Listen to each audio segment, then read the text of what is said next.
And syempre, and like what you've said, diba, this event is absolutely Free. free, libre. Libre lang. So, lahat ng mga nasa taas o kaya sa live stream natin, kung gusto nyo pumunta dito sa MOA Atrium, pwedeng-pwede. Libre lang yung ating registration and you might have the chance to win yung ating mga prizes for today. Kahapon, marami tayong pinamigay ng mga jackets. And then, of course, nagkaroon tayo ng Valorant. Pero para sa araw na ito, sabi nga natin, special to para sa mga Dota 2 fans. Yes, indeed. Because itong event na to, it's actually a qualifying tournament para sa Predator League Asia Pacific, Asia Pacific Finals in Japan. Wow! So isipin mo, dalawa ang lilipad from the Philippines. So I really can't wait kung ano bang mangyayari ngayon. And I know na talagang hindi na tayo makapag-antay dito sa mga first games natin. Kasi knowing na yung mga teams dito, they're one of the best here in the Philippines. And syempre, not just here in the Philippines, ang dami na nilang mga experiences talaga. Yung iba nakapag-TI pa. So talaga sobrang excited talaga ako dito, partner. And now, introducing first, our first team from the Philippines, we have Execration!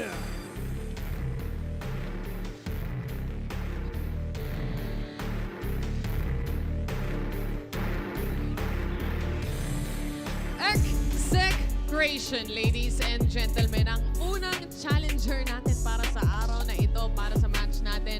And syempre, mga familiar faces na para sa atin dito eh. No? Sobrang familiar faces talaga, lalong-lalo na si RR, lalong-lalo na si Kimo na nandito, mga kaibigan. Syempre, isa sa pinaka-OG talaga na Dota player dito sa Pilipinas ever since Dota 1. Dito na talaga siya, parang dito siya nabuo eh. Of course, dito sa larong to. Pero syempre, katabi ko ngayon si RR, napakatagal na natin kasama to, best, diba? Ibang level na to, mga kaibigan. Ilang tournaments na naipanalo to. Pero of course, I mean, syempre, knowing that you're gonna be up against Grand Sky later on, and if ever you're gonna win this Matic, diretso na kayong Japan. Ano yung mga preparations nyo bago kayo napunta dito sa match na to? Siguro yung mga preparation namin, kahit natalo kami ng last tournament sa TI, at least positive pa rin kami dito. At ready kami 100%. Ready na sila. Yes. Oo, man. Kasi syempre, yung mga ganito, matagal na silang naglalaro, obviously. Yeah. At pagdating dito nga sa stage, may kabababan na nararamdaman kayo. Kasi LAN event natin ngayon. At syempre, mga katapat nyo dito yung Grand Sky later on na makikilala natin. Meron pa bang kaba factor? Wala. Sanay na kami sa ganito. Sobrang sanay na sila sa Yun ganito, nga. men. Sobrang diretso yung sagot niya. Wala, men, wala. Yun nga Sanay yung na kami thing. dito, men. Kasi, I mean, the experience, mga kaibigan, kasi ever since way back ng Dota 1 days pa, talagang yung mga ganitong setup, hindi na to bago eh. Hindi na to bago, lalong-lalo na dito sa taong to eh. Bagong luma. Bagong luma. Isipin mo, sinabi niya nung TI, di ba? The International, which is apparently yun ang pinakamalaking Dota tournament sa buong mundo. They have the experience already. And all they're gonna do, syempre, is win this best of 3 in order for them talagang to qualify and be our Philippine representatives. Pero later on, may grand finals pa, bes. Tama. So marami pa silang kakainin na bigas, marami pang pagdadaanan para sa match na ito. Pero syempre, pwede na kayong pumunta sa inyong mga PC area. Thank you very much, Execration, for this. And napakilala na natin ang Execration, mga kaibigan. And right now, syempre, kung sino man ang makakatapat nila dito, walang iba kung hindi ang Grind Sky! Ladies and gents, Grind Sky is here on stage with us. Lalabanan ng Execration para sa first match natin for today. At syempre, para malaman natin kung sino yung makakapunta sa Grand Finals mamaya. Kasi malaki ang prize pool natin dito, guys. yes, that's true. If ever nag-champion ka dito, mga kaibigan, that is automatically you will get 200,000 pesos 200K. And the second place will get 100,000 pesos. Pero itong dalawang teams ito, syempre, lilipad sila papunta Japan for the Predator League Asia Pacific Finals. Pero ngayon, dito tayo sa Philippine Qualifiers. And talagang kitang-kita talaga natin ever since yung nangyari kahapon sa Valorant event, which is sobrang init nun. Pero right now, alam naman natin na back then, talagang Dota country tayo, bes. Lalo na malapit na yung TI. Exactly, TI season. So lahat ng Dota fans talaga talagang nag-iinit ulit no? Oo. Pero speaking of grinds guys, syempre yung mga ibang players dito talaga sobrang sanay na Mga rin bagong talaga. luma Mga din. bagong luma. Hindi ko sinasabi na siya yun. Oo, pero hindi, ilang wala. beses ko na siyang na-interview mga kaibigan. Marami-rami na rin. Ilang beses na kami nagkita sa event na to. Of course, brother, ano yung mga preparations yun? Knowing na you're gonna be up against execution later on, ano-ano yung mga pinrepare nyo before kayong maglaban? Sa mga hero siguro, tsaka napapanood kasi namin sila nung TA qualifying. Yeah. Ayun lang. So napapanood na nga nila. They have the VODs, they have all the videos. Talagang literal na pinag-aralan nila ang execration doon, partner. Oo, talagang itong pag-aaral nga, syempre when it comes to the VODs, talagang inaabangan nyo ano ba yung gagawin ng kalaban, obviously. And syempre, para ma-internalize, ma-analyze. Kasi mga ganitong mga teams, may mga coaches na talaga yan, May mga analysts. may mga analysts na rin sila. They have all of those support. Pero gusto ko lang din tanungin dito, syempre, na, 200K. Anong gagawin nyo pag nanalo kayo for the grand finals later on? Bibiling house and lot. House and lot agad. Oh, parang. House and lot. Oh. Sure win, man. Sure naman, eh. Oh, maraming ganun, pare, 200K house. Maraming house and lot na 200K. Saan meron? Makabiling, ha? Mga 10 square meters lang, no? Saan meron? Pasabi nga kung saan. Kasi Tapos bibili kami. hati-hati pa sila sa 200. Yun nga no? Grabe. Ewan ko na lang. Pero, syempre, exciting times, exciting games ang meron tayo dito. Meron ba kayong certain preparations na ginawa para kalabanin talaga yung execration aside from watching VODs? Meron bang mga secret, mga usapan dyan with the coaches? O talagang lalaruin nyo lang kung saan kayo comfortable para sa ating game na ito? Lalaroin lang po namin yung Dota namin. Lalaruin lang yung Dota nila, men. So, ibig sabihin, you're just gonna be yourselves. Of course, dun sila sa komportable nilang mga sitwasyon, syempre. Pero of course, gonna ask you, brother, one last question. Meron ko bang gustong sabihin sa execration? Yung tipong paghawak nila ng PC nila, papasmahin sila. Oo. Yung tamang banter lang, pare. Yung tipong pag narinig nila yung boses mo, kakabahan sila. Paano sila magbabanter? Si Kimo ang sama ng Oo, tingin, sama eh. ng tingin ni Kimo, no? Pero anong gusto mo sabihin sa execration? Mag-ingat kayo sa mapa, malikot kami. Ayan. Ayan. Mag-ingat kayo sa mapa. Malikot kami. Pero Kimo, halika rito, Kimo. I-interviewin kita, pare. Kimo, halika. Men, sumagot eh. Sagutin Kimo, mo din. halika rito. May tanong ako sa'yo. Sabi ng Grind Sky, mag-ingat daw kayo sa mapa kasi malikot sila. Ano gusto mo sabihin? Pag malikot? Pag malikot sila? Okay lang. Wala silang pakialam kung malikot. Ano naman yan ang sabi niya? Ano ang naman? sabi ni Biki mo, pag malikot, pinapalo. Papaluin. Men, papayag kayo nun? Papayag ka? Oo naman. Basta si Kimu daw. Oo oo. daw eh. Oo daw, basta ikaw. Oo daw, basta ikaw, Kimo. Pero anyway, Grind Sky, guys. And syempre, pwede na kayong pumwesto sa inyong mga PC area para makapag-prepare na kayo para sa ating first match of the day. Maraming salamat muli. Napakainit mga kaibigan. Siyempre, we all know na nandito yung isa sa pinaka-El Clasico na team sa buong Pilipinas. Matagal-tagal din na. Matagal-tagal din na hindi natin sila na-introduce on stage. On stage, on a LAN event. On a LAN Na event pwedeng pumunta yung mga tao at pwedeng pumasok yung mga tao ng libre. na libre. And of course, all the people na nasa upper box, hello sa inyong lahat, you can actually go dito sa Sa ating event VIP. area because apparently this event is absolutely free. And of course, to all the people who's tuning in live on stream right now, pwede pa kayo pumunta dito kasi maaga pa. Maaga pa. Oh, maaga pa. If ever later on, you're gonna check out, of course, yung mga KOS natin. Darating sila Kuya Nick, darating sila Kang, darating. Andito yung mayonnaise later on. So gusto nung magkantahan, syempre, punta lang kayo dito. Ang dami mga Karaoke. upuan. karaoke. Ang dami mga upuan, pwede kayo pumunta dito. Oh, tama. Marami tayong mga special guests and syempre, casters pa lang nga. Bigate na, no? Bigate na eh. Oo. Kaya naman, Yung idol ko nandito eh. Oy, Oo. oo. Man. Yung mga idol natin nandito at marami pang bibisita maya-maya lang. So please do enjoy the event and syempre pumunta kayo sa lahat ng nanonood sa live Yeah. stream natin ngayon. But anyway, I think it's finally time, no? Yeah, it's time already to cast and of course to start our first game of the day. Once again, it's gonna be Execration versus Grind Sky from the Philippines. And ibabato na natin sa ating panel mga kaibigan. Aki, take it away. Thank you so much, Phil and Eliza. So welcome, guys. Good morning, mga kaibigan. And this is the Predator League 2022 Grand Finals live here at Mall of Asia Central Atrium. And again, this is Aki. I will be your panel host for today. At kasama ko ang nagagandahan at nagkakapuang Kuya Calbs and Rain. Kamusta? Kamusta?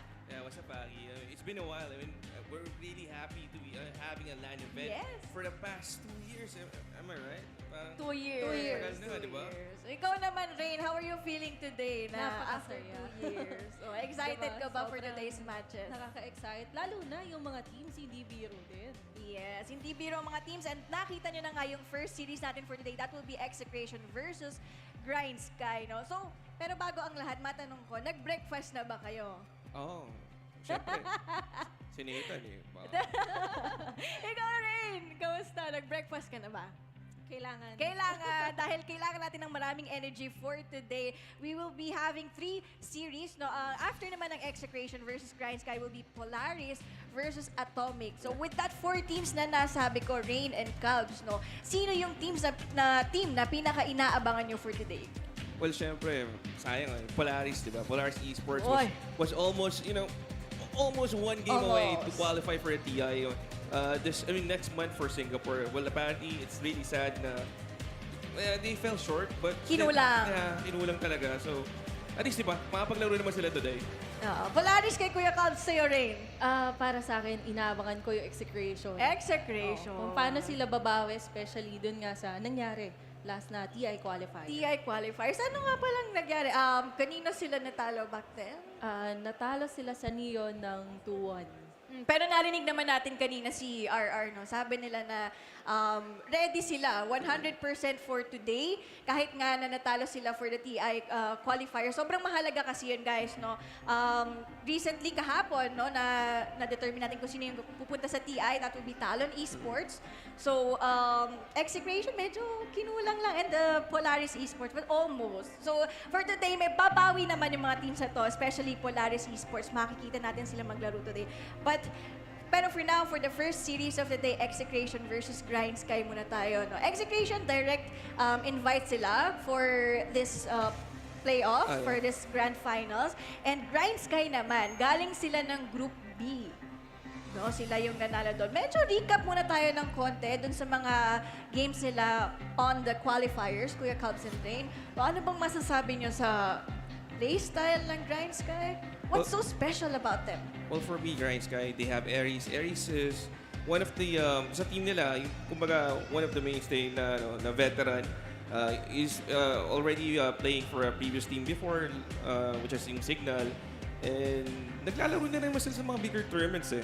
Ako, nung nakita ko yung Grind Sky doon sa lineup ng mga teams for Predator League, I was expecting na they will qualify for the finals, which is eto na nga Eto sila. na. So talagang I'm looking forward to Grind Sky on their performance on this game. Pero kasi Execration, for me Execration naman apparently hindi nga lang sila naka-qualify for the TI, and they also lost against Neon doon sa previous na qualifiers. But still, I think Execration is still one of the top teams to watch for or to look for dito sa final day Sa natin for Predator League 2022. Ikaw naman, Rain. For me, isa rin sa mga players na kailangan nating bantayan sa Grind Sky. Itong si Grim to. Lalo na together with Aries, maganda yung naging performance nila before with Signal. And ang isa sa mga nakikita natin, si Grims, even though na position 5 siya, na support, lagi siyang mayaman every game. And napakaganda lagi ng vision na napoprovide nila for their teammates. While for Execration naman, lalo na si Grims, he was from Execration before. I think meron rin naman siyang idea on how Execration will play and better yung stats nila kasi marami silang bots na napanood ng TI qualifier. Exactly. Parang kumbaga may bala sila Oo. laban sa ano. Sabi nga ni Eris kanina, no, malikot kami sa mapa. Yun ang banter nila. No? Sa tingin nyo, ano yung mga points dito na Grind Sky, bakit nasabi ni Eris yun na malikot sila sa mapa? Knowing sa draft din nila, they often pick mga mobility or mobile heroes, especially sa mid laner nila. And they also have the, yung carry, actually nagpapalitan sila ng carry na eh. I mean, yung mid at saka yung carry nagpapalitan. And normally, they would pick something like, yan na nga, Batrider instantly for the first pick. And they also, tinanggal lang nila rito yung Lanaya or yung Templar Assassin. Then, ewan ko, pwede pa nilang gawing offlane yan. Flexible pick din naman yung Batrider. They can also go for a different hero. Like, ayan, na-mention ko, yung pack to, di ba rin? Ano masabi mo sa pack, di ba, for dispatch? Ayun nga, yung pack, meron nga lang changes na actually isa lang yung binago sa kanya pero Okay, sobrang laki ng impact. Yun nga yung speed ng kanyang illusory orb going na 550 na lang ngayon. Siguro in-expect lang natin from Grind Sky Esports ngayon kung kukuhanin ba nila yung Earthshaker na lagi pinapartner sa Batrider netong mga nakaraan na laro. Okay. So, here's the draft, ladies and gentlemen. No, ito yung pinaka-inaabangan ko, especially for Grind Sky Esports. No? Ito yung special, para sa akin about them. Kasi draft pa lang, kumbaga napapaikot na nila yung kalaban nila eh. Ang dami nilang mga strict secret strategy na kumbaga na checkmate nila yung kalaban nila in terms of draft pa lang. So, we might see it here. Okay. Trend Protector? Yun nga sabi ni Eris, di ba, na malikot sila sa Malikot mata. sa mapa. Another hero na malikot din sa mata, which is yung Trend Protector. Meron siyang 3 walk, so mahirap din siya mahuli din. It also provides sustainability sa mga heroes or even sa buildings nila with the help of the living armor. Extra extra sustain when it comes to prolonged team fights. Meron ka pang overgrowth, di ba? Yeah, Lalo exactly. na napakalakas rin mag-team fight sa kayo execution. Kung Enigma Man and Marcy yung magkasama sa lane, grabe na agad yung kill potential dito pa lang sa dalawang heroes. Especially itong rebound, di ba, binago na. Nasa rebound na yung stun. So, mas madali na siyang i-connect. Unlike before na kailangan mo talaga na lumapit for the dispose. Kaya kailangan mo mag-Aether Lens. Ngayon with the Marcy na nakikita natin into different roles, pwede siyang mag-offlane, pwede mag-support. Yung BKB kasi must na ngayon. Tsaka may din yung isa sa mga changes na ayaw ko sa BKB, meron na siyang mana cost. Yun ang nakakainis. May 50 mana cost. So, ang laking bagay na. But anyway, so for Grind Sky Esports, isa sa mga inaabangan ko din dito kung ano yung ipipick nila na hero for Akashi. Kasi yung sinabi mo kanina, Kuya Cubs, mga pseudo-carry nila si Akashi. Sa mga past few matches ng Grind Sky Esports, nagpipick sila ng something like Morphling, binibigay nila kay Lewis on the mid lane, and then Queen of Pain doon sa carry. Parang ganun yung nagiging style ng Grind Sky Esports eh. Parang kasi they do that to parang flex din naman din yung morph. Same goes for the sa Queen of Pain. And yung damage talaga, yung right-click damage, it will come from the morph talaga. I mean, talaga yung main source of physical damage. And knowing yung Morphling ngayon, isa sa mga high-pick, still available right now, hindi pa nababan. Pero Rubik, of course, they'll ban it out since meron sila Enigma. Oo. Sobrang dali pa naman na kunin yung Black Hole o yung ultimate nung Enigma. So, ayaw nila. Pero, Omni Night Rain. Sustain yung kinuha nila dito. Pero, the way kasi na nag-draft niya yung execration, dahil nga nakita nila yung Batrider ng early pick. So, nililimit mo kasi yung pag-pick ng Chen for RR na one of his best heroes coming into the TI qualifier. So, eto na lang yung pinalit nila. Still, needing sila ng sustain, better na lang yung Omni Knight na pick. Hindi, tsaka maganda rin yung Heavenly Grace. Pag once na may nahuli yung Batrider with the Flaming Lasso, cast niya lang kagad dito yung Heavenly Grace. Then, wala na, sandali lang yung effect ng Flaming Lasso doon na hero. And kung mag-chen ka kasi, sure, level 25, di ba, may Dispel. And tagal you would still need to wait for that hero to reach level 25. Unlike the Omni Knight, level 1, level 2, you can opt to go for for that spell, which is yung Heavenly Grace. Yeah. Ang ganda rito ng third pick ng Grind Sky Esports. Nakita ko na ginamit na nila to before, Shadow Demon. Pinagpapalit nila minsan position 4 Shadow Demon, minsan position 5 din. Nagpapalitan si Ares at saka si Grims ang paggamit nito. And the best thing about this support hero is pero medyo magkakaroon ng ng alinlangan itong Enigma na mag-Black Hole. So, kailangan niya masama sa Black Hole si Shadow Demon. And it changes the game a lot for Execration. What do you like about this hero? Which one? Yung Shadow Demon? Ang Shadow Demon, sobrang annoying yan when it comes to laning phase. Especially kung yung hero na yan or yung player mag-start carry sa Shadow Poison. Since wala naman talaga instant na makapagtanggal nung negative buff, which is yung Shadow Poison nga. Sobrang he can play aggressive with this hero din. And also at the same time, defensive with the disruption save. And knowing early to mid-game, kung wala pa big Enigma, that's a good hero to cancel yung Black Hole, di ba? Simple disruption lang, di ba? Wala na, cancel na kagad yung Black Hole dito. Okay. How about you, Rain? Tuskar, fourth pick ng Grind Sky Esports. Medyo magulo pa yung roles ng Grind Sky Esports dito. Tuskar, will this be a core, tingin mo? Possible na position 3. Napakaganda ng ginagawa or nakikita natin na plays ngayon with the Tuskar. Going for the early Aghanims na build, additional setup for their team. And with the Snowball kasi meron kang additional na save. Napakalakas mag-team fight sa ngayon ng Grind Sky. Wala silang masyadong inaantay na long ultimate cooldowns. Plus, meron kasing sustain eh. May living armor ka from the Strian Protector. Pero dahil nga medyo lacking ng control ng huli itong lineup nila, Execration na Queen of Pain agad. Okay, Queen of Pain. Siguro medyo deny pick na rin to for Grind Sky. Isa to sa mga signature heroes nila, especially for Akashi. Kasi ginagamit niya Akashi to for the safe lane, Queen of Pain. So, kinda deny pick for them. Pero tingin mo ba, Kuya Cubs, hindi enough yung control ng Grind Sky Esports dito for the Queen of Pain? Well, actually okay lang naman. They have the Overgrowth, may Flaming Lasso, then may Walrus Punch din. So, nasa kanila din on how they execute yung chain stun or yung chain disable nila to lock out the Queen of Pain. Para ma-burst, I think they have the burst. Meron naman Walrus Punch din naman itong Tusk. And also, Demonic Purge, Shadow Poison, and yung burn damage din coming from the sa Bat Rider, di ba? Meron siyang Firefly. Ang kailangan na lang nila dito is some hero na makapag-provide sa kanilang heavy right-click damage, which is wala pa talaga ngayon. Sa task pa lang, yung combo ng tag team, lalo na ba may tag team na yun, mukhang magiging offlane na yata itong for offlane to, yung task. So, kailangan nyo na lang talaga ng partner. Hindi ko alam mo, I think it's going to be yung Shadow Demon yung kasama niya sa lane, sa suicide lane. Silang dalawa na yung tandem doon. So, mataas yung kill potential if I'm not mistaken on these two heroes dun sa suicide lane. Okay.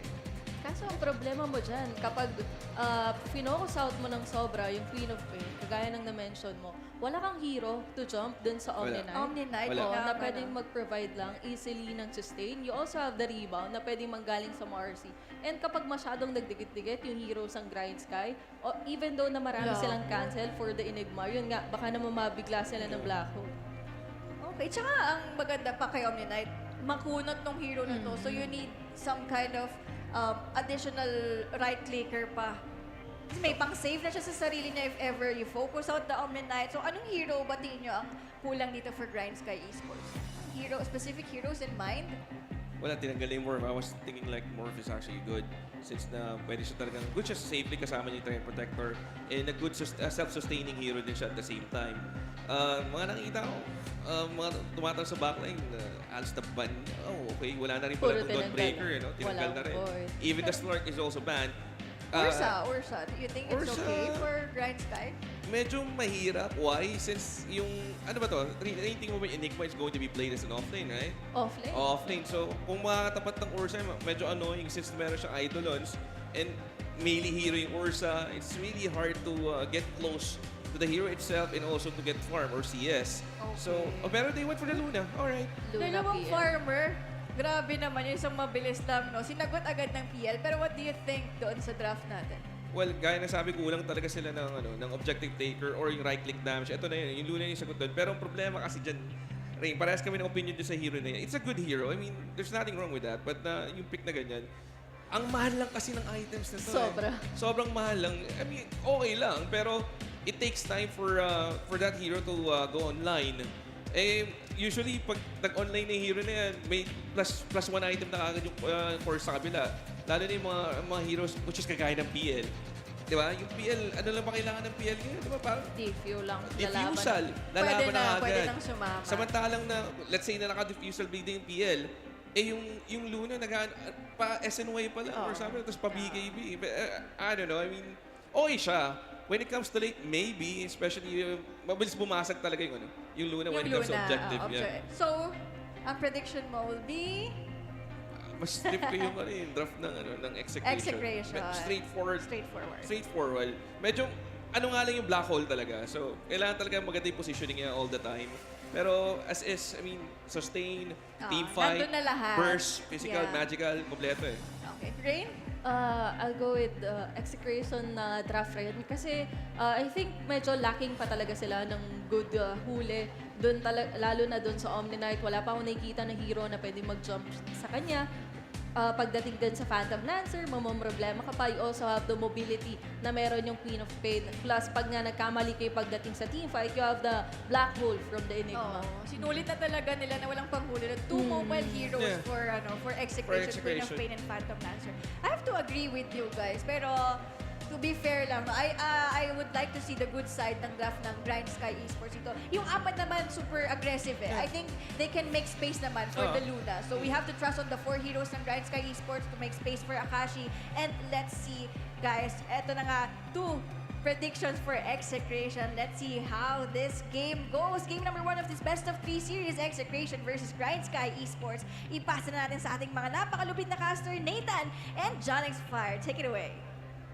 Alright, good morning everyone. It's John X here along with Nate Analyst and myself. Finally united after a long time of just being far apart with each other. Now, going into Execration up against Grind Sky Esports here, what are your expectations? You heard a little bit about what the panel said. We saw the draft come out. What are your thoughts on that one, Nate? I feel like the laning stage is going to be very, very, very important. You know, these are teams that want to bunch up together, try to go take these objectives, especially the Luna as well, diba? Luna, napakahirap kasi mawawalan ka ng space sa map. So, with the PL naman, it's all about whether or not he can catch his item time. So, it's very, very similar in terms of sa carry nila, but they go for different items. They go for different styles. But laning stage, very, very important. These guys don't start well. It's going to be very tough to come back. Yeah, for sure. And I think we've seen that reflected across TI qualifiers, the DPC, the majors, that the laning phase has been really important in the past few minutes. So let's see who does get ripped in that as we do go into the game already. A little bit of a back and forth in the rune spots early on. I'm not quite fully committing. You do get a fairly decent start coming out here. I mean, again, going back to draft, and we're taking a look at that lane right now, you do have Joel playing the off-lane Tusk. Like, not something you see too often here. Do you feel like you get a lot of value out of that Tusk in this game? Like, is there a really big reason for that here? Yeah, I was not sure either. You know, we looked at each other, nung napick yung Tusk, we were like, how is he gonna fit into the draft?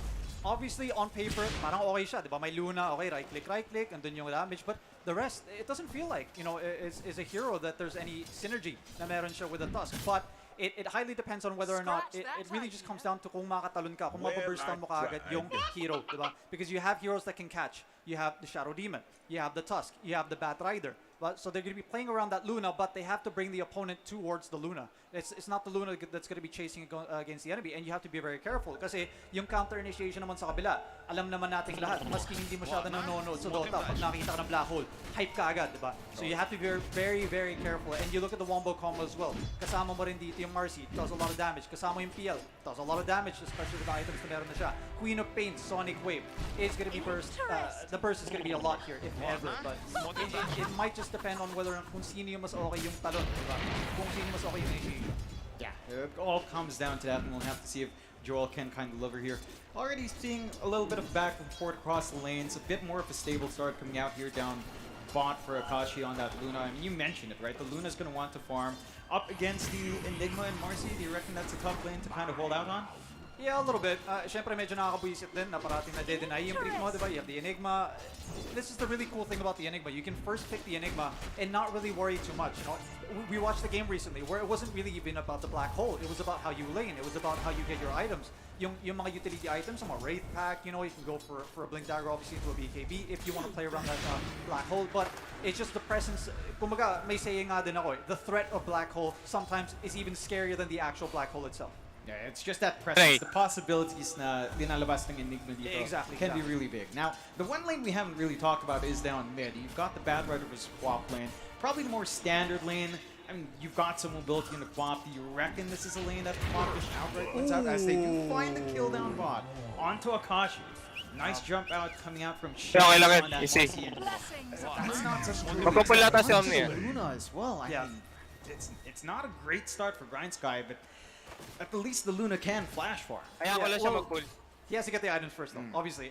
Tsaka nakita ko din, namatay din yung courier niya, which is nandun yung Gloves of Haste. So it is a very, very important item for a Luna, the extra attack speed, because you have the damage. You have the Lunar Blessing, but you need that attack speed to kind of outlane a little bit. And giving a good start towards an Enigma as well. This is what I was talking about. If you have a good laning stage, mamaya-maya, your Luna's not going to be joining the fight. She's not going to be joining the taking of the towers, right? Because ang gagawin na lang nito, take ng mga stack. So hopefully, sana naman, you have one of the best stackers in the game, Demon. Hopefully, we'll see that triangle stacked up with a lot of Ancients para wala. din yung Luna Dali mamaya. natin dito. Yeah, and there's also to worry, not just the Enigma getting farmed, but we've talked about the Marcy a little bit in that back room.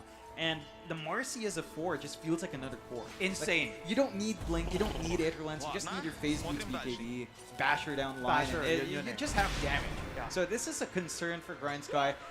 Again, the laning phase being as important as it is, they need to find more coming out here. Maybe start to get some aggression early on to kind of set that tempo here. Like, what's the key here for Grind Sky to set that tempo in the laning phase? It's honestly the mid lane. You have these heroes, Queen of Pain, Bat Rider parehas, napaka-aggressive maglaro yung mga yan, diba? Pero makita mo, Luis taking a lot of damage, might go down, but he's gonna be fine for now. And as we look at the last 6 in the night, the Queen of Pain is taking over in that lane. Napakahirap dito ng Bat Rider. 11-4 versus a 26-13 for that Queen of Pain. That is definitely a very dominated lane by this Queen of Pain. And you know Bob, he is a very strong laner. But it's all about the mid game. Will he be able to make the mid game his? You know, he has to own it. He has to be able to go around for his Ikaw mo tong Omni Knight, ha? and Mamamatay ito, even kapag in a different nagkano ako. lane. It's gonna have to come from the mid lane. Magti-3 ako dyan, sakis na yan, pwede to, ha? Bob the Builder or Bob the Wrecker? Oh, So far, Luis. his lane is he's jumping onto Lewis, getting Oh, damage off. might be Flame punished. Break onto the tower. Oh, though. no. And the Flame Break just does everything. Finding that kill onto Bob just after you said he had such a great lane. Namatay nga lang din si Apollo dito. So Okay lang. just getting that kill. Ooh, well, different lanes, different kills, different people Repeat going kita, down. But Charles. that mid lane, that's not good for Bob. He's known for his laning stage. Falling like that versus the Bat Rider, you have to know your limits. Yeah, you've got to respect that damage. You see 5 stacks up, it's an napalm, and your burn damage just insane, and the Bat Rider still has that play. Your level 1 blink timing, it's pretty long. You don't want to invest in that. Exactly, Good exactly. punishment Oh, coming out bottom from lane Grind though. Sky. They are committing once again on Akashi. Nice. Oh, This pose double ako back rip as they skirts, eh. try Oh, the to blocks! hold down. The blocks! Really good body blocks coming out. He goes down. To hold down, but Luna is gone. Trying to go on to more.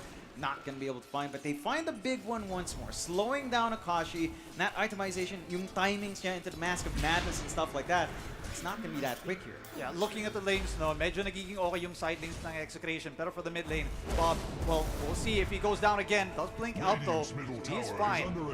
Kaso, hinahanapan talaga natin eh. The one that will control the tempo of the game. The mid laners. Well, we'll see whether or not Execration will take over. Kasi okay naman yung side lanes na rin, diba? Luna's not doing too well.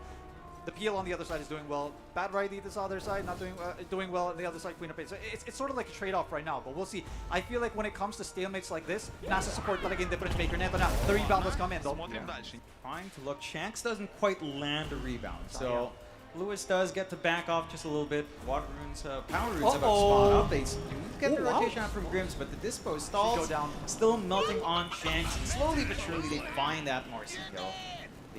They get a good one. You know, you're building up there on Lewis. You mentioned mid-tempo coming out. Bat Rider finds a haste route as well. So you've got Pwede ata tawil, pagka kumulit pa. coming out here from Pag Grind Sky. natatakan ko And pa a ulit really na isa. nice walkway from Grims. Just, you know, making his presence known, counteracting Shank's presence as well. Magandang kill. You know, you're slowing down Bob. You're just throwing those timings off. For Grind Sky right now, they are getting a lot from this Tusk off win. Like Joel, 35-11 to CS, above the PL. I mean, that's not something you necessarily expect for Tusk versus PL. Something na medyo deceiving talaga sa Dota, you know. You get the kills. Oh, wow, okay. Wow, nakapatay ako. Ayos. Pero you look at the last hits of the nice. Damn, this Tusk is doing really, really well. Medyo nakakatakot nga lang din naman yung ganun, diba? And we talked about a good start for the Tusk as well. Mamaya-maya, maybe he gets a little greedy. It's that Desolator, one-punch man, diba? Biglang may mamamatay na hero bigla sa kabila. Let's say Ino goes down straight away. Where's your black hole? So you have to be very careful. Palos, as we see, taking a lot of damage. Buti na lang Omni-Knight yung kasama niya. But Joel, alongside the Bat Rider as well, it could make that difference maker. Medyo nagsasuffer nga yung Luna, but a little bit of space. Alam nating Flash Farmer yan. It certainly does build up quite fast. And we do get a bit of a slowdown into the mid games. We are approaching the 7-minute mark. 2-3, 1K lead up for Execration. Maganda pa yung lane start ni Joel, pa yung ibang lanes nga ng Execration are shaping up very nicely. Probably the one that's maybe not as good as coming out from Tino, but it's an enigma, right? Yeah. You're denying the creeps, you're just working the Eidolons. They cut the tree line as well. They are trying to just get the bottle top up down mid for Lewis, and get Apollo over as well. The haste is popped up, but they're not able to play aggressive off the back of it. John, do you remember the days of the refill of the bote ng Crow? Oh yes. Oh, the good old days in Dota 1. Oh, those were some days. I know they were good old days. They do go for the roll up onto our PL, but not quite enough damage. No damage just coming out there from Joel. It's solo kill attempt with the doppelganger, just very hard to pull off. And they do find a DD. Shanks just gonna pick it up. Yeah, no choice. Not gonna be able to hand it over to the Queen of Pain, but he has an opportunity for a rebound play. Play was used. Sonic Wave. Sonic Wave to push back. Can he find a rebound angle? Rolling up. The Tusk is nice here. save Nice with the lasso. with the Heavenly Grace, and they get the punchment onto Quappas. They will go into Vincenzo as well. So that's a 2-for-0 trade. I mean, 2-for-1 killing off the Shadow Demon, but you're fairly happy here. Shanks gets the rebound under the tower. Grimm's still gonna be fine. No unleash, no silly damage coming out from Marcy. Naman, no. I mean, I think for Shanks, kung meron siyang sanang level 6 doon, grabe na sana yung damage, no? But, well, no, won't have that. So, not too scary nga lang din yung mga heroes dito sa side ng Execration without the ultimates, the Black Hole, Unleash obviously with the damage na napag-uusapan din natin.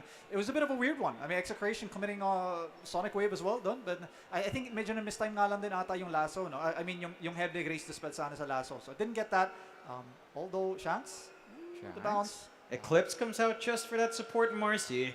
It is still a kill, and considering that lane for Akashi, take what you can get. Gets something for himself, goes into the jungle, needs that build up for the Mask of Madness, needs the Dragonlance, the BKB, all of that's going to take some time. That's some time and space that Akashi is buying for himself. 5-4 scoreboard now, less than 1K lead. I mean, this Luna, Morbid Mask up, it's something to play with. Again, going back to that timing, right? Going back to that momentum setter, kailan natin makikita yung mga mas malaking commitment dito out from Grind Sky or Execration? I think it really just depends on whether or not ready na yung Luna sumama. Yun lang naman kasi yun eh. No, these heroes, they like to farm, they go into the Ancients, take yung mga staff, diba? Classic eh. Pero ito, it's on the other team to try to stop it. Rebound catches, they get the... No, not even needing to dispose out here as they just isolate Akashi. No reinforcements coming out. And they'll just find him. Well, casual kill. No, he tries to walk. Not quite. Shadow spreads on hand. Really surprising. There was so much time there. They didn't overcommit on the side of Execration, but Grind Sky just lets it happen. Yeah, well, I mean, nakasmoke din kasi yung kalaban, diba? So you don't really have a choice in that regard. And it's on Execration to try to stop this, no? Kasi alam nila eh, if they try to go for this Bat Rider, usually he's going to be playing near dun sa tier 1 tower mid. So he's always going to be trying to at least use yung factor na, okay, pwede namang sumama yung mga teammates ko, diba? But I mean, for Execration, as we see, the kills looking more exciting. Syempre, going the way of Grind Sky. But kung makita natin pagdating sa net worth, dikit lang. Kung hindi man nga, lamang pa nga yung Execration dun eh. So it just comes down to whether or not, I mean, yung Grind Sky kasi sasama lang sila kapag biglang may ginagawa eh. So they're playing a bit reactive at this part. And I don't know, I mean, yung kanina kasi parang lumalamang na kayo ng onte, diba? And that's the problem. Who is going to be the one that's going to push for you? It's going to be the Luna. No one else other than the Luna kung pwedeng mag-push. Sa kabila naman, you have the PL na pwedeng sumama na maaga. You have obviously the Eidolons as well. So for Execration, they're just playing a bit more mature and disciplined at this point. They're sticking to objective gaming here. I mean, you've got the Living Armor. Rebound does catch out Apollo. So they will find a Shadow Demon. They don't overcommit. Again, just poking and prodding here out from Execration. Tier 1 mid set to fall. And that's a massive objective for the side of Execration fight. Yung jungle na yan, where your Luna's just farming it. That is just going to be heavily contested with the bot Tier 1 falling as well. And Grind Sky, I mean, they're playing patient. They're not going too far. They're not forcing issues. Hindi sila lumalaban. Farm lang muna. But they're losing map space. That area to farm is just shrinking. Which is sayang, no? Kasi nanalo na kayo ng laning stage dito with the Bat Rider and the Tusk. So you would have wanted maybe to play a bit more aggressive, maybe a few smokes, diba? And this is where experience comes in. Kung lamang ka, experienced teams know when to be able to abuse that. Yun yung case eh. So tulad yung sinabi mo nga, since nawala na yung tier 1 tower mid, napakadali tuloy mag-smoke coming up from Execration, just entering into the triangle without any contest kung sakasakali. But look at these sentries, Kanina pa ata medyo biniwisit ng Execration yung ganun, but well, for Grind Sky naman Yeah, it's been a thing. No, recent times, you just put the sentry there, and mamaya medyo madidiward-diwart na. Pero it wastes a few stacks, diba? Minsan na pwede mangyari. Yeah, a lot of stacks wasted. Your supports were going to have to buy some sentries as well. Exactly. Yan ang issues, yung side nga ng Execration, the experience that Vincenzo has and just dictating what he wants to do with his sentries, knowing where he wants to be on the map and how to hold that map control is really a big part of how Execration just playing this very safe, very calculated game as they do just maintain their lead. You're seeing Ryan Sky again just getting that build up. Anong mga item timings na hinihintay natin dito sa Grind Sky? Well, I think it's definitely going to be the BKBs. No? Medyo malaking tulong talaga yung mga BKB. I'm not sure, but it might be the blink as well from the Tusk. Kaya makita natin, medyo nakasmoke nga din naman sila. No? So not having that blink up quite just yet. But ito yung sinasabi natin, they have to play a bit more aggressive. You know, you want to try to use yung lead mo para makapatay. And they're doing with the two heroes na sinasabi natin, magkakontrol talaga dapat ng tempo. And here we go, ball Tino, roll up onto him. He's got the Wraith Pack up. He's living for a lot longer. Midnight Pulse down. Not going to be able to go for the Black Hole. The Lasso is up, and he does melt, but it takes a long time. Vincenzo comes in trying to save. Wants to actually chase a bit, and Grind Sky is running away from the Omni Knight. As they do jump and rebound onto one, they catch out the Freeze, but a nice snowball save onto Vincenzo, dragging them forward, providing an angle for the kill here. Coming out from Bob as they find one, might find another with Joel. They unleash this up. The damage coming through from Shanks is too high as they're chasing for Lewis now as well. And the Backrider, another rebound up. Lucent Beam Eclipse coming out from our Luna, trying to chase some more. Might be able to punish Shanks, and they do find some punishment. It's a 3-for-1 trade, all off the back of trying to chase down Tino with a Wraith Pack. Ang taga niya namatay dyan. Yeah, and I'm looking for a ward. I mean, tinatakbuhan ng tatlong hero, Omni Knight, diba? Sa bagay, kung meron pa namang din position 5 na Omni Knight, inahabol kayo. It feels like backup is not too far, right? And buti na lang kamo, at least na-burst down nyo din dito si Tino without using the Black Hole, because that could have been very, very disastrous para sa kanila. If he gets that Black Hole off and a few more seconds, dumating yung mga kampi. Nako, Wraith Pack, kita naman natin eh. It's been nerfed a bit in the past, but it's still a very legitimate item na pwede mabili talaga. And you can see nasa side ng Execration, gusto nila medyo maglaro na a bit fast-paced. Diba? With that Wraith Pack, usually gusto mo sumama sa mga teammates mo. Siyempre, hindi ka na mabubuo ng Wraith Pack para mag-farm eh. You want to be able to stick with your team. So Execration just playing a bit more aggressive, and this is why they're getting more off the map. Yeah, they're definitely working the objectives a lot better here, and they're able to, just dictate. They're the ones running around. They're the ones forcing these fights. Yung Grind Sky naman, again, back to farming, back to that build-up. Hinihintay yung mga blink na kailangan nila, yung mga BKB, and the farm for the Luna. So Execration has a lot more room. As they're doing the same move again, Tino is just holding down bot, shoving in with Eidolons, with a Wraith Pack up. He knows if he's jumped on, it's going to take such a long time that the rest of Execration couldn't come back in. And Grind Sky don't even bother. Yeah, titignan mo din yung mapa eh. Look at that. I mean, Grind Sky, almost all of them are in that area, right? They're very, very closely clumped up together. And for Execration, napaka okay kasi very divided up yung mapa, diba? Everyone's in their own area, everyone's farming. Like you said, si Tino, napakalayo. Nicely done, at least from the Shadow Demon, at least to be able to check for potential people. But you know that they're there. You know that they're always going to be playing very aggressive and trying to shut down yung map kahit papano. But the Luna, well, I mean, the GPM's not looking too good right now. And as we see, top 3 actually sa side ng Execration. And partida na yan. Queen of Pain didn't do too well in the laning stage. I mean, he was doing well, but then he died. Yeah. And then eventually, yun nga, it's just about the experience. Kung paano mo gagamitin yung mapa in top lane. Oh, another rebound out from Shanks with the unleash onto our Luna once more. The TPs are coming out from travels. Can they make it in time to save? They got the tree in to save as well. And Shanks does fall. Gets punished, but that's a solo Marcy making such big moves that you have to drag 2 more heroes up just to save her. Yeah, exactly. And tignan mo, it opens up the map on the other side. Baka nga libreng tier 2 tower din tuloy ito. As we see with Tino, he's just been sitting in the lane. Namatay nga siya isang beses, pero tignan mo, di siya takot bumalik eh. He wants to be able to stay here because he knows his job. Control this area, lock it down, make sure no one else farms it except for him. And for Grind Sky, they're forced to play in that area of the map. And kung makita natin, napatipi yung Batrider sa top. And look at this, tier 2 tower. They used the fortification, but it's going to go down no matter what. Wala nang heroes. It's a bit too late. Yeah, they're trying to come in for defense on Grind Sky. They are using Living Armor to stall out. Joel standing in the front, trying to block up. Blinks forward. Gets the Walrus Punch off. Drops low, but the heal's coming out from Vincenzo. Trying to run forward, fighting the punishment. They will find Joel, chasing him down. Disruption's there to stall just for a moment. Not going to really do much for him. He is gone. Great setups coming out from Execration. And Grind Sky, they attempt, doesn't really work out. I mean, you've got that blink, you've got the Walrus Punch. Sobrang kapal na ni Palos dito. Oh, yeah, for sure. And kung makita natin, nagsimula yun sa Wala. Shanks accepting that he's gonna go onto this Luna, challenging him, almost taking him down, forcing 2 more heroes. Siyempre, nadrag na yung kalaban sa top eh. Eh, di libre yung baba. So yung baba, ayun, nakuha yung tier 2 tower. And they tried to scramble to go and defend it, but too late, too late. If you're a Grind Sky right now, like you're in this game state, you're about 5k behind, 8 to 9. Map control is very heavy in Execration's favor. What are you waiting for? Like, we've got some blinks, we've got some travels. What's next? Well, honestly, aside from yung mga smoke play na pwede na magawa, no?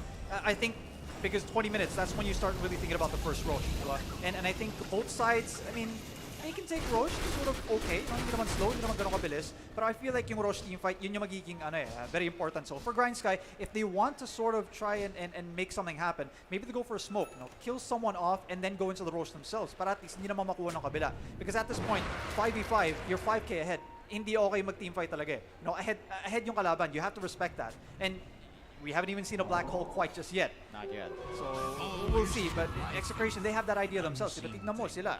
Sama gaming with the smoke. Kailangan sila makakuha. But again, it's the intent. Diba? It's the idea of knowing what you want to do and what you need to do before that first Roche.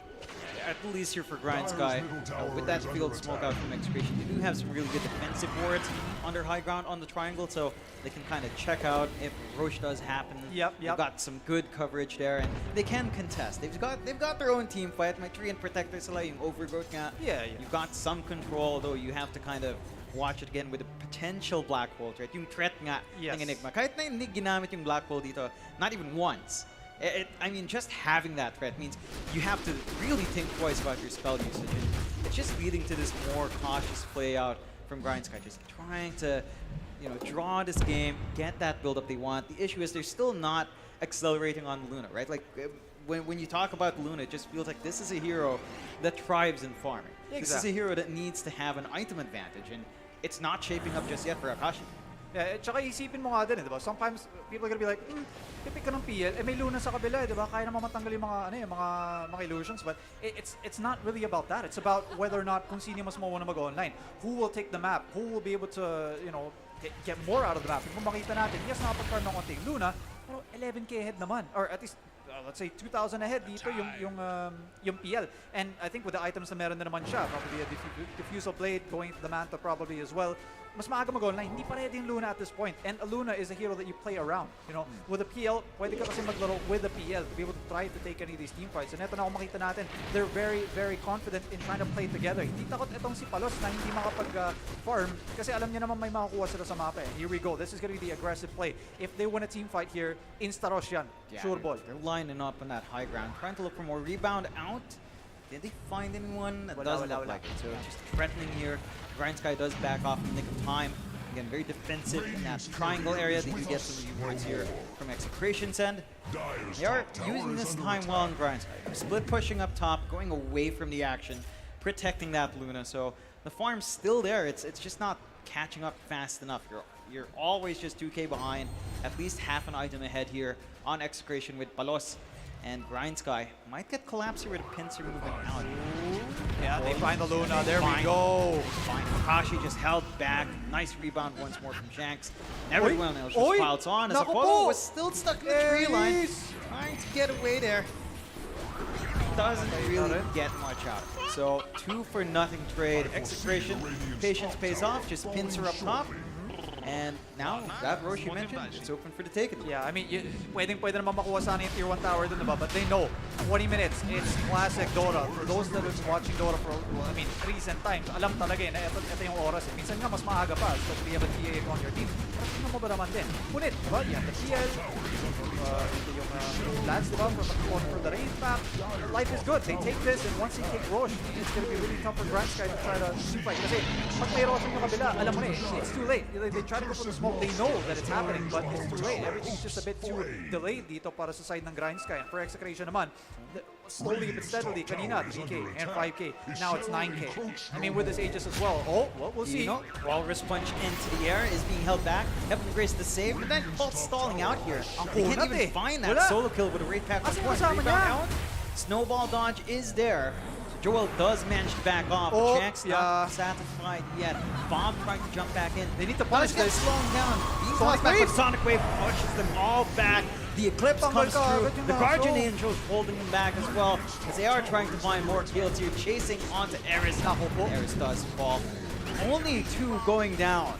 So, not the worst scenario for Grind Sky, but Execration, they force a lot out as they will clean up Prims as well on the sideline. Yeah. But again, you save your Luna, you save your Bam. All things considered, not the worst thing in the world for Grind Sky. Yeah, pero ang problema kasi neto, I think Execration, they know that they are ready to go high ground. You have that Aegis, no?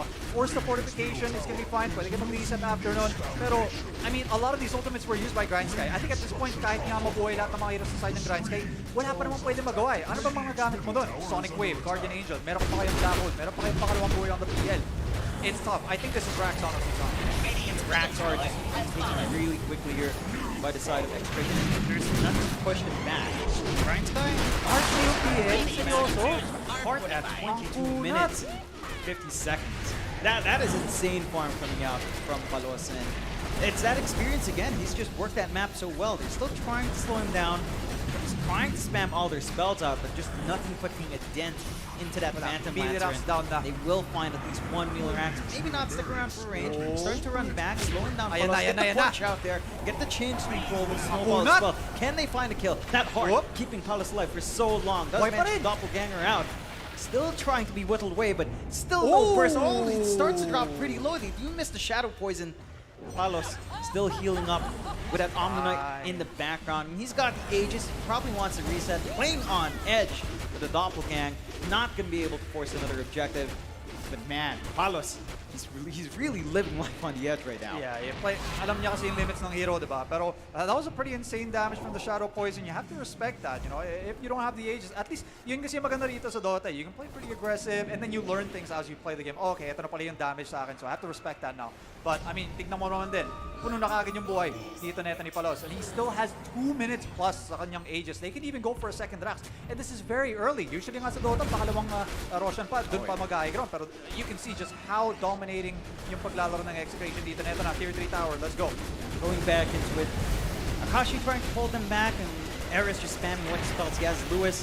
Lasso is ready once more, and we haven't seen the biggest overgrowths coming out. They tried to come in instant doppelgang out from Palos, trying to go onto Joel. Snowball forced out. Can he find a real one? He can get the chain control, but not Joel. Held in the middle, being chipped away. Chip damage coming out from Felix Distribution. Bob gets out to yell, diving into the back line, looking for more onto Akashi. It's getting slowed down. Okay. He is dispelled off and not going to go all the way. Lewis couldn't get the lasso in time there as well. As Palos still running forward with Mammon, melting onto Akashi. All the damage. The Eclipse, it's not enough. Oh my God! Guardian Angel saves the black hole. Dina fights through. Finally! Goes onto them. And the overgrowth does cancel. It's not enough. As they find every single kill. The rebounds forward. Shanks. It's too Splats late. to clean them up. Only Lewis to survive through. That's the bottom set of racks. It's open for the taking. And Execration and Tino, that patience from him pays off. Walang namatay sa side ng Execration dito, John. Look at that. They take a second set of racks. The tips are coming out. They know what's up. They know that they're about to take this game. The tips, even more tips come out against Akashi. They take the range racks as well, and they may even go for the third lane of racks. They've got no more Aegis, but yeah, I think they're going to play a bit disciplined. Yeah, I mean, just play it safe. You've built up an 19K lead now on Execrations, and that's off the back for a long time what felt like a 5K lead, right? Yeah. That's how fast the game of Dota can just escalate. Exactly. Yun nga lang din yung problema mo tuloy dito. Because I know the next question you're going to ask me here. How is Grind Sky going to be able to come back into this game? And I honestly do not know how they can kill this PL twice. I mean, we saw it once, but twice, nah. So I think for Execration, well, if they're maybe feeling a little cheeky, no, they can go high ground now, but I mean, we know these teams, you know, especially coming out from the TI qualifiers, alam nila eh, na pwede naman sila mag-sit back, relax, wait for the next rush, farm up lang muna ng mga next items nila, and then they can come back knocking on the top lane. Kasi, yung Grind Sky dito, they're gonna have to think about the mid and the bottom lane. It's always gonna be pushing in. So top lane dito for Execration, yun lang talaga yung magiging focus nila. But look at that, Tier 2 tower, they have no more outer towers at all. And look at the vision on the map. Wala silang nakikita sa labas ng base nila. Kumbaga sa ngayon, quarantine muna sa loob ng base. Yeah, they're completely blind. They're held in. You've got to ask someone else to dip out somehow. Maybe just Exactly. use a smoke to get some forward vision out. Side of Execration, full map control coming out. Next Roshan, 2.5 minutes until we see the respawn. So if Execration wants to play it safe, as we have seen a lot of teams, again, throughout yung TI qualifiers, the games tend to go a little bit longer, with a lot of on the line for Execration, of course, just gonna cut their losses. Again, going back to Grind Sky, sinabi mo na mahirap ng laro na to para sa Grind Sky. How about say something crazy? Maybe a refresh on the Batrider, maybe an Ags up on Joel's Tusk. Like, is a kickback enough here? Kasi yung problema dito, John, na nakikita ko, you look at the net worth of the Tusk right now. Well, what was his job this game? It was supposed to be able to snowball, no pun intended. It was supposed to be able to try to snowball with the Batrider in this game. But unfortunately, hindi kasi nila nagawa yun eh. So sayang kasi yung opportunity na makapaglaro sana sa ng aggressive. Nangyari, Execration kasi nauna eh. Diba? They took the tier 1 tower mid, nawalan tuloy kayo ng control sa mga jungle nyo. You felt unsafe. And look at this, Execration, they're playing in the perfect place in the map right now. Mag-control mo yung high ground dito, dalawang lane control mo eh. Control mo yung top, control mo yung mid. So napakahirap tuloy for the side of Grind Sky. Kailangan parating may nakabantay dun sa baba. And look, after that, they just wait for a little bit. Ano ba yung nasa likod nila? Roshan, diba? So just playing perfectly in that part of the map. Lewis, he has no choice but to try to push this as far as possible. Kasi kung may iwan man dyan, or kung iiwan nila yung lane na yan, naturally magpupushin yun eh. And tignan mo pa naman din, mid lane, bottom lane, may tier 1 tower pa yung Execration. So map control is just so tough. And that's why when it comes to these kinds of games, I think OG was the perfect team to be able to showcase that, how to come back into the game. You were behind, maybe 1 racks, 2 racks down. Magta-try kayo mag-smoke up eh. Try to mess with the other team's head. Diba? Yun yung kailangan mong gawin dito. But if you can't, if you're sitting in your base, eventually, obviously, with an economy like this, tignan mo ba naman din? Kanina, 5K. Kanina, 9K, 10K. 20K na ngayon, John. It's getting very, very tough. So you're asking me this question, how they can come back. It's so tough because I think at this point you have to, yung mga tipong Divine Rapier na eh, but they will try to go for the YOLO smoke. They know that Roche is going to come up soon and they need some kind of control in the map. Kasi kung wala kayong gagawin, tignan mo pa naman din. Sa base ka lang buong buhay mo, diba? Napakahirap kumama kapag ganun. So you need to try something. They're sneaking out. Maybe try to get some forward vision. Again, as you mentioned, Execration holding onto that high ground, really good spot to break that smoke. Inside of Grind Sky, pressure's onto them to try to get more. And they drop a laning ward here down mid, so they can get a bit of a rough idea as to when Execration does decide to dip out. Roshan is a bit of a longer timer, 1 minute 50 seconds. So there's a little bit of time to recover here. They're going to take back their outpost, get some vision, get some farm while they can. They are still severely behind. Inside of Execration, for their part, I mean, it's discipline. Yung experience scanning Execration, having played against so many international teams, they don't want to try to force it. They don't want to take the risk. One bad team fight for them, and suddenly this lead evens out a little bit more. Yeah, so syempre may rubber band effect pa rin naman. The streaks that some of these heroes have, it's gonna be really juicy na pwedeng maibalik sana sa side ng Grind Sky. But look at this, they're playing so disciplined. Wala man lang din nagtitipi sa baba para na mag-defend. So for Grind Sky, at least they know that this place is safe. Pwede sila mag-farm. But again, look at the net worths kasi, man. Napakahirap kasi. It's so far in terms of net worth. I mean, again, you have like 3 supports kasi yung Tusk, wala na eh. So I fear for Grind Sky na kulang yung damage nila. Yun yung magiging issue, I feel like, for Grind Sky. And for Execration naman, well, again, wait for the Roche and then clean as whatever you want to call it. Just go into the top lane and then tapusin mo na. Yun yung game plan for it. It's very clear cut. It's very clear cut. It's very straightforward for Execration, for Grind Sky. Again, yung sinabi mo nga, yung risky plays with the smokes, it feels like we've got to see them try. And they go out, it's only vision smoke. So maybe down the line when the Roche is closer to respawning, that's when they start taking those risks. But just with Execration's positioning, I just don't see any openings. They're not splitting off. They're not allowing themselves to be isolated 1 by 1. So Grind Sky, this game is just extra tough to get that bounce back. 8 to 19 hold steady, 20K lead for Execration hold steady as well. Side of Grind Sky. And they're shoving in bot, and they're trying. They're trying. The Ags is coming out soon on Joel. So yung Walrus kick is going to be available a little bit more, relocation spells there, along with the lasso that can help you lock in the back line here if you find the angle. So may laro naman yung Grind Sky. Very, very hard to pull off, but they've gotten there. Yeah, pero the way din kasi kung paano mag-open up ng teamfight dito for Grind Sky, right, is yung lasso or yung initiation dito ng Tusk or whatever, or lubog dito ng Shadow Demon. Pero kasi, wala eh. If you want to fight in these closed areas, may black hole sa kabila. And I think, what was it, a refresher? I think na nakita ko I'm not sure, but I saw something green na lumabas sa right side. And if you're in a situation for Grand Sky, you want to be able to go against, syempre, try mo sana dito sa Roger eh. Pero yung team fight kasi nila, that's not how it works. You don't go in there with a Chronosphere, you don't go in there with a Naga Song. You know, these are not these kinds of heroes. Kailangan maka-pick off sila and then mag-try mag-team fight ng 5v4. Kasi kung 5v5 talaga, wala, mahirap. Diba? Yung counter initiation sa kabila, the punish that they can have, the Sonic Waves pala na nakikita natin eh. It's so hard to be able to try to open up the team fight, and here we go. This is the inevitable push ng Execration. I think lanes could have been pushed out a bit more sa mid and bottom, but they don't care. Look at them. The TL, again, cannot be pulled twice, I feel. It's just nearly impossible. Very, very patient backline here. Execration is healing up Palos as he does get the slow and steady push. Little armor's there, but doesn't do enough to really stop that damage coming out from a peel at this point in the game. They're trying to harass him out. Again, it's just slow poking and prodding. With that heart up on Palos, with a Heavenly Grace on top. This guy's trying to rebound forward. Does find Akashi. They do manage to lock in. A lock in the Lunas. They do manage to get back the damage. Lasso back onto Shanks. Okay. And it will find one in the Marcy. Some punishment coming out for Grind Sky. But that is the lasso down. And Palos still uncontested. The entire backline of Execration. They're still ready with Guardian Angel. They're still ready with Black Hole as Palos just taunts a little bit in the front line there with the top racks. I mean, it's set to go. They find something. And let's see if they can find even more. Overgrowth's still there. They've got that play. The racks are just melting inside of Grind Sky. This lead is just getting bigger. Mega creeps up. The wave clear. They've got some of it on hand. But they're just gunning for it. Execration not waiting at all. Onto the tier 4s. Respawn's coming up shortly. Eclipse is up. There we go. They're trying to jump onto Joel. Getting him chipped away. Snowball to save onto the They're diving the fountain, John. Trying to get the They're damage. diving the fountain. BKB forced out.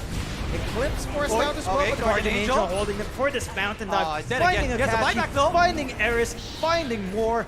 Can they melt him? Palos just going Akashi. ham all by himself. Dive na ba? He Yun. finds Akashi once again GG. onto Joel. The GG's called, and Execration take a dominating game 1, 9-25 in very quick fashion here in 34 minutes. Then, you know what? It's within almost expectations, right? Yeah, I feel like no. Kasi kung makita natin dun, it was about the laning stage, no. It was kind of weird because I feel like Grind Sky did pretty well sa laning stage. They did pretty well, you know. Ang problema ko kasi dun, hindi nila ginamit yung advantage na meron sila to play even more aggressive.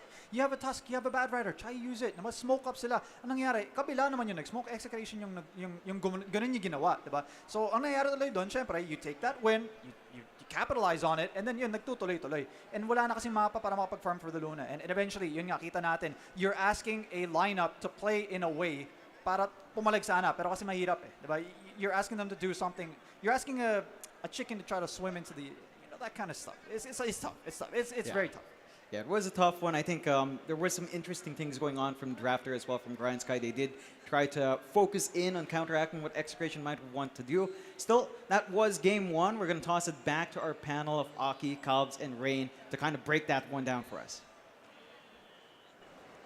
Thank you so much, John Xfire and Nathan. That was a very quick game indeed from Execration against Grind Sky. And again, welcome to Predator League 2022 Dota 2 Grand Finals here at Mall of Asia. We are back here at the panelist desk. This is Aki, your host, together with Calbs and Rain.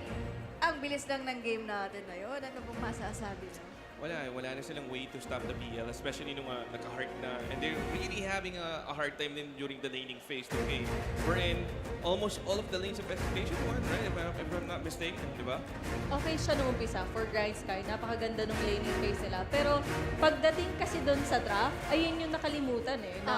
Lalo na ni Eris. Siya yung nagsabi. Sabi niya, lalaruin namin kung ano yung laro namin mismo, diba? Pero what happened was, sobrang naging reactive ka on the draft, especially the Enigma pick. Halos lahat ng mga picks nyo just to cancel out the black hole. Pero yung bigger picture, yung kailangan mo maging maganda yung access mo pagdating sa mapa, yung solusyon mo sa Omni Knight, sa Queen of Fate, okay siya pagdating sa laning. Pero yung Phantom Lancer na sobrang yaman, and yung Luna mo na halos araw-arawin. Hindi na nila pinagpahinga si Akashi. It looks like you guys were right, no? Talagang may issue din talaga sa draft for Grind Sky Esports. And with that being said, no, ano tingin nyo yung mga pwede nilang makorek or magawa for the next game to bounce back? I think there's a couple of minor adjustments when it comes to draft. I mean, okay naman talaga yung guys. Okay naman, I mean, ako nakikita ko talaga ito ng potential yung team. Gaya ng sabi ko, nandiyan na si Eris, si Grim to nandiyan din, or si Grims. And ano lang talaga kanina, yung draft nila is somewhat, parang reactive lang sila kung ano yung ginagawa namin. I mean, kung ano yung pinipik na execution. But I think they can just, easily bounce back sa game 2. And to force a game 3 din, diba? Para mas okay. Isa sa mga pwede nila maging minor adjustments, yung nangyari kasi sa kanila, yung physical damage, inasa lang nila pagdating dun sa carry, which is different from execution. So, napakahirap. That's one of the reasons why, di ba, nakikita natin ulit si Batrider and Earthshaker pagdating sa mga draft, nandun lagi sa first two picks. Dahil nandun agad yung burst damage mo. Ayun siguro yung pwede nilang gawin. Insta-kill na agad. So, very reliant nga sila sa Luna. But let's see if maka-bounce back nga ba ang Grind Sky for the game number 2. But let's see who is the Predator player of the game natin for this one. Palos. Walang 906, iba. diba? Walang iba kundi si Palos with the KDA of 9-0 and 6. Very flawless game for Palos. And tama nga kayo. Kasi sino ba naman talagang huhuli sa PL? I mean, nabanggit din ng casters natin kanina. No? They have the Luna, no, ang Grind Sky, which is, if you're going to think of it, meron siyang mga meron siyang right click na nagbabounce sa illusion. So, you can think na kaya niyang ubusin yung illusions ni PL. Pero kasi it's a matter of kung sino yung magiging online muna. Kung sino yung makakapag-farm. And that's how it goes for exec creation. So, agree ba kayo na si Palos ang ating Predator player of the game? Wala problema. Tsaka maganda talaga nilaro ni Palos. Especially Palos, di ba? Napunta siya sa di ba? Nawala sa Raven. Ginawa siya ng Fnatic. Nag-Fnatic. Sobrang laking, dagdag yun sa experience ni Palos. Then nakita rin natin on how he played during the qualifiers. Yun nga lang, they fell short against Neon, but that's about it. Dito nga natin makikita sa Predator League 2022 Grand Finals here at Mall of Asia. So marami pang mangyayari ngayon, mga kaibigan. So yung mga team bahay dyan, pwede kayong bumisita dito sa Mall of Asia. And while we are waiting for the game number 2, we'll just go for a quick break. But before that, we would like to thank our sponsors for the Predator League 2022, Predator Gaming, Intel, and Planet Mind. So don't go away, guys, because more esports action will happen here.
The new Predator Helios 500 has arrived and it delivers on every level.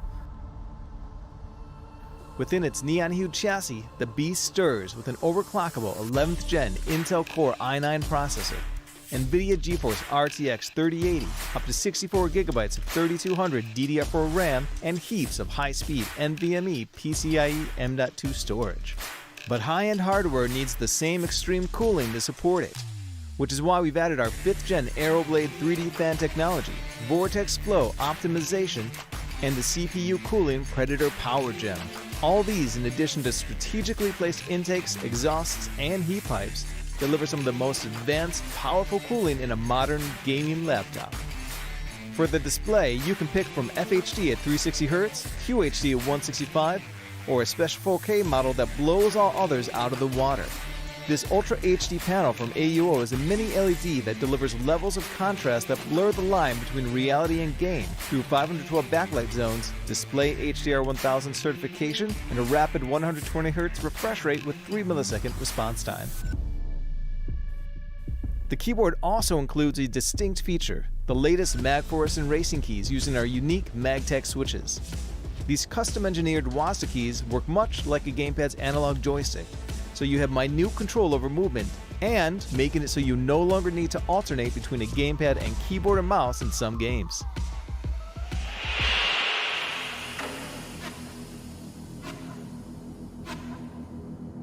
Now looking at the RGB, it's everywhere. From the 4 light strips that surround the entire chassis, the logo on the back of the display, all the way to the keyboard itself, which is per key RGB and includes plenty of patterns to choose from. You can also spice things up with some of the unique interactive modes, audio and mimic. With the audio-focused patterns, lighting will react to whatever you're listening to, whether it's a game, movie, you name it. Whereas mimic works much like its name implies.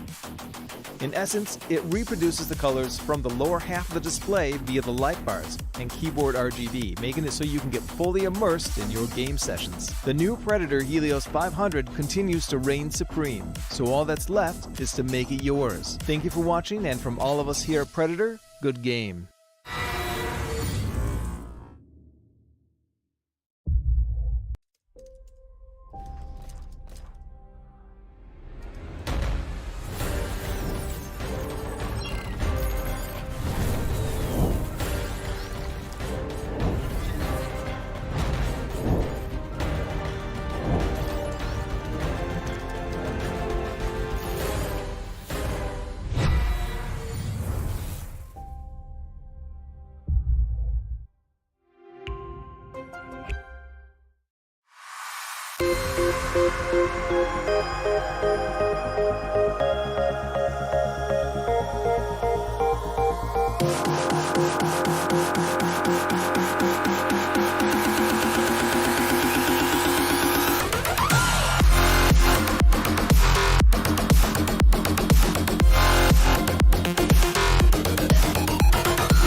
Who are you?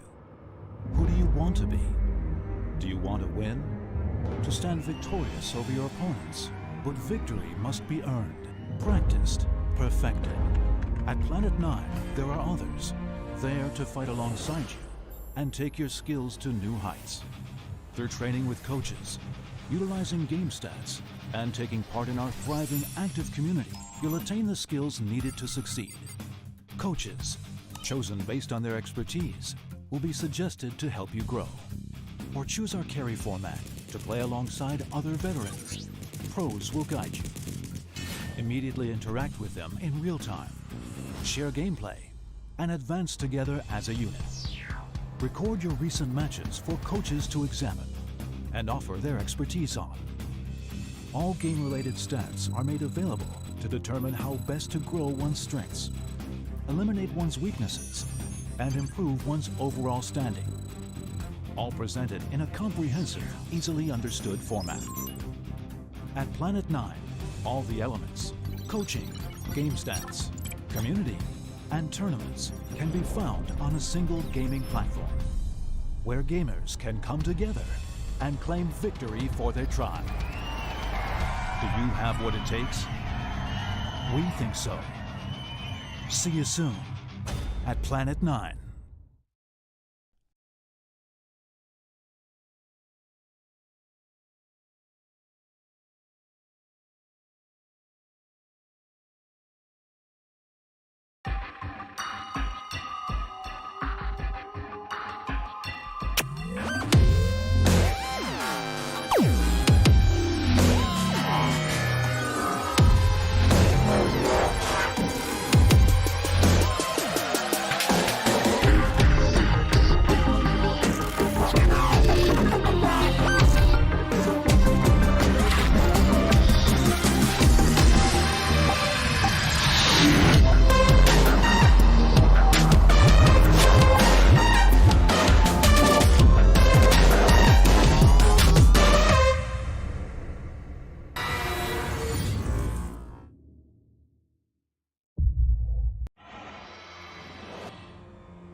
The new Predator Helios 500 has arrived and it delivers on every level.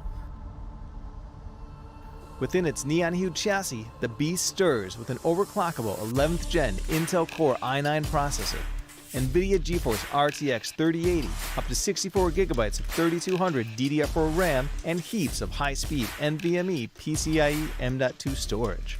But high-end hardware needs the same extreme cooling to support it, which is why we've added our 5th gen Aeroblade 3D fan technology, Vortex Flow optimization, and the CPU cooling Predator Power Gem. All these, in addition to strategically placed intakes, exhausts, and heat pipes, deliver some of the most advanced, powerful cooling in a modern gaming laptop.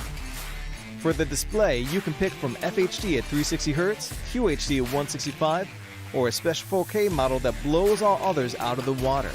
This Ultra HD panel from AUO is a mini LED that delivers levels of contrast that blur the line between reality and game through 512 backlight zones, display HDR 1000 certification, and a rapid 120Hz refresh rate with 3 millisecond response time.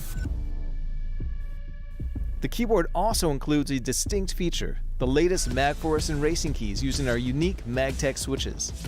These custom-engineered WASA keys work much like a gamepad's analog joystick, so you have minute control over movement, and making it so you no longer need to alternate between a gamepad and keyboard and mouse in some games.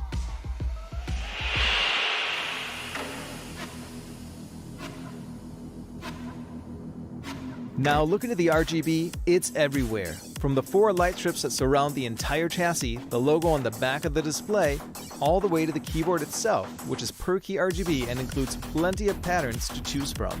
You can also spice things up with some of the unique interactive modes, audio and mimic.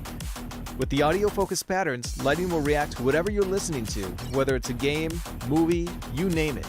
Whereas mimic works much like its name implies. In essence, it reproduces the colors from the lower half of the display via the light bars and keyboard RGB, making it so you can get fully immersed in your game sessions. The new Predator Helios 500 continues to reign supreme, so all that's left is to make it yours. Thank you for watching, and from all of us here at Predator, good game.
Who are you?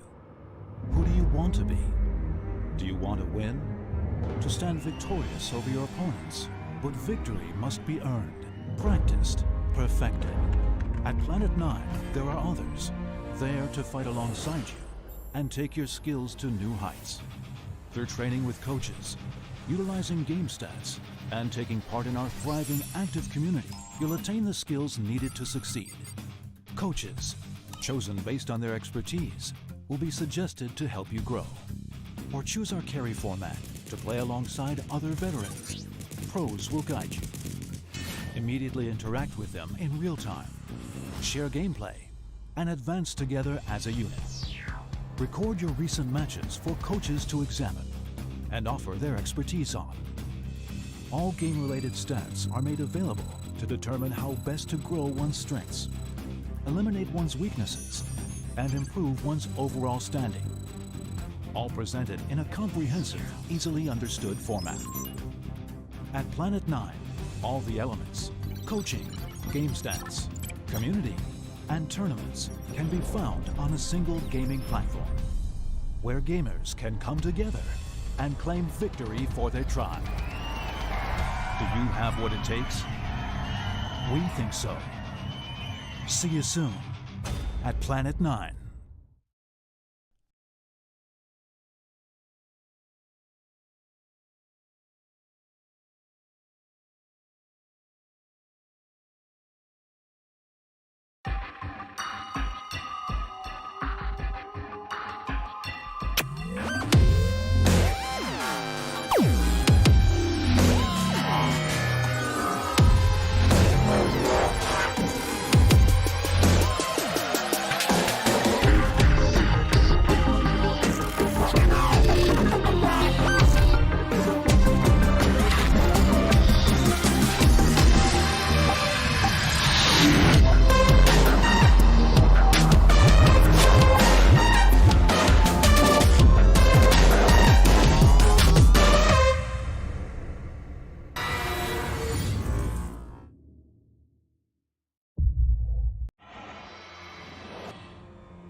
The new Predator Helios 500 has arrived and it delivers on every level.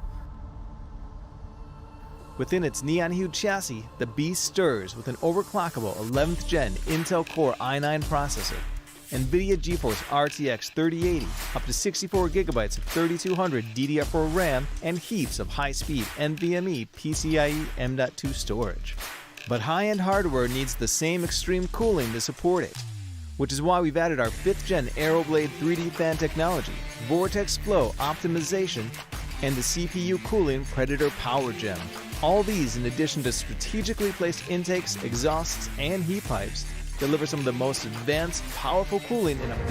Welcome back to Predator League 2022 Dota 2 Grand Finals, and we are back here at the panelist desk. This is actually your panel host together with Rain and Couch, and we are still ongoing for our first series of the day, Execration versus Grind Sky Esports. So, game number 1, napakabilis lang ng game na yon, Kuya Couch and Rain. So, ano bang ina-expect nyo for this game number 2? Well, ako, talaga, in-expect ko for Game 2, especially for Grind Sky, is to do some minor adjustments with their draft. Na okay lang naman yung maging reactive from time to time, but hindi kasi, hindi siya nag-work yung reactive drafting eh. So, based on my experience na, diba? Tingin ko, isa sa mga kailangan nilang ayusin bukod dun sa draft, yung lumamang kasi sila, di ba? Pagdating ng early phase, ang ganda ng start nila, especially dun sa kanila mid laner na nasolo kill si Bob. So, kailangan na lang nila na ituloy yung aggression na dapat meron sila. Okay. Parang hindi nila, kumbaga, na maximize yung aggression na pwedeng gawin nung sinasabi ko na 4 na heroes na Grind Sky Esports. So, yeah, I agree with the both of you na yung tayo mga minor adjustments ng Grind Sky Esports. How about the draft, no? Babalik muna tayo, before we proceed na sa game number 2, mabalik tayo sa game number 1. If not, ano tingin niyo yung hero na naging problem for Grind Sky Esports? Is it the Luna? Actually, hindi naman talaga problem yung kung paano lang talaga nila na-execute yung strat nila and na-maximize yung draft nila. Like for instance, yung Batrider nila, nanalo talaga yung Batrider nila against sa di ba? Sa Queen of Pain kanina. So, parang hindi lang nila na-transition into getting more objectives, getting more kills, and to create more space din sa Luna. Parang gano'n lang naging parang problem ng Grind Sky. Pero ito, different draft yung pinuntahan nila, di ba? After na, yes, nandyan pa rin yung Batrider, pero you went for the Bristleback na one of the notable heroes, lalo na ni Akashi. And for Execration, still going for the Marcy and the Enigma. Yeah. Gano'n naman din talaga. Kung ano yung nag-work yung game number 1, most probably, gagawin nyo ulit for game number 2. Pero tingin nyo ba, itong first 2 picks ng Grind Sky Esports will be enough again for the Enigma and Marcy? Most probably. Well, kasi ngayon, same thing. Sino mag-stop din sa di ba? Sa black hole dito na Enigma. Actually, pwede. Batrider, he can just blink. Or kailangan nyo rin ng Eternals, tama ba ako rin? Para maabot yung distance ng black hole ng Enigma. Sa bandang, sa backside niya. Pero, medyo pa rin eh. Ano ba tawag dito? Tagilid pa rin. Kulang pa naman. Kulang, in fairness din naman, second pick pa rin naman yan till now.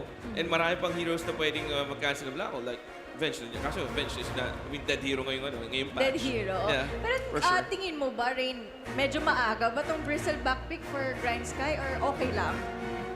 Pwede natin siyang tignan na as a hero na kayang tumapat dun sa Marcy and sa Enigma na lane. At least you have a decent na wave clear, lalo na dun sa units pa lang ng Enigma.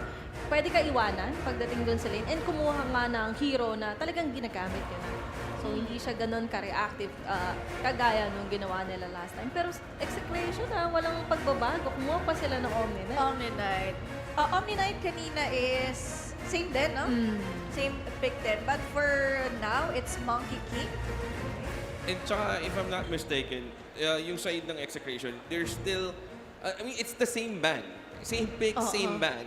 Ganyan din yung order kanina ng Game 1 eh. Diba? Kung naman pa si Undying, Skyrat, Warlock, Dawnbreaker, then yung Rubik naman ngayon. Which is ideal din naman since Rubik, again, kanina sinabi ko rin ng Game 1, one of good heroes to parang best counter din sa Enigma. Since sobrang daling nakawin or spells, magamitan ng spells still ng Enigma yung yung Enigma na para makuha yung black hole. Pero what do you think about this first 3 picks ng Grind Sky Esports? No? Most probably, puro core to. Ano bang masasabi niyo pag ganun yung draft na hindi pa sila naglalabas ng supports? Yung Monkey King kasi, pwede siyang mag-support sa ngayon position 4, knowing na hindi na natin madalas nakikita si Monkey King. Pero as a support kasi dito, pwede ka makapag-provide ng good na vision, tapos samahan mo pa ng Chen. So, ganda ng access yung pagdating sa mapa. Sa mapa. Oo. Ito yung kinulang sa kanila ng game number 1, di ba? Yung map control, which is parang taliwas sa sinabi ni Aries na malikot kami sa mapa. I think for this game, pwede na nilang magawa yun. Pwede na silang maglikot sa mapa dito for execution. And I do agree dun sa sinabi mo, no? Tsaka yung supports ng execution, ito yung two heroes na kumbaga hindi ganun ka-ideal for invasion ng jungle di ba? Tsaka ano rin di ba may Chen din sila ngayon. So may Chen army and later on. When it comes to pushes, yung lineup ngayon dito ng na execution, walang way to deal with high ground. I mean yung parang high ground push dito ng Grind Sky. They have the Chen army. Tapos may magpa-front pa ng Breath of pero nandun din naman yung Midnight Pulse din naman ng Queen of Pain. Shadow Fiend. So they went for the Nevermore, the famous Nevermore. Ito yung ginamit yata ni Bob last time. Yes. Last TI qualifiers, right? Yung ginamit nga ni Bob. Bob styling his Shadow Fiend on a LAN event, di ba? It's kind of different. But let's see. So, ano bang masasabi niyo dito sa Shadow Fiend pick? Is it okay? Or ano ba yung mga possibilities for this hero? Kung yung Bat Rider magtatapat sa SF o sa Shadow Fiend sa mid lane, medyo, syempre, advantage pa rin, di ba, yung Bat, knowing na sticky napalm, mag-i-stack lang siya, right-click, so, hindi rin mobile yung hero, yung SF, yung Shadow Fiend against sa Bat Rider. So, he needs to be cautious. Kasi isang flame break lang May sticky napalm, stack a perfect flame break lang could cause disaster para sa Shadow Fiend sa mid lane. Pero somehow it answers, di ba? Kung ano yung kinakailangan ng Grind Sky pagdating dun sa kanilang lineup. And one of the changes pagdating dun sa SF was the raise, di ba? May slow na siya ngayon. Yeah. Which makes him better pagdating sa laning phase pa lang. And dahil nga dun sa tinanggal ng mga minicamp, di ba? Mas gusto mo talaga ng hero na mas malakas pagdating sa lane. Okay. Pero tingin nyo ba pwede pang i-adjust yung Bat Rider dito? Kasi baka mamaya may na-mind games lang sila ng Grind Sky Esports Bat Rider can still go on the off lane and they can still pick a mid lane hero na kumbaga super counter kay SF. Well, kasi Possible pa ba? Pwede, kasi again, yung Bat Rider is somewhat called flexible pick. Pwede siyang ilagay sa, sa mid, sa off-lane side, or minsan iba ginagawa ng support. Pero I don't think it's going to be support since alam mo naman kung gaano kalakas yung Bat Rider. Even though with the nerfs, couple of nerfs sa kanya with the recent patch, still a strong hero to be picked on this kind of level. Pero kung hindi mo match, kasi kung gusto mo talaga manalo sa lane syempre, tapatan mo na yung Nevermore o yung SF sa mid para masikip yun lang yung isang lane na sure kayo na panalo. Kasi gano'n naman laro yung Dota You need to win your lanes. Kaso ang problema nga lang iba, mananalo sa lane. Like kanina, yung perfect example, yung Game 1, Bat Rider nanalo sa lane niya against kay Bob. Pero wala, yung result yung pa rin. Yung game pa rin. Yeah, exactly. Again, Dota is a team game. Pero with that being said, ano ba yung tingin yung heroes na hero pa for the last pick ng Grind Sky Esports dito na kumbaga tatapos ng draft nila? Binanda yung Razor. I was about to say Razor, since maganda siya sa Bristleback, pwede mo siyang ilagay sa safe lane. Kung off lane man yung BB, or pwede gawin dito ng execution, ilagay na sa off lane kasi pwede pang pwedeng gawing 4 or 5 yung Enigma sa kabilang side. May Pangolier ka pa nga Yung Pangolier, Beastmaster, and more. Mga heroes na okay pagdating sa paglaban ng maaga and good cancel rin. Pero Visage na lang kinuha nila. So, still connecting dun sa Chen na pick up mo. Grabe yung push potential dito ng Grind Sky. Ang bilis lang, no? Yeah. Chen and Visage, no? Parang hindi pa ganun ka-enough yung heroes na execution in terms of how you're going to take down yung mga controlled units na meron yung Grind Sky Esports. Yeah. Chen with the Chen army, Visage with the familiars. Pero PA ba, tingin mo, will be ideal for execution? Kasi before, nakita ko na yung PA Parang, syempre, PA, you need to build Battle Fury sa PA. So, kapag yung time na sobrang lakasan ni PA, parang isang blink niya lang dun sa dun sa mga sa units ni Chen Possibly, pwede rin. Tapos may break pa siya, di ba, with a shard? Final Nice, di ba? pero sobrang greedy ng lineup mo. May Shadow Fiend ka na, and meron ka na Enigma. So sila yung nagpango Pango, here. sila yung nagpango. Sila yung Okay. kumuha ng pango. So, SF carry. Saan yung tingin ng pango? SF carry. Oo. Yeah, Shadow Fiend carry. Ginawa nila same. I still, still gonna go for execution pa rin for this game. Gusto ko rin yung draft. Simple lang, I mean, straightforward draft. Nothing fancy. Yeah. Isang ano lang, no? Simplehan lang natin, sabi ng execution. How about you, Ray? For this game, I'll go with Grind Sky. Grabe yung push potential nung kanilang lineup. And yung condition nila dito para lang magtuloy-tuloy, kailangan talaga yung Batrider mag-connect with other heroes. And Kuya Counts naman? Yeah, Execration. Okay. Ako naman, I think I agree with Ray. Grinds kaya ako dito. Sobrang, pwedeng maging fast game lang to eh. Kumbaga, sa Well, grinds true. kayo naman mangyayari yung nangyari sa kanila nung game number 1. And I also won the game 3. Yun din kasi. Sabagay.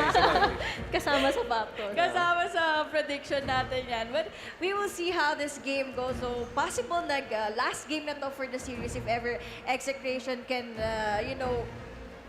execute their draft perfectly. Pero narinig nyo na nga ang prediction namin dito sa panel desk. And I think it's time to start the game in a while. Okay, this is again the game number 2 of the best of 3 series of Grind Sky Esports versus Execration. Pero any last thoughts? Mabilisan lang. Gaya na mention nyo kanina, di ba? Yung lineup ng Grind Sky, it might be a quick game with this kind of a Zoo lineup or yung push lineup. Pero kung hindi nila ma-execute yun, Pero ang hirap kasi i-stretch, no? Or tingin nyo okay lang, i-stretch yung Pangular and SF for the late game? well, Maganda siya versus sa Yeah. heroes yan. Lalo na pagdating sa units, ganda ng clear mo. Okay, narinig nyo na guys. So it's time again. Nathan and John X para makakasama natin for this game number 2. Take it away, gentlemen. Thank you, Aki. It is John Xfar here along with Nathan once more for this game number 2. We are into it. You heard some of the thoughts coming out from the panel here, Nathan.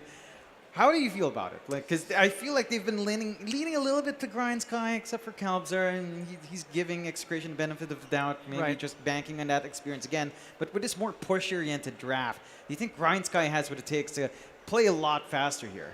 Yeah, I think kasi nakita ko sila, they walked off the stage, they seemed to go somewhere else. It seemed like they talked about it. So hopefully, yung isa naman sa mga topic doon, sana aggressive. They have to play aggressive. And you have no choice at all with this kind of draft. You have a Chen, you have a Visage, you have a Bristleback, you have timings na hinahabol mo. Play fast, play aggressive, play your lineup, play your draft, For the side of Execration naman, I mean, if they have the same confidence in terms of sort of just playing their game, pwede naman ganon din. But it's all on Grind Sky and whether or not they can bring it to a game number 3. Yeah, they've got a lot of pressure on their backs here, of course. Yung isang slot going to Japan is on the line here. Exactly. And you would want that share of the grand prize pool as well in these qualifiers. So, Grind Sky, they've got to bring their A game. And yung nga, si Execration, with their experience, with how long they've been playing Dota, with the guidance of Kimo, they've got a lot going for themselves here as well. Still, take a look at that mid lane. Pangolier coming out here for Bob up against Lewis on the Batrider once more. Sa tingin mo, mas maganda na ba ang lane ni Lewis dito? Or can Bob still kind of play tag? It really depends. I think yung mga ganyan kasing lane matchup, it depends who makes the mistake first. Parang ganun So, you can have an even lane as a Pangolier, believe it or not, you can.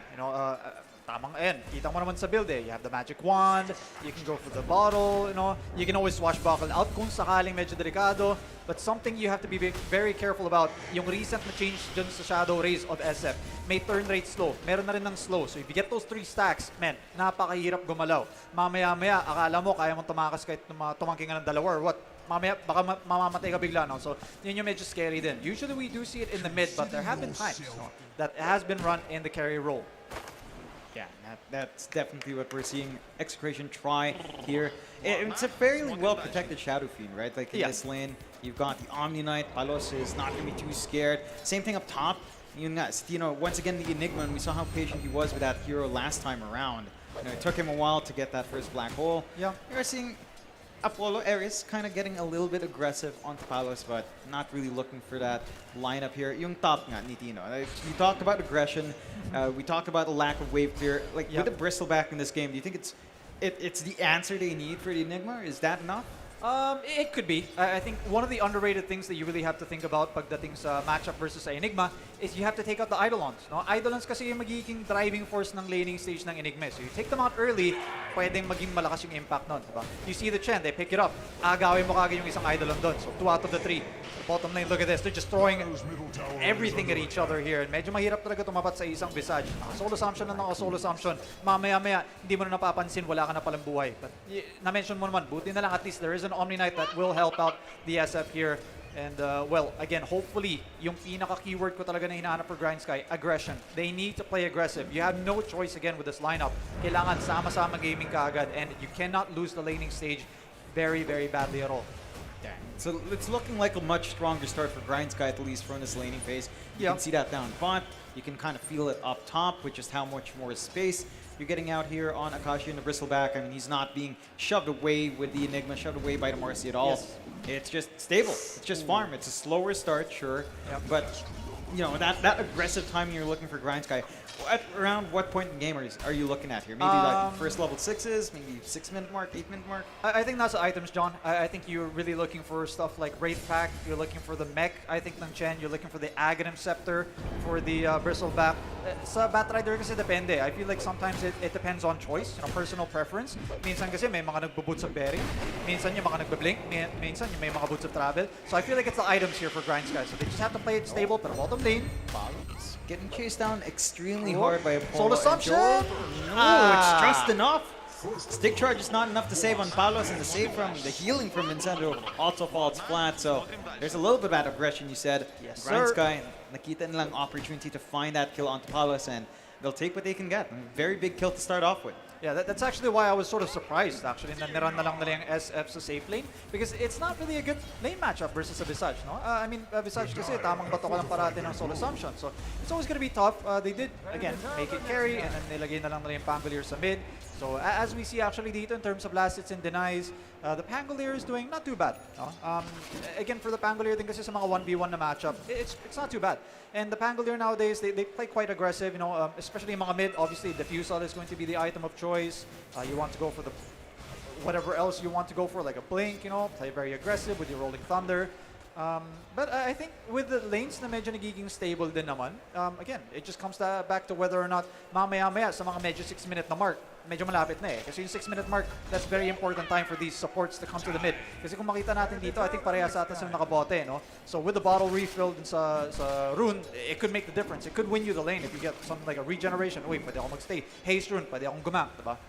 Yeah, and that's something we saw Bob kind of play off of really well in the last game. So we're going to need to see both sides respect. I think when it comes down to that, like you mentioned with the Chen, with the creeps you have on hand, you've got some pretty good presence out if you do manage to get a good one there with the level 2 Holy Persuasion. So we'll see if that's something that Ryan's going to want. See the Monkey King. Yeah, Era's just kind of running around in the courier form. Yep. Playing tag, hide and seek right now. Chill lang, chill lang. It's a fairly chill game, 0-1, 5 minutes in. And when you look at this tempo, when you look at how the lane comes out, you know, with the CS you have on hand, do you feel like, you know, Grind Sky, they've gotten enough to be aggressive in these lanes? Because you aren't really slowing them down too much. Yung side ng Execration, may CS pa rin, may farm pa rin pumapasok sa kanila. Yeah, I mean, inevitable din naman. It's not really like itong mga hero na to is pwede na lang ma-dominate na parang, uy, okay, nakapatay tayo ni isa. Try natin gumola pa rin. But of course, Soul Assumption takes a lot of mana. And again, I think for Grind Sky, you don't have to rush this. You know, I think you just make sure that you hit your timings, hit your items, and then pwede na kayo magsama-sama. Yun kasi yung pinaka-importante. Play aggressive as a team. Not so much na solo-solo lang. Pero oy, hey Bob. Bob does have a roll. Still pump faking. It will roll in the end. Shanks rebound on top as well. Can they find the chain stuns coming out? Bob? Hindi pwede. Doesn't manage to shield crash down. So Lewis gonna be fine. Shanks just playing tag bit. Might be in a bit of danger now. Flame break out onto him. Trying to TP away. One more right click. Lewis finds it onto Shanks. Another solid start. Once again, trying to go. Bob, he's turning back in. He knows Lewis is pretty low on mana. Does pop the invis. does manage to walk away. So no counter kills coming out for Execration. And Grind Sky, again, individually, nakikita nilang mga opportunities na to. Yeah, for sure. Medyo bad trip nga lang syempre na nakakuha kasi ng rune dito si Bob. For of course, dito sa Batrider natin na si Lewis, he has to go back home para mag-reset. Side lanes medyo chill. No? Yung kasi talagang nangyayari dito sa Dota ngayon. Supports always going down to the mid lane, going to help out sa mga rune. And bottom lane. Stunned up by the Boundless Strike. 3-stack Jungo onto him. Charged up on Eris, but not gonna really full commit under tower still. So some turn out on Follows already. Rotation from Bob. Shield crash out. Chasing down Joel. Going low. Wants to kill Vincenzo first, but not gonna be able to cast any spells. And Bob finds a double for his trouble. There we go. No, wasn't looking too healthy for him in the mid lane, pero makita natin, isang TP lang. Didn't even need to use the Rolling Thunder. Alam niya na okay, sige, meron akong gandang skill. Go for it. And bibigay mo pa kay Marcy dito sa mid lane. So mas maaga maybe na level 6 na makita natin for this Unleash is gonna be unloading insane amount of damage. Alam natin yan. Nakikita natin yan time and time again. That's another death nga lang na mangyayari dito sa bottom lane. No, mid lane though, here we go. Onto Lewis. Rebound doesn't quite connect. Flame break, they want to find a punishment onto Shanks one more. Eris rebound to get the hits off. Not going to be able to really charge up. Alright. As Lewis starting to drop really low off the swash. Shanks still being the chased rebound! away. The rebound does connect onto Monkey. Too far! And under the tower, taken away. Lewis can't help. He does find Marcy in exchange.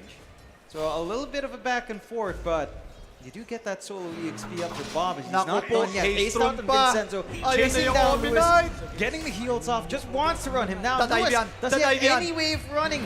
Trying to heal with Bob. Oh, the swatch out from Bob. Right on the right spot. Manages to find even more for the side of Exe. Something to note nga lang namatay si Palos dun sa bottom lane. Solo kill ata yun. You now have the level 6 from the Visage. So may makasama ng mga familiars. This is when you start to call it a dead lane, di ba? Okay, medyo mahirap na mag-lane. Baka maya-maya, mas-solo kill lang ulit dito ako ni Joel. So I believe na si Palos will probably go into the jungle. Maybe free up an open lane. I'm not sure kung sino yung pwede na sa baba. Pwede naman siguro yung Marcy, yung Ominite. Anyway, try to defend the lane. Try to push it out as much as you can or defend it as much as you can. Pero eto yung maganda. Grind Sky, they're understanding that they need to play aggressive, and they are doing it. The rotations that are coming out, medyo chill lang si Grims dito, pero once na matamaan niya na yung mech na yan, instantly, pupush na ng Torre. Kung makita natin, pressure kagad sa baba. Just using that familiars in a big way, using the vision coming out from Eris nicely as well. Maybe setting up on Vincenzo. It doesn't quite May land Marcy sa great. gilid Ayun. Rebound does catch the Visage and not enough Eris. Trying to find the damage, but not really pumping it out. The tower's doing a lot of damage. Healing still coming in. The damage over time onto Eris is a lot. The tower's not switching aggro, but Vincenzo still falls. The recommit doesn't quite work out. They're going for more. Familiar stuns does line up with a tree dance on the edge. Tagal mag-TP yung mga iba. Still dropping a rebound onto two. Does find it though. Bottom lane. And Tino, is it gonna be he's the got black hole onto two early on, taking them out. Oh my Two for goodness. Tino, and the patience from him again to see that opportunity. Finds a nice trade for Execration. This is still pretty rough, but they are punishing that aggression. Tagal ko nga hinihintay, but sabi ko, parang mga nagtitibi. Kanina, sipag-sipag ni Bob magpunta sa baba, pero yun ang London kasi, they are looking at the other lane. So, yeah, securing a bit of farm for Palos. They make sure, kasi namatay na ng isang beses sa baba, di ba? So, he wants to go, pero mid lane ako po, eto na nga yata. Not quite. TP coming in from Bob. Kaso ang dami Yeah, there's a lot of commitment now onto mid. They've got a big army coming out here from Grims as well. Get some D wards going just to clear out the map here on Execration's side. Lasso's still ready from Lewis. Pwede. So they can try to go for the plays. Thinking about it. Definitely thinking, but with the protection coming out from Vincenzo with that Heavenly Grace, it's just really tough to commit. So they're just kind of wasting some time here. Meanwhile, Execration looking down bot. Tino doesn't have Black Hole, only the Eidolons to play with. Did not chop the tree line of Eris. The TP coming from the Batrider. Yeah, they got the travel top and they'll find that kill onto Tino. Trying to look for more into Shanks. Meanwhile, though, Tino does melt down Joel. With the Eidolons, the damage coming out is pretty damn high. They'll lose Shanks anyway. The Eidolon army will have to retreat. So a 2-for-1. Back and forth. A lot better for Grind Sky. The aggression is lining up. And yan nga ang timing na hintay mo. They've got the Vlads at least. There's a little bit more coming out from the Visage, and now they can maybe start to consider more towers. Yeah, for sure. Again, we were talking about it. Even the panel said so. They need to play aggressive. You draft for aggression. You don't play aggression. Obviously, it defeats the purpose of playing, drafting aggression. But yeah, they're doing very well. They're able to defend the mid lane tower. Fortification na gamit nga lang nila. Bottom lane is being pushed as well. Para ito na kasi Apollo. Looking onto Eris, does get the roll allowance. Manages to get the stuns on him. They feed that kill onto Palos. Although yung net worth ni Palos is just so low, they're trying to chase for more. But Lewis is fairly slippery on that bat. Right now, the Bristleback does get this push into the midnight pulse. Damage is pretty significant. The heals not enough, and Akash shows up to try and help. Gets tipped for his trouble. Ay. Mental damage with the tips. Alam naman nating lahat din yan. Pero anyways, yeah, Grind Sky, it's a bit unfortunate, no, na namatay nga lang yung Bristleback mo doon. Wasn't really there. Itong si Grims to be able to provide maybe a bit of mech. Playing pretty aggressive. I mean, yun nga lang. Minsan, okay, you ask for aggression. Minsan, there's a bit too much aggression. No? So, yeah, medyo chill lang dapat. But anyways, yeah, Execration will walk away from that. Taking the tier 1 tower, taking the Bristleback kill. Okay na yun para sa kanila. Grind Sky on the other hand, maybe reassess the situation, but hopefully doesn't stop them from playing more aggressive. Kasi kailangan pa rin nilang laruin yung aggressive yung ganito. Just need to control the aggression. And mid lane. Again, getting tossed back. Nice push back. Yung Heavenly Grace. Break with a Heavenly Grace. Lasso just taken out, but Palos is still melting. He's not getting healed up enough. They've even got Joel around with the damage. There we go. Melt through Palos. Favorite target so far of Grind Sky, just slowing down that pause. Maybe even Shanks as well. Might find Shanks, not a rebound's there to save, so he will back off. But Grind Sky, they find that one kill, they might find more. Bob rolling needs to try to get something done. Rolls onto Grims and onto Joel. There's no follow-through for him to really play with. He is stalling out the push. Oh, he gets the boundless. Does get the stun rebound. Can they find anything else? No, just try and get the speed. No lasso. The damage though from the Firefly is ramping up. This goes onto Apollo, onto the tier 2. I think Apollo's dead here. Now Chris is well on the stunts. Just enough. Tino finds it slow but surely, baiting them into the overcommit. Yeah, I'm not sure about that. I feel like they were thinking about getting Bob, no? Pero nag-backfire nga lang din tuloy. Of course, namatay nga lang tuloy yung Monkey King nila. But I feel like the more important objective there was to go for the tier 1 tower mid, no? Nag-commit na kayo ng maraming heroes doon. Sana, kinuha na lang sana yung tower. So, yeah, a bit of a dive. Again, this is where it comes in when you try to play your mindset, when you're playing very aggressive. Minsan nga lang to go over it, no? But anyways, yeah, Execration will try to punish this. And it seems like it's still a very close game, despite the fact na yung Grind Sky nakakuha sa mga magandang pickups dito. Yeah, it still boils down to just how well Execration's been fighting back. At yung objectives din nakuha ni Execration. Yeah. Mid-tier 1 just feels a lot more important. And the fact that Grind Sky hasn't been able to equalize, it's just going to put a bit of a dent in their game plan. It's just harder to go into that jungle, harder to get that aggression you mentioned. Oh, not lucky again with the Midnight Pulse tree cut here on Tino, but they will find that tier 1 tower for the trouble up top and get more control for themselves. Yung forward part ng jungle na, it's opened up for them to just get aggressive on. Grim's just solo pushing by himself. No punishment coming out here from Exe. Fortified to just stall. Bob the top in haste. Wants something for his trouble, but isn't going to be able to get the angle. Alright. Grims just kind of stays steady. No real commitment. Ito ba yung gusto mong makita sa Grind Sky? I mean, they are kind of working the lanes better, but it feels slowing down as the roll still comes out from Bob. He still finds Grims. Easy kill. Oh, Vincenzo steals it. So, you know, it snags it away as they're trying to take out Joel. Familiar stuns do slow down Shanks, and they're not going to be able to get the rebound off. Rage Attack drop for good measure as well.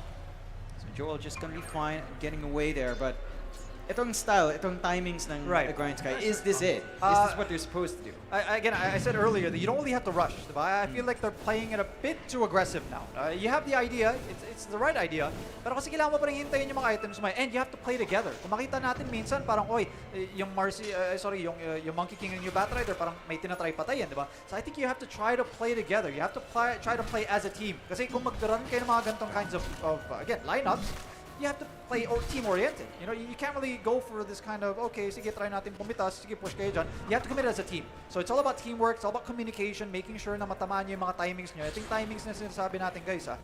It's the items, you know. They're getting some of them now, but yun nga lang din, it's the real timing that you get kapag may Agharon's Bristleback na. Yeah, that Bristleback Ags isn't too far off. Should line up with a BKB timing coming here as well from Lewis.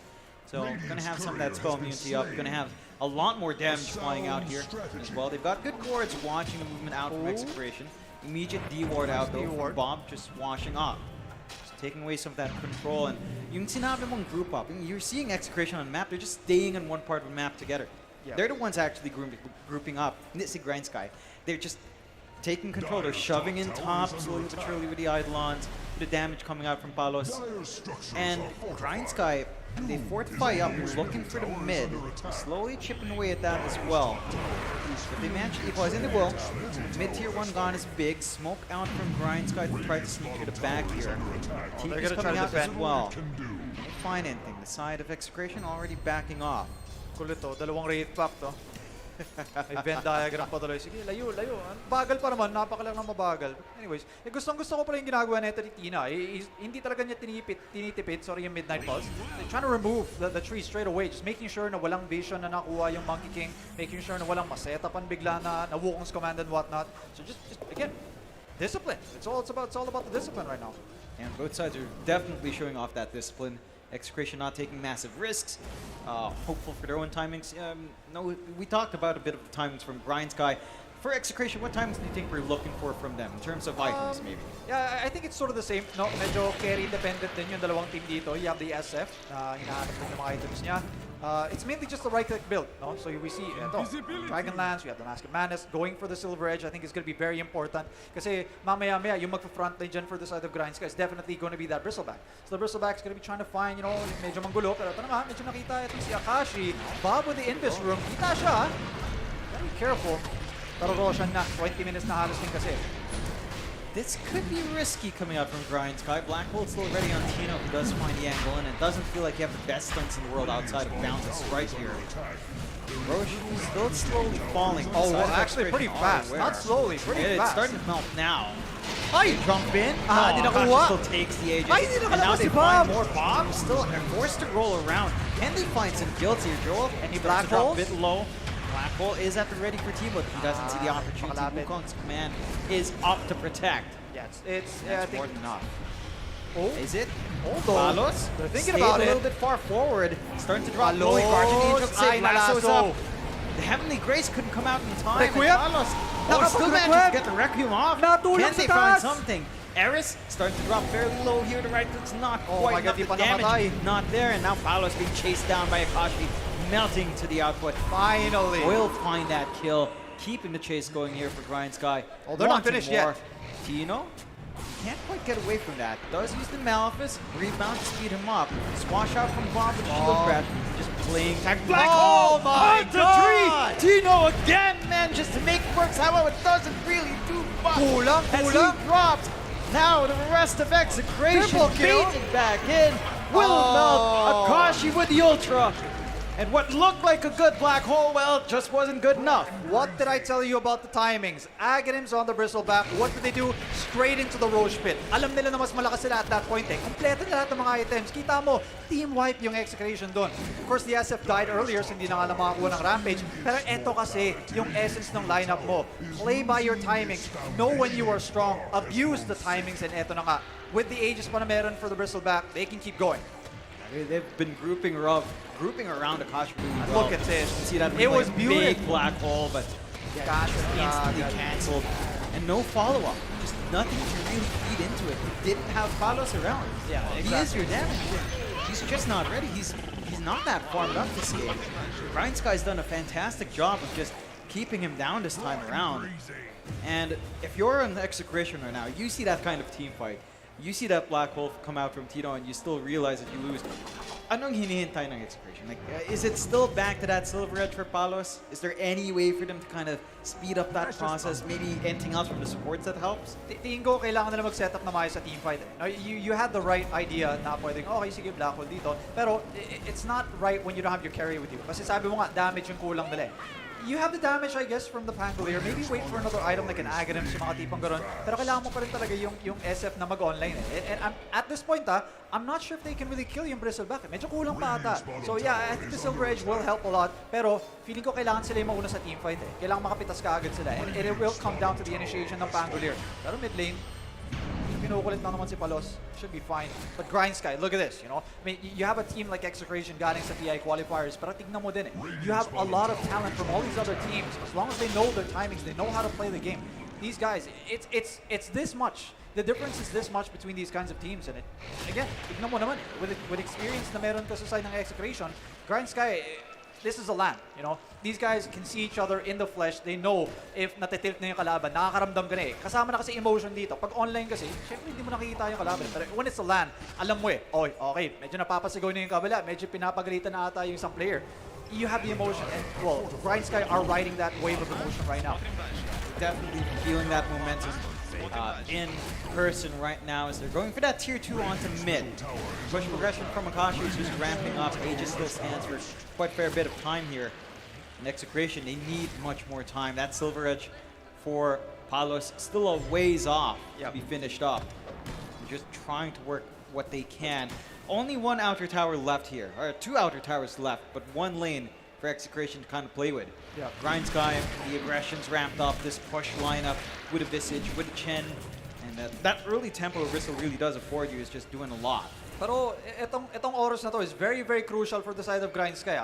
They are still very prone to be able to make a mistake. So if you make that one mistake, sabi natin, uy, take kayo ng teamfight, biglang nag-expire yung Aegis, tapos namatay yung Bristol. Yung mga malit na ganun, it can make a very, very big difference because yung confidence mo din kasi baka mamaya biglang mag-collapse, right? So I think for Grind Sky, in this sense, medyo kalaban na lang nila yung sarili nila kung sakasakali. So they have to just make sure that they play clean, play discipline, know na malakas pa rin naman kayo, but not yung over. Kanina kasi medyo, alam mo, nakakaramdam na tayo na over-aggressive, over-ganto. Nice Hurricane to be able to push him back away from danger.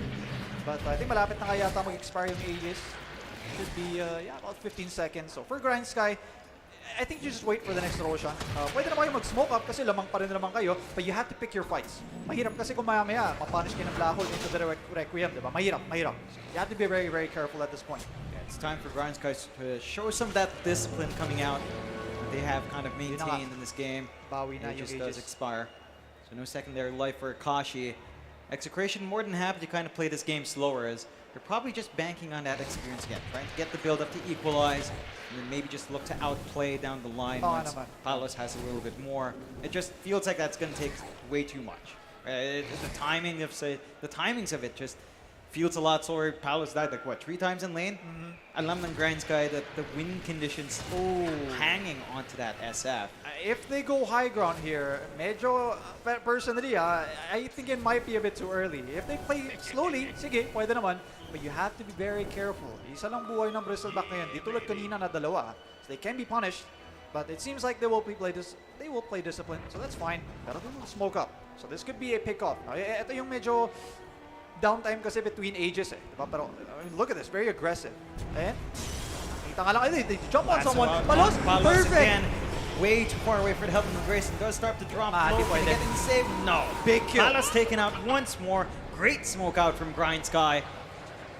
As they just slowly chip away. These aren't massive fights. You know, they use some of these big ults, but they find the big kills they want. They're slowing that timing, and Execration just doesn't have the room to farm. Yeah, I think at this point, medyo ano na lang eh, force na fortification.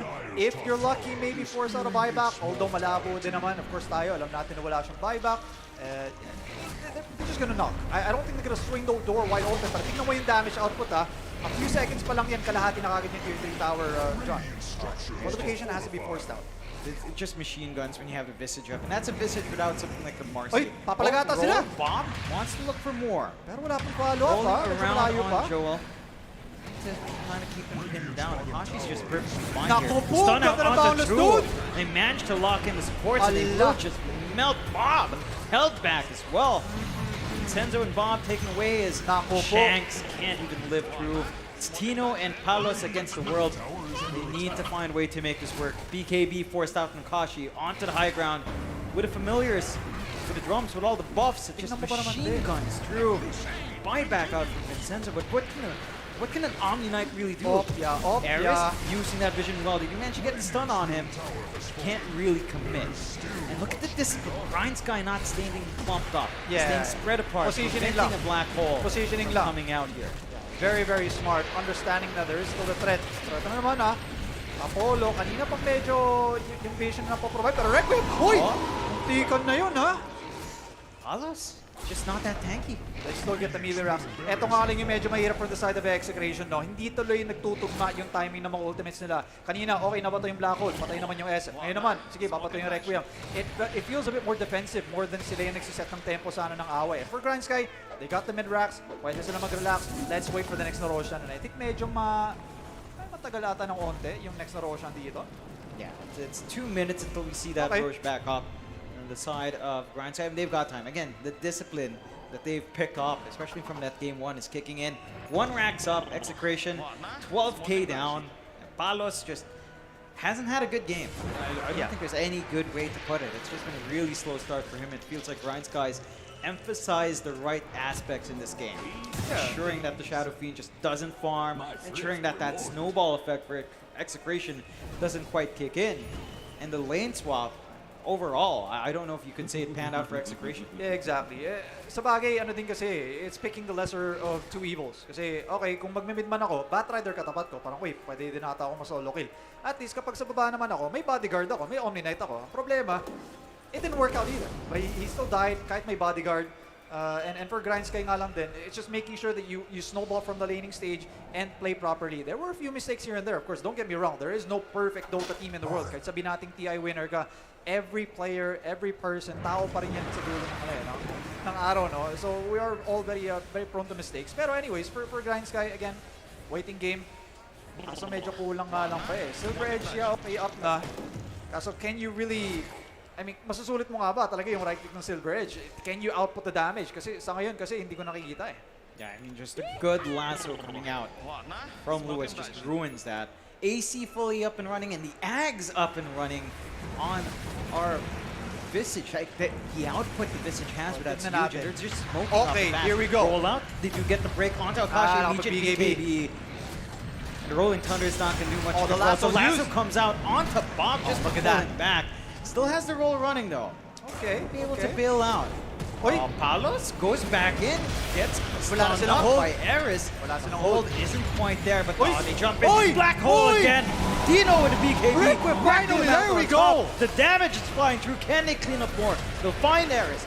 Akashi starts to drop low in the Midnight Pulse. Still managing to run away.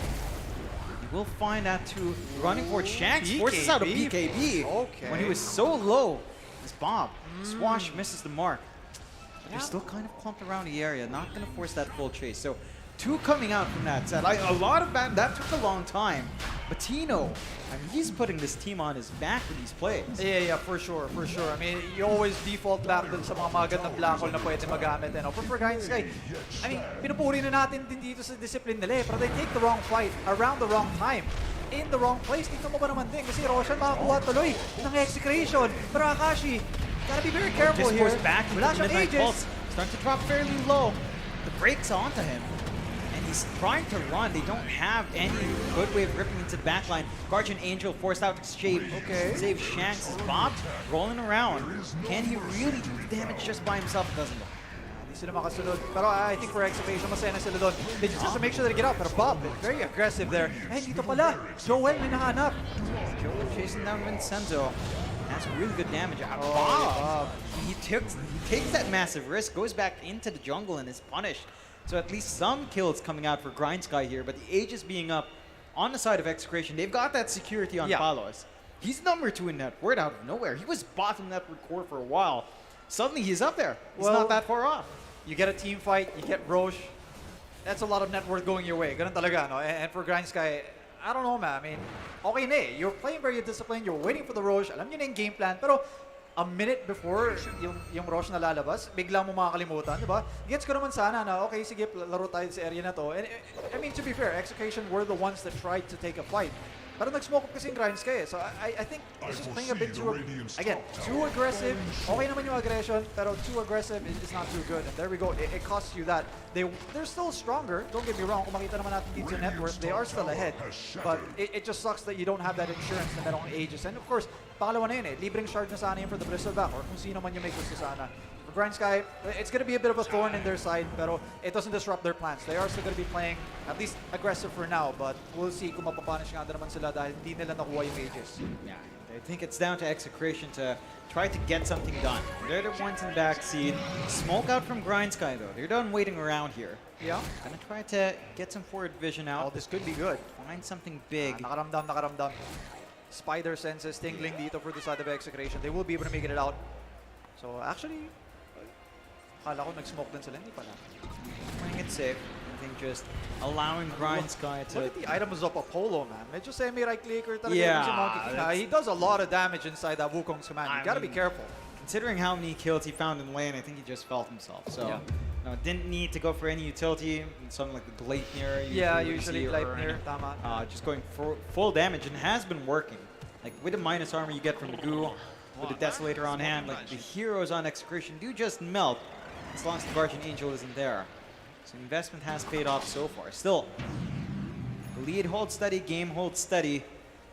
Grind Sky just wanting to ride out this Aegis that Execration managed to find. And Execration for their part, I mean, they're stuck in that high ground, man. They just can't walk outside. I mean, even if you got the Aegis, diba, yun nga lang yung problema. You know you're still behind.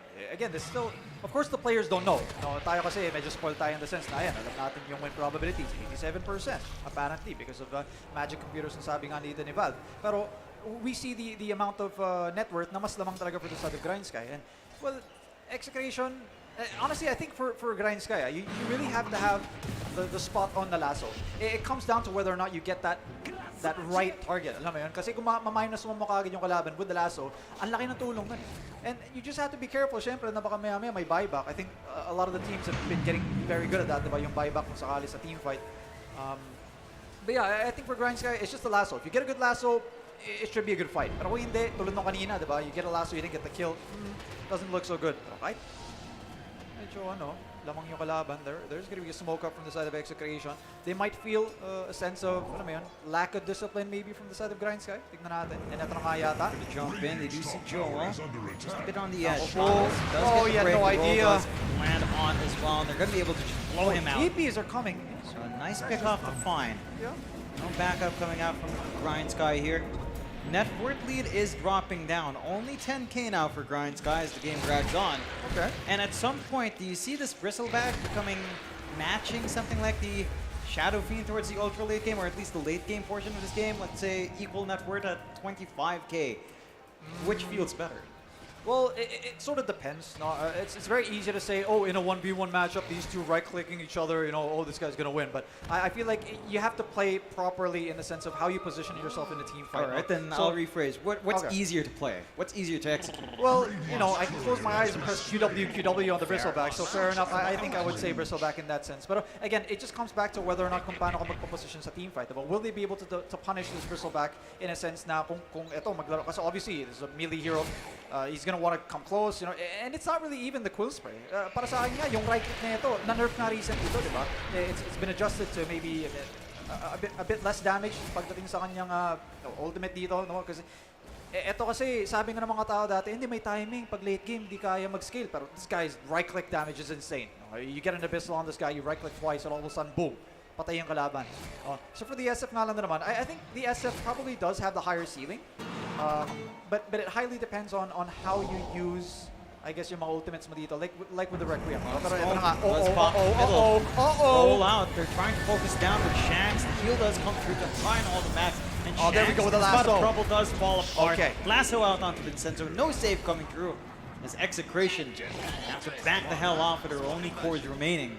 Grind Sky, big opportunity for the high ground. Eris trying to get some stuns off, doesn't quite find it. The bot racks open for the taking, and we've seen the speed that the Visage and Bristleback can get done. Double damage up on Akashi as well. It doesn't take too long. Really nothing true. It's already down to very low HP. One or two right clicks from Akashi will get that done. Hindi pa naman din kasi yung Bristleback eh. Tingnan mo. Pag yan lumapit, sinasabi kasi yung right click damage dyan. Okay. Onto one. They want that kill. They've broken Akashi. Can they clean them up? Kill him? The BKB does come out. Oh, look at the damage. Look at the damage. What did I say? Abyssal holding him down to Rolling Thunder. Too late to Guardian Angel, man. Alos, he doesn't have the right to deal with him. Rebound falls flat as well, as Akashi is just a monster in this game. But standing forward, trying, tanking for the team. All of the damage backside. output onto Palos. He's dropping him low, even just from Eris. Solo dancing around there, gets disposed back, but not to really come off the back of it. They're not afraid. They know there's no black hole. But the buyback from the Pangolier might throw them off a little bit. Magbaback muna sila. So that's gonna be it. They show some respect, they back up, and they find literally everything possible. Solo black hole from Tino. Doesn't do much. They catch a Polo out. Eris drops low. All right. Damage is there from Shanks. So that is one, but considering how much he lost for that one kill, Grindska is going to be feeling pretty happy once again. Yeah, it doesn't feel good no na nagbaback kayo tapos biglang may mamamatay na isa, diba? But anyways, they got what they came for. They got the racks. Control over the game, medyo na-establish na rin na nila. Kanina 10k yung lead and 15k na. And this is where it comes back to, I think, baka naman pwedeng hintayin na muna yung Roshan. Properly this time around. Wag naman yung 30 seconds bago lumabas si Roshan, bigla kayo maghanap ng teamfight. So I think for now, Grindsky, they're gonna back off a little bit here. Execration could maybe punish kasi medyo awit eh. Bumibak yung Pangolier din kasi wala kang nakuha. So it feels kind of bad to buy back in those kinds of situations, but you have to take them as they come. Pero itong si Palos, kung makita mo, di ba, medyo tickle pa rin yung damage eh. I think he really needs something like a Satanic. Maybe Scotty will work out into maybe the Bloodthorn o kaya Daedalus, but it's starting to get a little tough, you know. Kita naman natin yung pagkaka-black hole, hindi namatay yung Bristleback. So it just means na, okay, it means kulang damage natin. But we'll see when it comes to a late game scenario naman. Let's say throw a refresher on the Enigma, a few more items din sa SF. Medyo scary din yan eh. Medyo scary yung ganyan. And kung makita rin naman natin sa kabila, Chen, in the late game, yung sustain niya is not... Okay, hold on a second. I thought I was tripping. Yeah. Si Monkey King kasi yan, guys. Yeah. Hindi si Roshan. Hindi kinontrata bigla si Roshan para maglaro for Grindsky bigla. It's the Monkey King. Medyo nagko-cosplay lang, no? Yeah, he's kind of poking in and out. He's using it to scout in that form. Tier 4 items coming out. Spell Prism gonna be nice for Grindsky to have. Spelling and trying stuff as Eris. Ang bagal din ng movement speed. Come on, man. But anyways, it's fun. It's fun. I mean, they're having fun. At the end of the day, they're having fun. And they're enjoying themselves here, Grindsky, and they're feeling themselves. They've got that momentum behind them. The nice set of wins so far in those team fights. Need one game win to drag it out to game 3. So yeah, this is them just playing it safe, playing it defensively, trying to guarantee game number 3 is execration. I mean, it's still a tough game for them. Look at Apollo. Look at the vision he's dropping. All the way back. 3 cut from Tino again falling flat. Okay. And that forward vision, that's going to be able to next push here. And they've got the sentry down. Okay, he's out, he's playing it safe. They're giving Palos a lot of room to farm up here though. The Butterfly is coming out next for the Shadow Fiend. More damage output, although Palos immediately dusted, lasso out, Heavenly Grace does save. Can he get anything done? The Abyssal is out, Guardian Angel to hold, Wrecking flying out. The BKBs are there to save. Oh, the bash! And now they're going for more. The bash is there onto Vincento, gonna be left behind as Palos is taken away, trying to farm up where he could.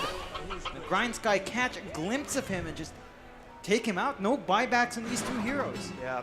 If they knew, I'm pretty sure they're going to be running down mid right now. But for Grindsky, it highly depends. You have to make a decision now. Mag-high-ground ba tayo? For-force ba natin buyback na itong mga to? Or papasok tayo sa Rosh Pit? Diba? So it's really up to you right now. Kung ano yung magiging decision, they seem like they're going to sit here dito sa may triangle for now. So they're not going to be over-committing for anything but Roshan kakalabas lang. So if they make the decision to go into the Rosh Pit, I'd be pretty fine with that.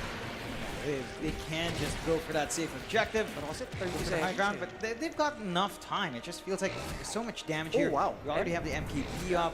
Okay. Only on Akashi to preempt that. They're going to go high ground. They're going to go high ground. They're just going to go for it. Nothing to wait for. Clear out the objectives. Rebound out from Shanks to try and stall him. The rolls out from Bob as well. Hold down Joel, but they don't really have the follow through. Their objectives still melt. Only the range racks. Grindsky chipping away at this game slowly and surely, and onto the Roche they go now. Yeah, that just shows discipline. No, na parang, okay, mabubuhay na kasi yung dalawang namatay kanina, guys. May nakuha naman na tayong tier 3 tower. Nakuha na rin naman na natin yung range racks. They're gonna be able to secure this as well. I'm not sure kung ano yung item na kasama doon, but it's gonna be the refresher. So they don't have much use for the refresher. I guess okay lang na naman yung dalawang lasso for the Batrider, but the all-important ages sa kanyang Bristleback. You can play doubly aggressive. You can play way out into the front line na hindi mapunish din sa unang mong buhay and execration. They're running out of time to sort of find a solution dito sa game na to para mag-try kumambak. they're running out of space to get built up. They're running out of openings to find. Maybe just, again, relying on Tino to get something like a black hole into a good Would role. be and nice. Requiem. I think Would be that's nice. what we're looking for now from Execration as they will smoke again, Oh, wow. catching more. Nullifier. Nullifier fully up in Joel. Okay. So he's got some good ways to pierce, remove the Guardian. Yeah, that's remove huge. the Heavenly Grace. Huge That's versus the one Omni Knight. way to kind of help them keep that damage up. Eto na. Frontline lang. Tignan mo ba naman? Kiliti lang. Pero na-break ha. Tignan sa kanya yung damage. Drop the back. Shanks and Oy. drop Tino. Oh, no. Lassoed up. He can't get Black Hole. Walang going. buyback. No buyback on Tino as well. That's the big hope for Execration taken out as they're just being run down by Ala. Grind Sky. Ayun, sige. Aray! Akash is Aray! just melting off Aray! as they find the Shadow Fiend as well. GG. The GG is called Grind Sky. With the draft change and the playstyle change, they do manage to force the game 3 out from Execration. Yeah. Once you've got that draft locked down, it's all about the mentality. And tingnan mo man din, in a LAN setting, you understand that if you change your mindset, you change your approach of the game, tamang timpla lang ng aggression, tignan mo, this team looked totally different. The story coming out from game number 1 was, okay, yeah, may gantong draft, okay, they're not playing aggressive, ganto ganyan. Pero tignan mo, game number 2, a completely different team. And Execration, well, it's dragged out to a game number 3, and there's no lower bracket. No. These teams, if they lose, wala na, babay na. Yeah, Grind Sky, they managed to drag it into a best of 1. It's John X Ferry here with Nathan. We're going to have the panel break this down with Aki coming back at you.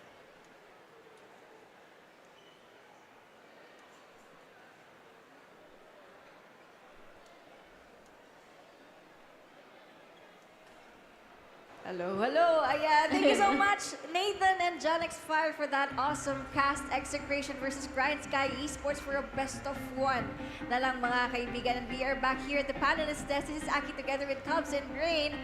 Looks like we're right, Kuya Cubs. Yeah. And then, di ba sabi ko rin naman, Yeah. di ba, kung hindi nila masosolusyonan yung Chen, especially yung Bristleback on how Grind Sky played that well, even though na merong may black hole, di ba? Pero it doesn't matter. The familiars were there to cancel out the black hole. And wala eh. I mean, mas maganda yung performance and yung execution din ng first ng Grind Sky with this Game 2 match. And best of 1 na lang ngayon. Yun na nga, yung nakuha na nila, yung mismong sinabi nila na playing their own game with a second pick pa nga lang na Bristleback. At least meron kang hero na okay against the Marcy and the Enigma. Masyado silang ng problema nung game number 1 pagdating dun sa Enigma. But nung game number 2, meron ka na agad easy cancel eh. So you have the Visage, napakalakas pa ng push potential. Grabe bilis yung na. moves. Ayun pa. Plus of course, you have a position 4 na nag-transition mismo sa core. Napakayaman ni Aries dun sa game na yun. Pero iniisip ko if Grind Sky, siguro kung super perfect nilang nalaro to, mas mabilis pa yung naging game, no? And at some point, we've seen Grind Sky Esports na medyo nahihirapan pa sila, no? Meron pang opening yung Execration for a comeback for this game, but ano sa tingin nyo yung nagpa-close out, yung naging turning point ng Grind Sky Esports to secure this game?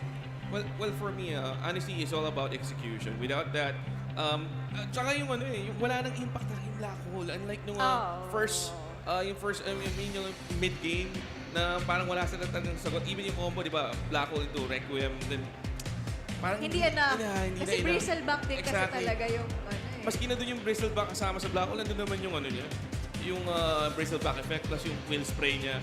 Nag-i-stack. So, massive damage coming from the boys from Grind Sky din.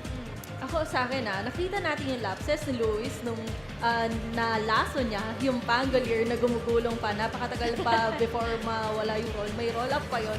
Pero bumawi siya ng sobra dun sa last team fight. Napakaganda ng laso niya sa Enigma. Kakabili lang ng refresher, di man lang nagamit. Bumawi siya sa'yo kasi sabi mo, di ba masyadong maaga yung pagkakalaso niya. Narinig ka niya. Baka next game pa gagawin. We will see kung mag-enigma ulit ang Execration for the next game. But let's see nga kung sino ang ating Predator player of the game. Sino ba ang MVP natin? Pero kayo ba? May naiisip pa kayo? It's Akashi. Walang iba. Usually, carry naman kasi lagi ang Parang kanina nung game 1, di ba? Yung PLD Palos 9-0. 9-0-11. Pero right now, Akashi yung for game number 2 naman, which is 9-1-A. Wala namang reklamo ganit performance ni Akashi. He played his role. Plus, he played his Bristleback into, parang optimum na Bristleback na Pero yung Bristleback kasi ang inaantay mo lang talaga sa item type.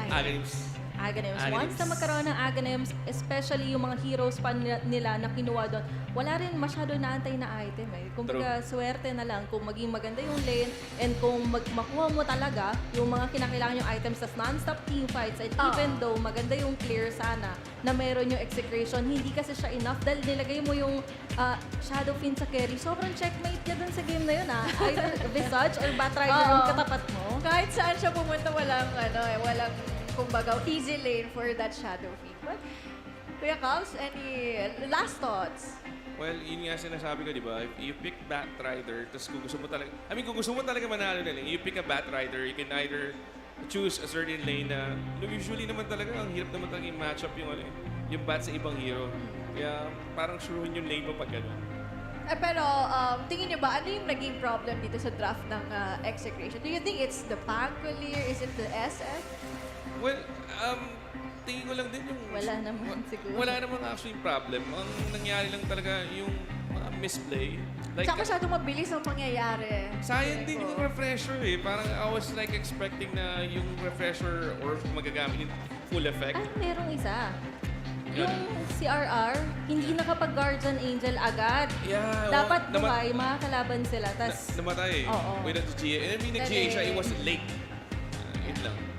But let's see kung ano pa ba ang magiging adjustments ng both teams natin as we will head on to a best-of-1 series for this semi-finals execration versus Grind Sky Esports. Guys, mainit na mainit yan. So sa mga team bahay dyan, meron pa kayong time na sumunod dito sa SM Mall of Asia Central Atrium. And before we take our break, we would like to thank our sponsors here at the Predator League 2022, Predator Gaming, Intel, and Planet 9. So don't go away, guys, dahil magbabalik tayo dito sa Mall of Asia, sa live stream, for more esports action. Don't go away.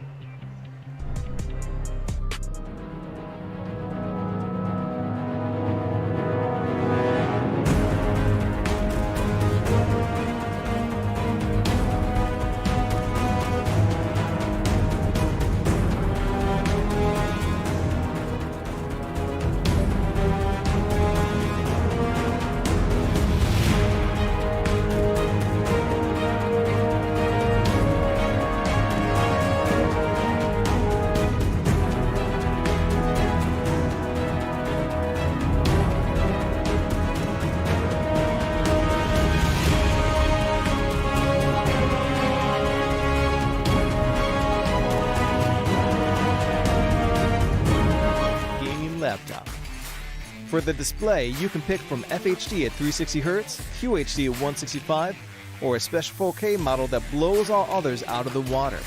This Ultra HD panel from AUO is a mini LED that delivers levels of contrast that blur the line between reality and game through 512 backlight zones, display HDR 1000 certification, and a rapid 120Hz refresh rate with 3 millisecond response time. The keyboard also includes a distinct feature, the latest MagForce and racing keys using our unique MagTech switches. These custom-engineered WASA keys work much like a gamepad's analog joystick, so you have minute control over movement and making it so you no longer need to alternate between a gamepad and keyboard and mouse in some games.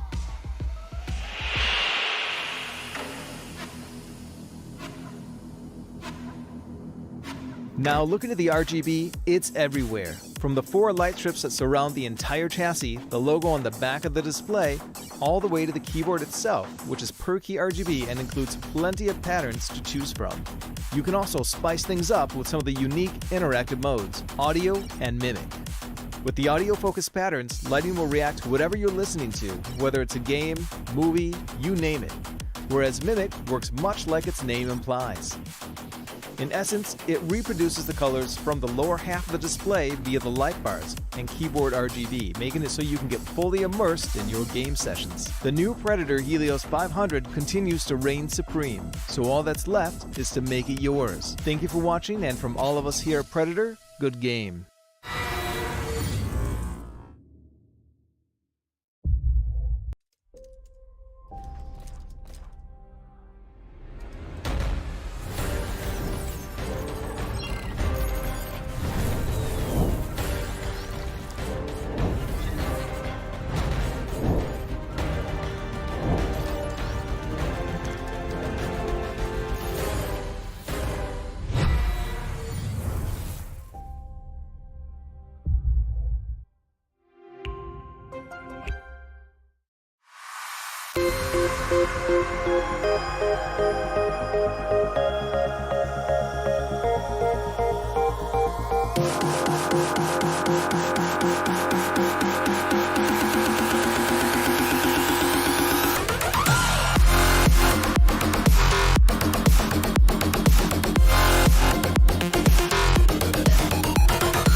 Who are you? Who do you want to be? Do you want to win? To stand victorious over your opponents? But victory must be earned, practiced, perfected. At Planet 9, there are others, there to fight alongside you and take your skills to new heights. Through training with coaches, utilizing game stats, and taking part in our thriving active community, you'll attain the skills needed to succeed. Coaches, chosen based on their expertise, will be suggested to help you grow. Or choose our carry format to play alongside other veterans. Pros will guide you. Immediately interact with them in real time. Share gameplay and advance together as a unit. Record your recent matches for coaches to examine and offer their expertise on. All game-related stats are made available to determine how best to grow one's strengths, eliminate one's weaknesses, and improve one's overall standing. All presented in a comprehensive, easily understood format. At Planet 9, all the elements, coaching, game stats, community, and tournaments can be found on a single gaming platform, where gamers can come together and claim victory for their tribe. Do you have what it takes? We think so. See you soon at Planet 9.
All 3 games, undying si Vincenzo that time. Pero this is a deny pick for Grind Sky Esports. No? Good opening. Ikaw ba rin, meron ka bang inaasahan na specific heroes dito for this game? Man lang?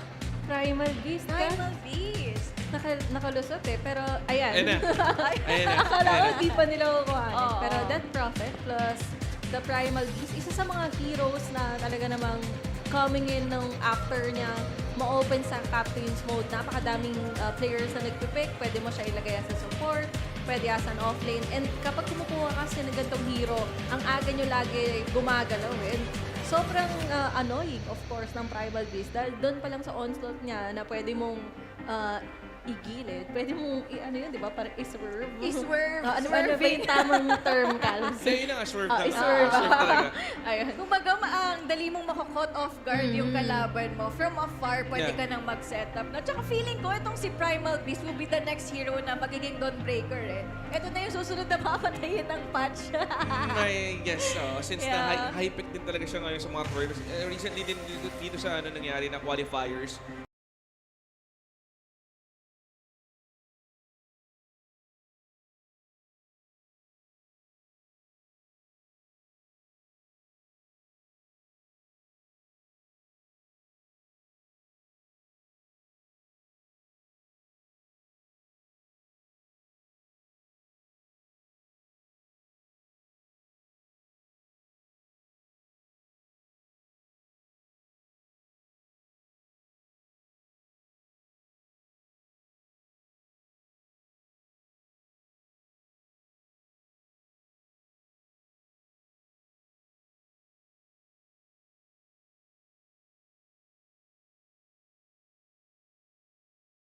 Grind Sky, normally yung SD, Rain? Oo, O si yung Shadow Ares Demon, yung gumagamit. 5 talaga siya. Tapos si Grims talaga yung nagmamarcy. So, pero kung magkakaroon sila ng different na approach, ang siguro isang pwede, yung Marcy ilagay nila sa offlane.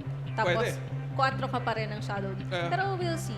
I think yung Shadow Demon kasi, you like it as a position 5 pa rin, diba? Kuha ka pa rin ng hero as a position 4 na mas may access sa mapa.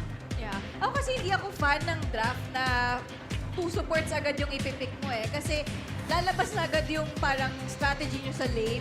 Kumbaga makakapick ng mas better na matchup yung kalaban mo. So, tingnan natin Grind Sky Esports, they can still adjust this Marcy. Sabi nyo nga, to a core. But okay.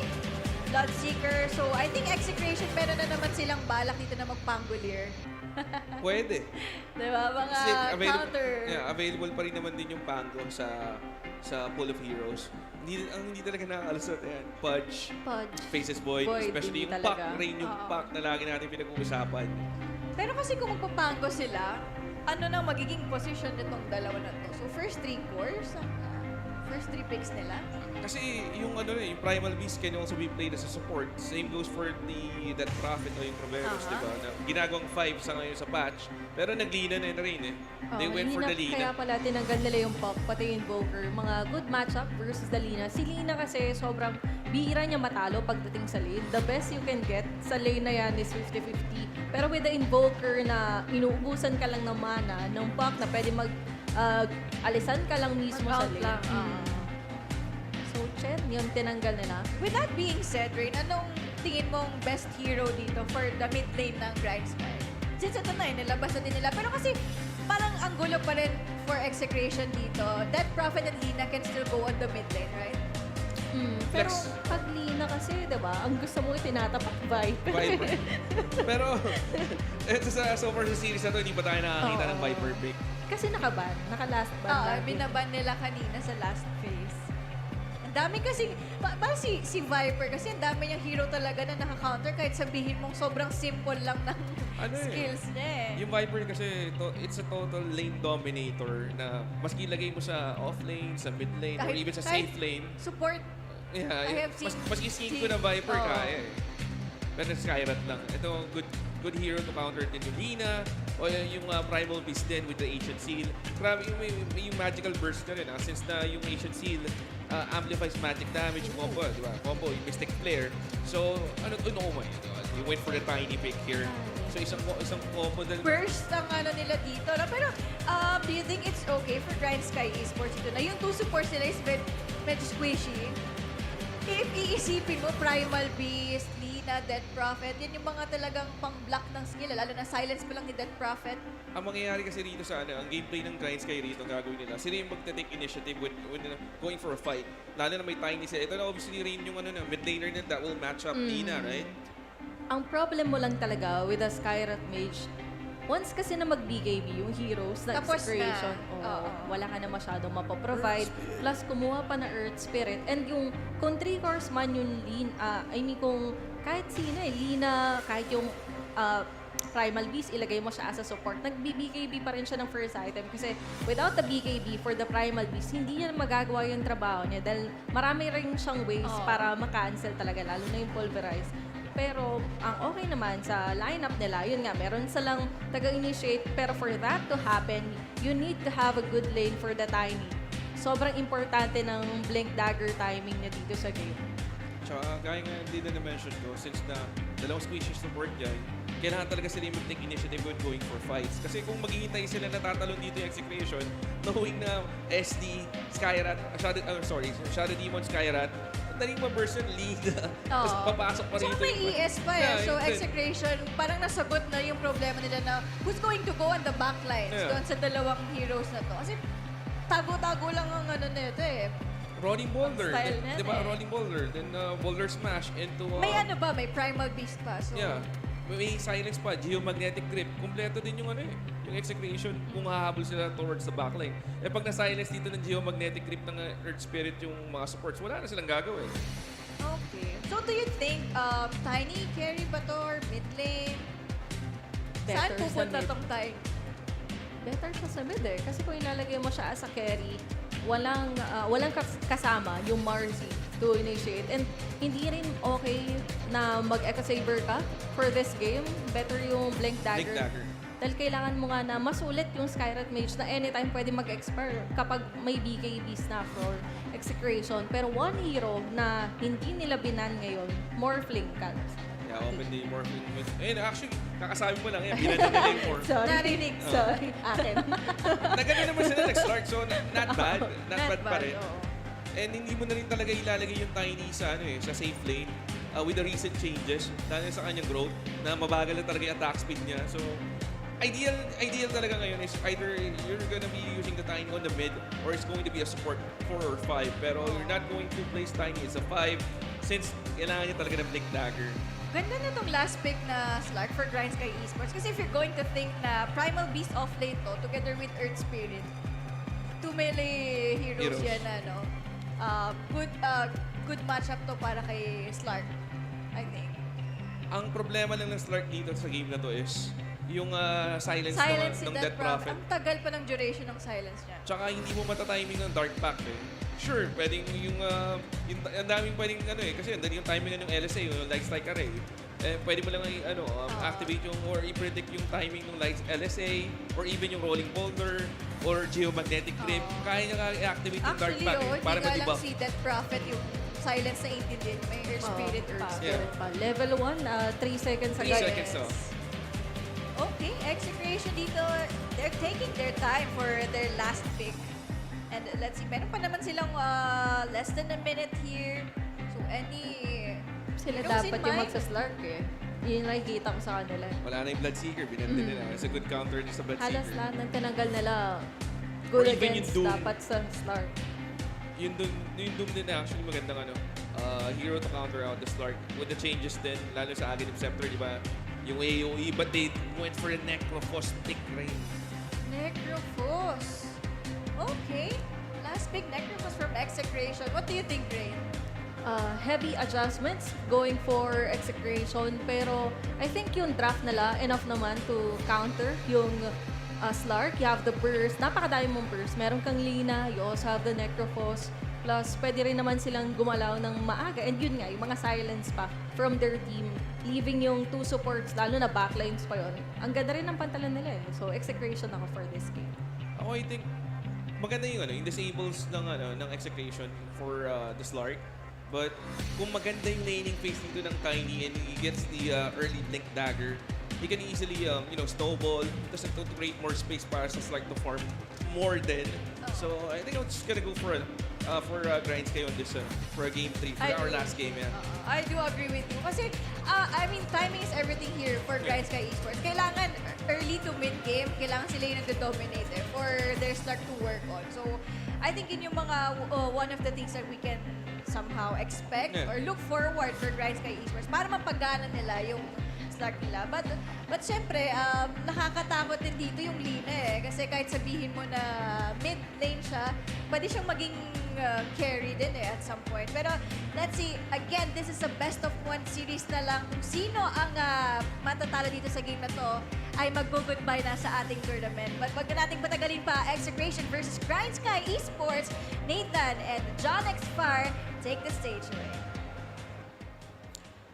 Hello, Aki. Thanks for having us again. It's John Xfar with Nathan, analyst with me, and we're into the game 3 of this best of 3, all the way coming out from Grind Sky Mansion, of course, that game out from Execration. Then we heard the panel talk a little bit about the draft. How do you feel like it developed? Because we saw some flexing. We've got the Tino Primal Beast, already a bit of a smoke and a poke here.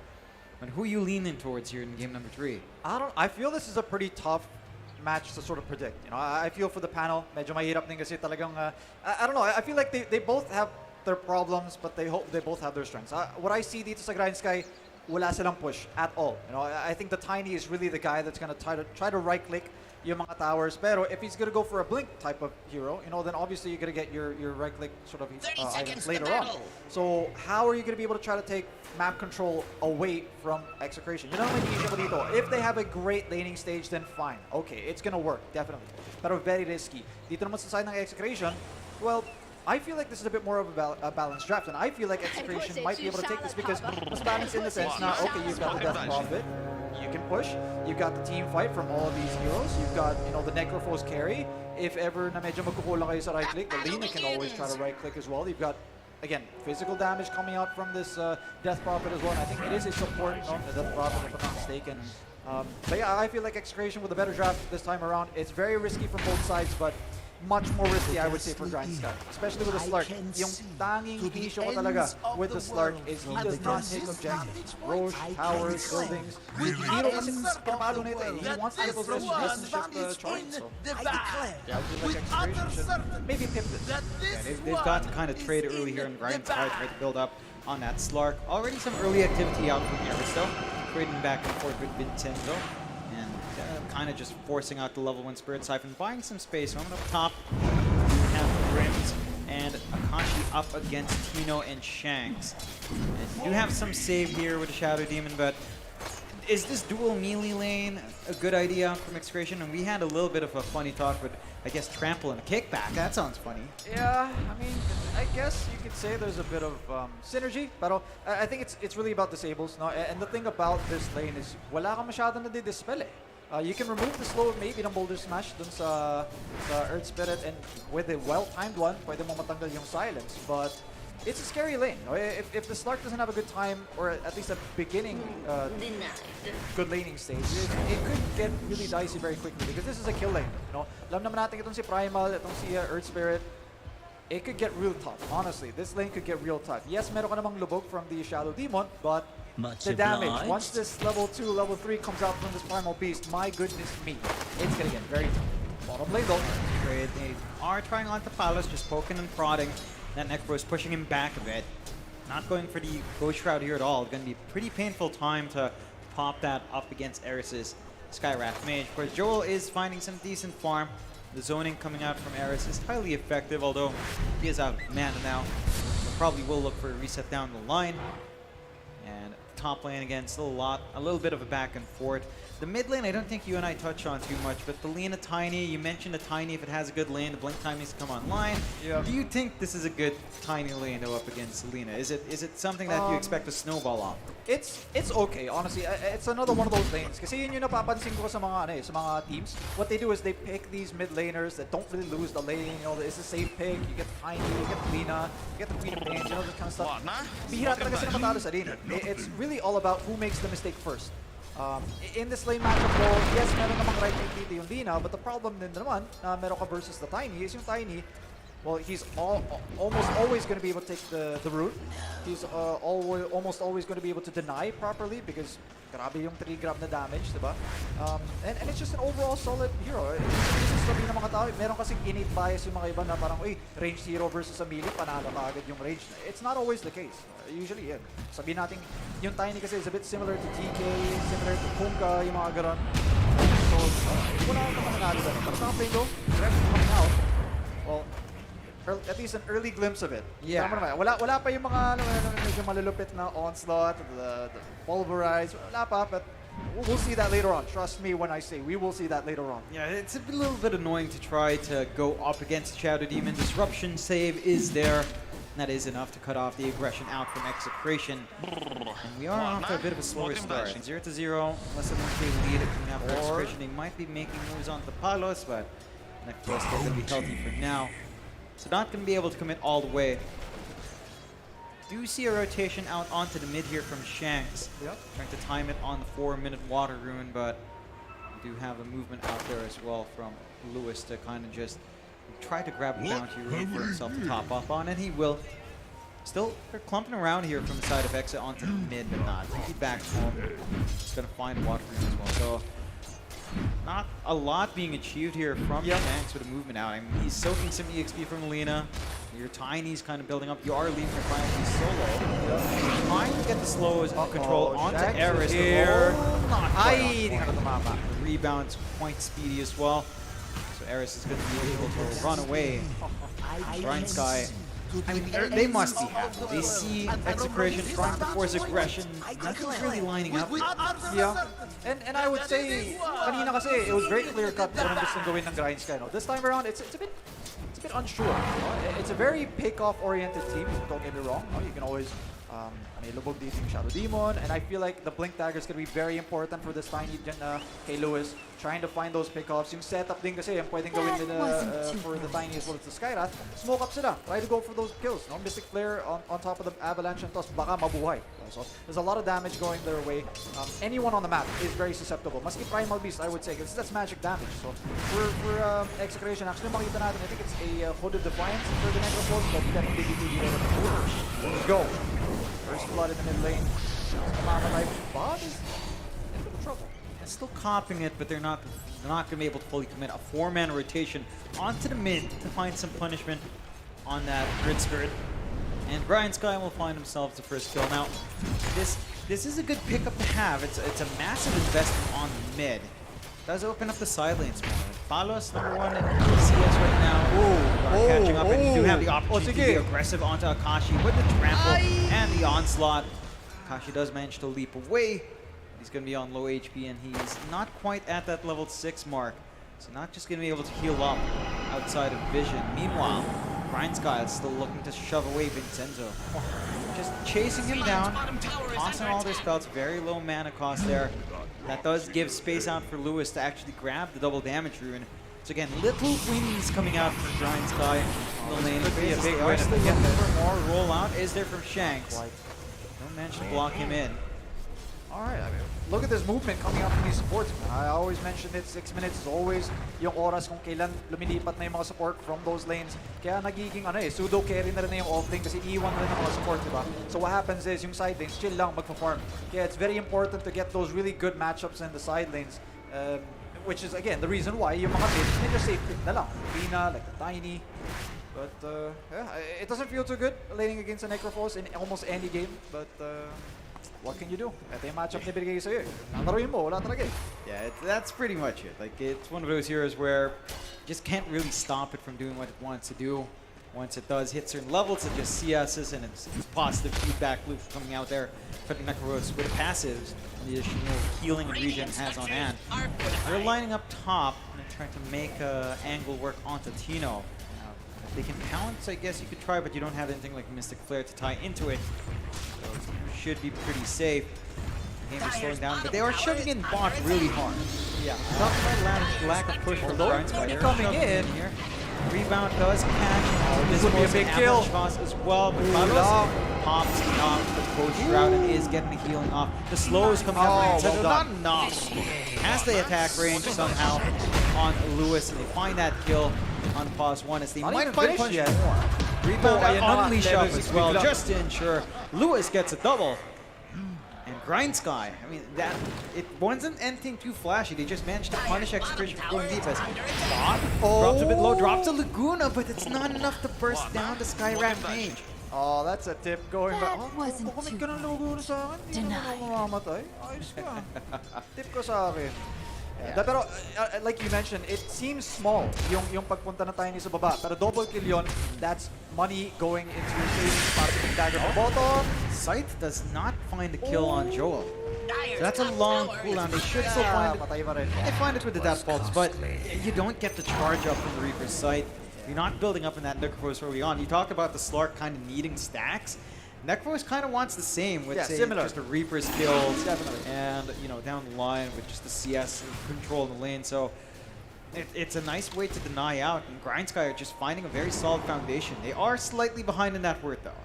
Like they are 2K behind despite this really nice game state coming out from them. Yeah. You're shoving in top quite nicely here on Tino as he does find Akashi as well, just trampling around without any sort of save from the shadow even.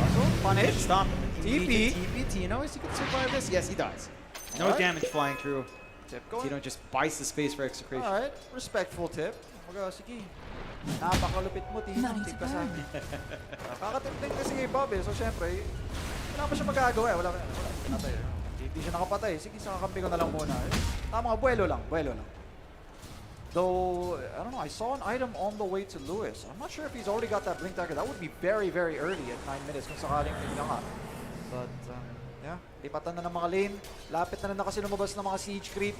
So I'm sure they're going to be trying to take the tier 1 towers soon enough. Pero again, for Grind Sky, they have no natural way of pushing towers. Kailangan talaga na magamit yung mga siege creep timing kung sakasakali. Top, Joel, slowing down. Boom! Comes out. Boom!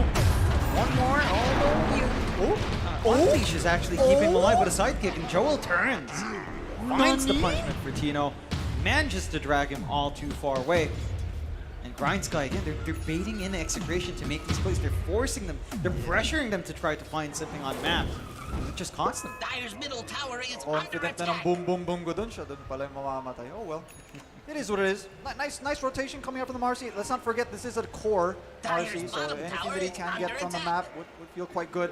But a little behind on levels itong si Apollo. No, he's just level 4.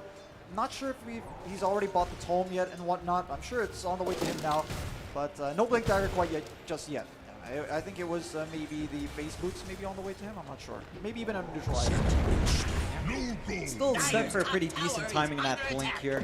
Although the progression for Lewis, all things considered, he's down there in that work. Bob finds his revenge up top along with Tino. Go. Find that kill onto Joel and instantly with the exorcism out, like the towers just melt. And you talked about that comparison. Grind Sky do not have a way of doing this to execrations. They have to respond. They're running up with a smoke, but the tower is just gone. Lewis, find an angle to work with here. They have to burst the DP down straight away kasi up pa yung exorcism, and I don't think you're going to be able to burst down this Primal Beast anytime soon. So I think they will back off. Medyo sayang nga yung rotation, although they're still thinking about it. I don't think so. No level 6 on the Skywrath yet, No Mystic Flare, it's going to be tough. That was Yonsa still catches. They might be able to find a nice kill. Tossback does save the ball for now, but they're sacrificing Lewis. Up. Bawi lang naman ang tip, sir.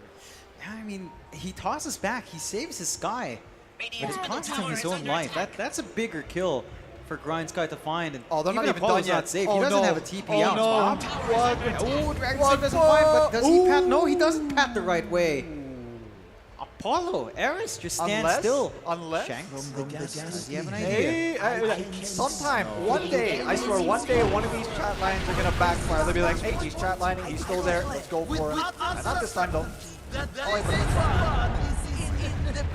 Apollo's still kind of stuck up top, though, so that means he's not going to be in action for Grind Sky. So it might have been better if he was dead. Execration, just playing around the map. And they're holding on to their objectives. No chip damage done. Walang ang push yung Grind Sky. They really have nothing. 2 fluffy hats. Interesting build. I mean, I guess you can make Falcon Blade out of the other one, but well, I mean, it's cheap. It's sulit, kumbaga. Tawag natin sa Tagalog, no? tipid mode eh. Wala. Yeah, Supporter. Tipid mode. I think it's still one of the most price-efficient items for Oo nga Riot naman. Feed. So, That's 250 gold, right? yeah, pretty Why much. not? Like, you might as well just get it, tank up, especially on something like the Death Prophet, which does want the front line. Tino just shoving in mid. The side of Grind Sky, I mean, they're playing the slower game. It's 4-5. Smoke we go. out from Smoke Execration. They find a big target to go to. They're heading down bot. Not forget, Find wala pang nawawala na tier 1 tower sa side of Roll out. Execution. Ito naman. Lewis gets rolled on, just kicked back by your turret. Onslaught there, pulverized down. Rebound, misses to cancel. Disruption is there to save, but they're going to be rolling back in. So it's blocked off. Managed to get the avalanche cost, gets the kill. Reaper's side, though, onto Lewis, still not dead. Sensor starting to drop low as well. The punishment is there. No, John. Dropping low, trying to heal up. Mystic Flare, not enough. Nothing to lock him in. I think he's still dead. Akashi He misses the bounce. sidestepped away. Oh, no. LSA lands. Dark Pack, Shadow Dance is there to save. So Akashi's going to be able to run away. Shaxo not as lucky. Grind Sky finds more. Wants more. Miss out on the rebound. This goes out on Bob. LSA, Laguna. Disruption save again. Grims on point. Still dies to the Dragon Slave. Tino respawning onslaught board. Wants Joel. Finds Joel. Wants Akashi. Toss back. Is he's going for it. Pulverize down. Damage just isn't enough. And Tino, let me sacrifice again. He just respawn. Kakabuhay lang nun, mamamatay ka agad. Grind Sky, I mean, we talked about the fact na if ever nga naman maglalaban-laban, walang usapang push. Siyempre, tignan mo naman din yung mga heroes sa side ng Grind Sky. And once again, this poison, I mean, coming up with the Shadow Demon, medyo nagiging masakit. Kung medyo tatagal yung mga teamfights, alam mo naman, stack up yung Shadow Poison, aaray ka din dyan. For the side of Execration, I think they need to chill a little bit. BKB yata sobrang importante. Kailangan naman ng BKB dito. Kung walang BKB, it's a hard fight. And there we go. The item na hinahanap natin, a bit late, pero Blink Dagger's now up on the time. Yeah, that key timing's still there. The aggression can start to come out now for Lewis, and he has been on point. Like, he's been seeing these opportunities to just toss back, to drag these fights out, force Execration to commit further and further and further past the point they want to. Grind Sky, they're still a bit behind, but they're going for the smoke play now. Okay. Mystic Flare ready with the avalanche toss on Blink. Yeah, ito yung na-mention ko kanina, diba? Yan talaga yung dalawang maglalaro. Maski Primal Beast yan. Again, no BKB, you're gonna die. I swear, you're gonna die. Yeah. Oh, just smell. Not been able to find anyone just yet. Maybe That's dip down towards mid. level 3 as well on the third skill dito ng Skyrat. So Ancient Seal is gonna be able to buff that damage as well. Kaso nga lang, kakitaan sila dito. There we go. Special superpower ng Slark. Always gonna be able to find kung warded nga ba dun sa area na yan. So it's very smart to be able to have sentry with you at all.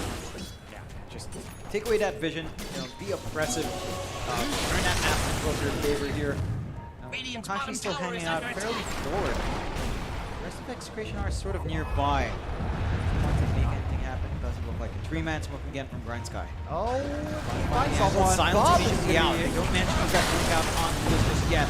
They are losing the damage really fast. We have toss out. And that's Grind Sky still fine. It's not the biggest kill.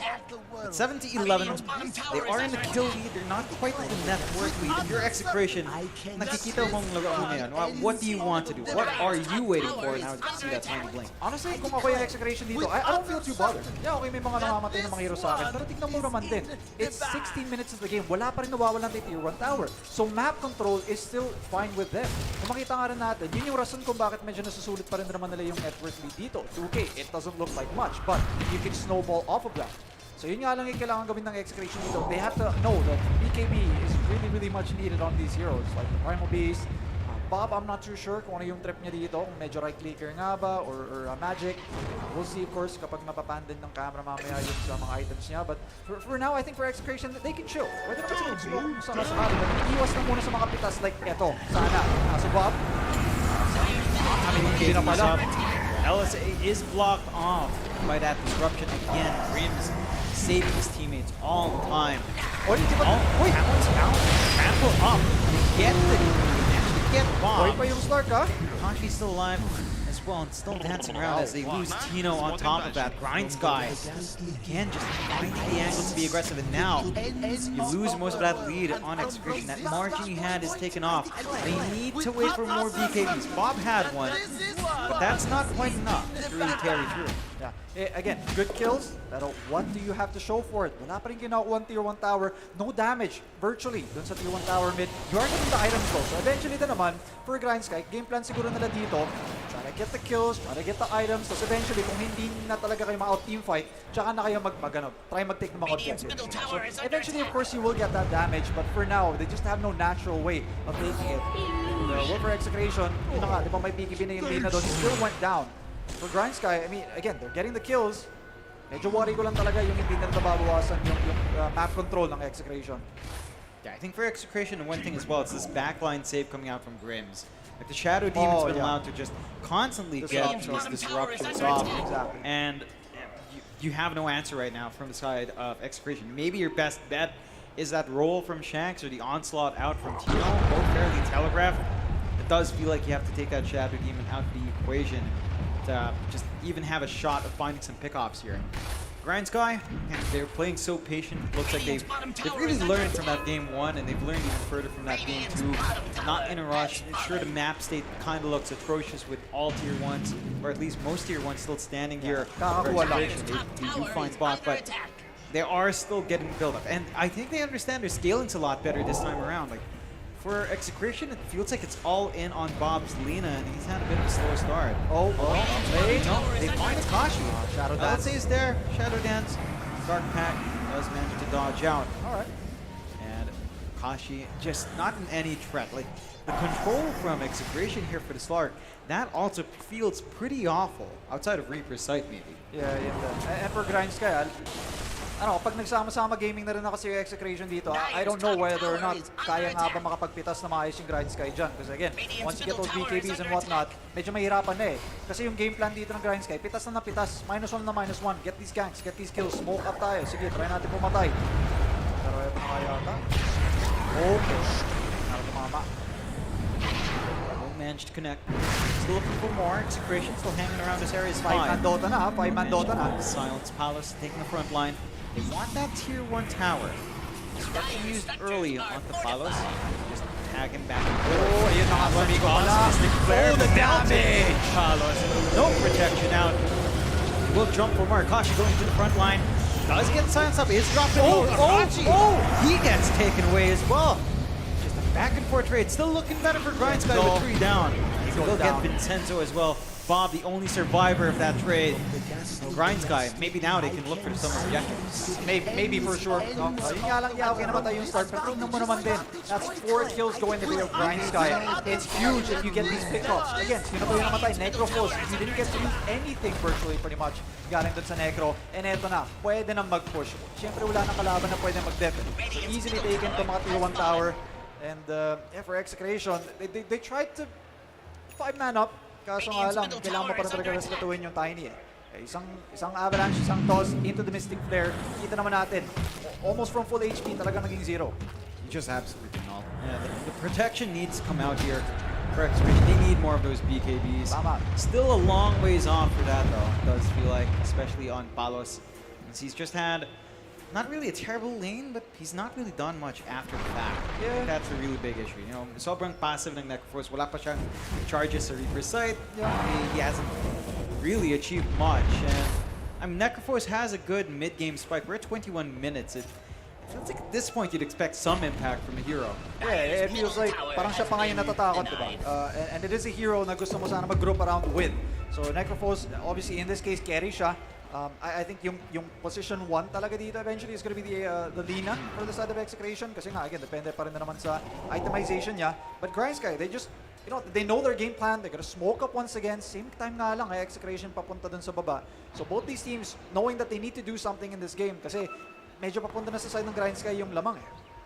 Yeah, there's some pressure here on Execration, and Grind Sky, they want to push that advantage. They want to keep finding more. They feel strong. Not gonna find anyone though. That's signs. Marcy as well. Sorry, I just saw. Yeah, that's a big one. Big one for sure. Yeah. Unleash has been a massive spell. The hero, just the output you have, and just being able to do so for free. Gonna feel awful for Execration once that's up. So plump though. Avalanche toss.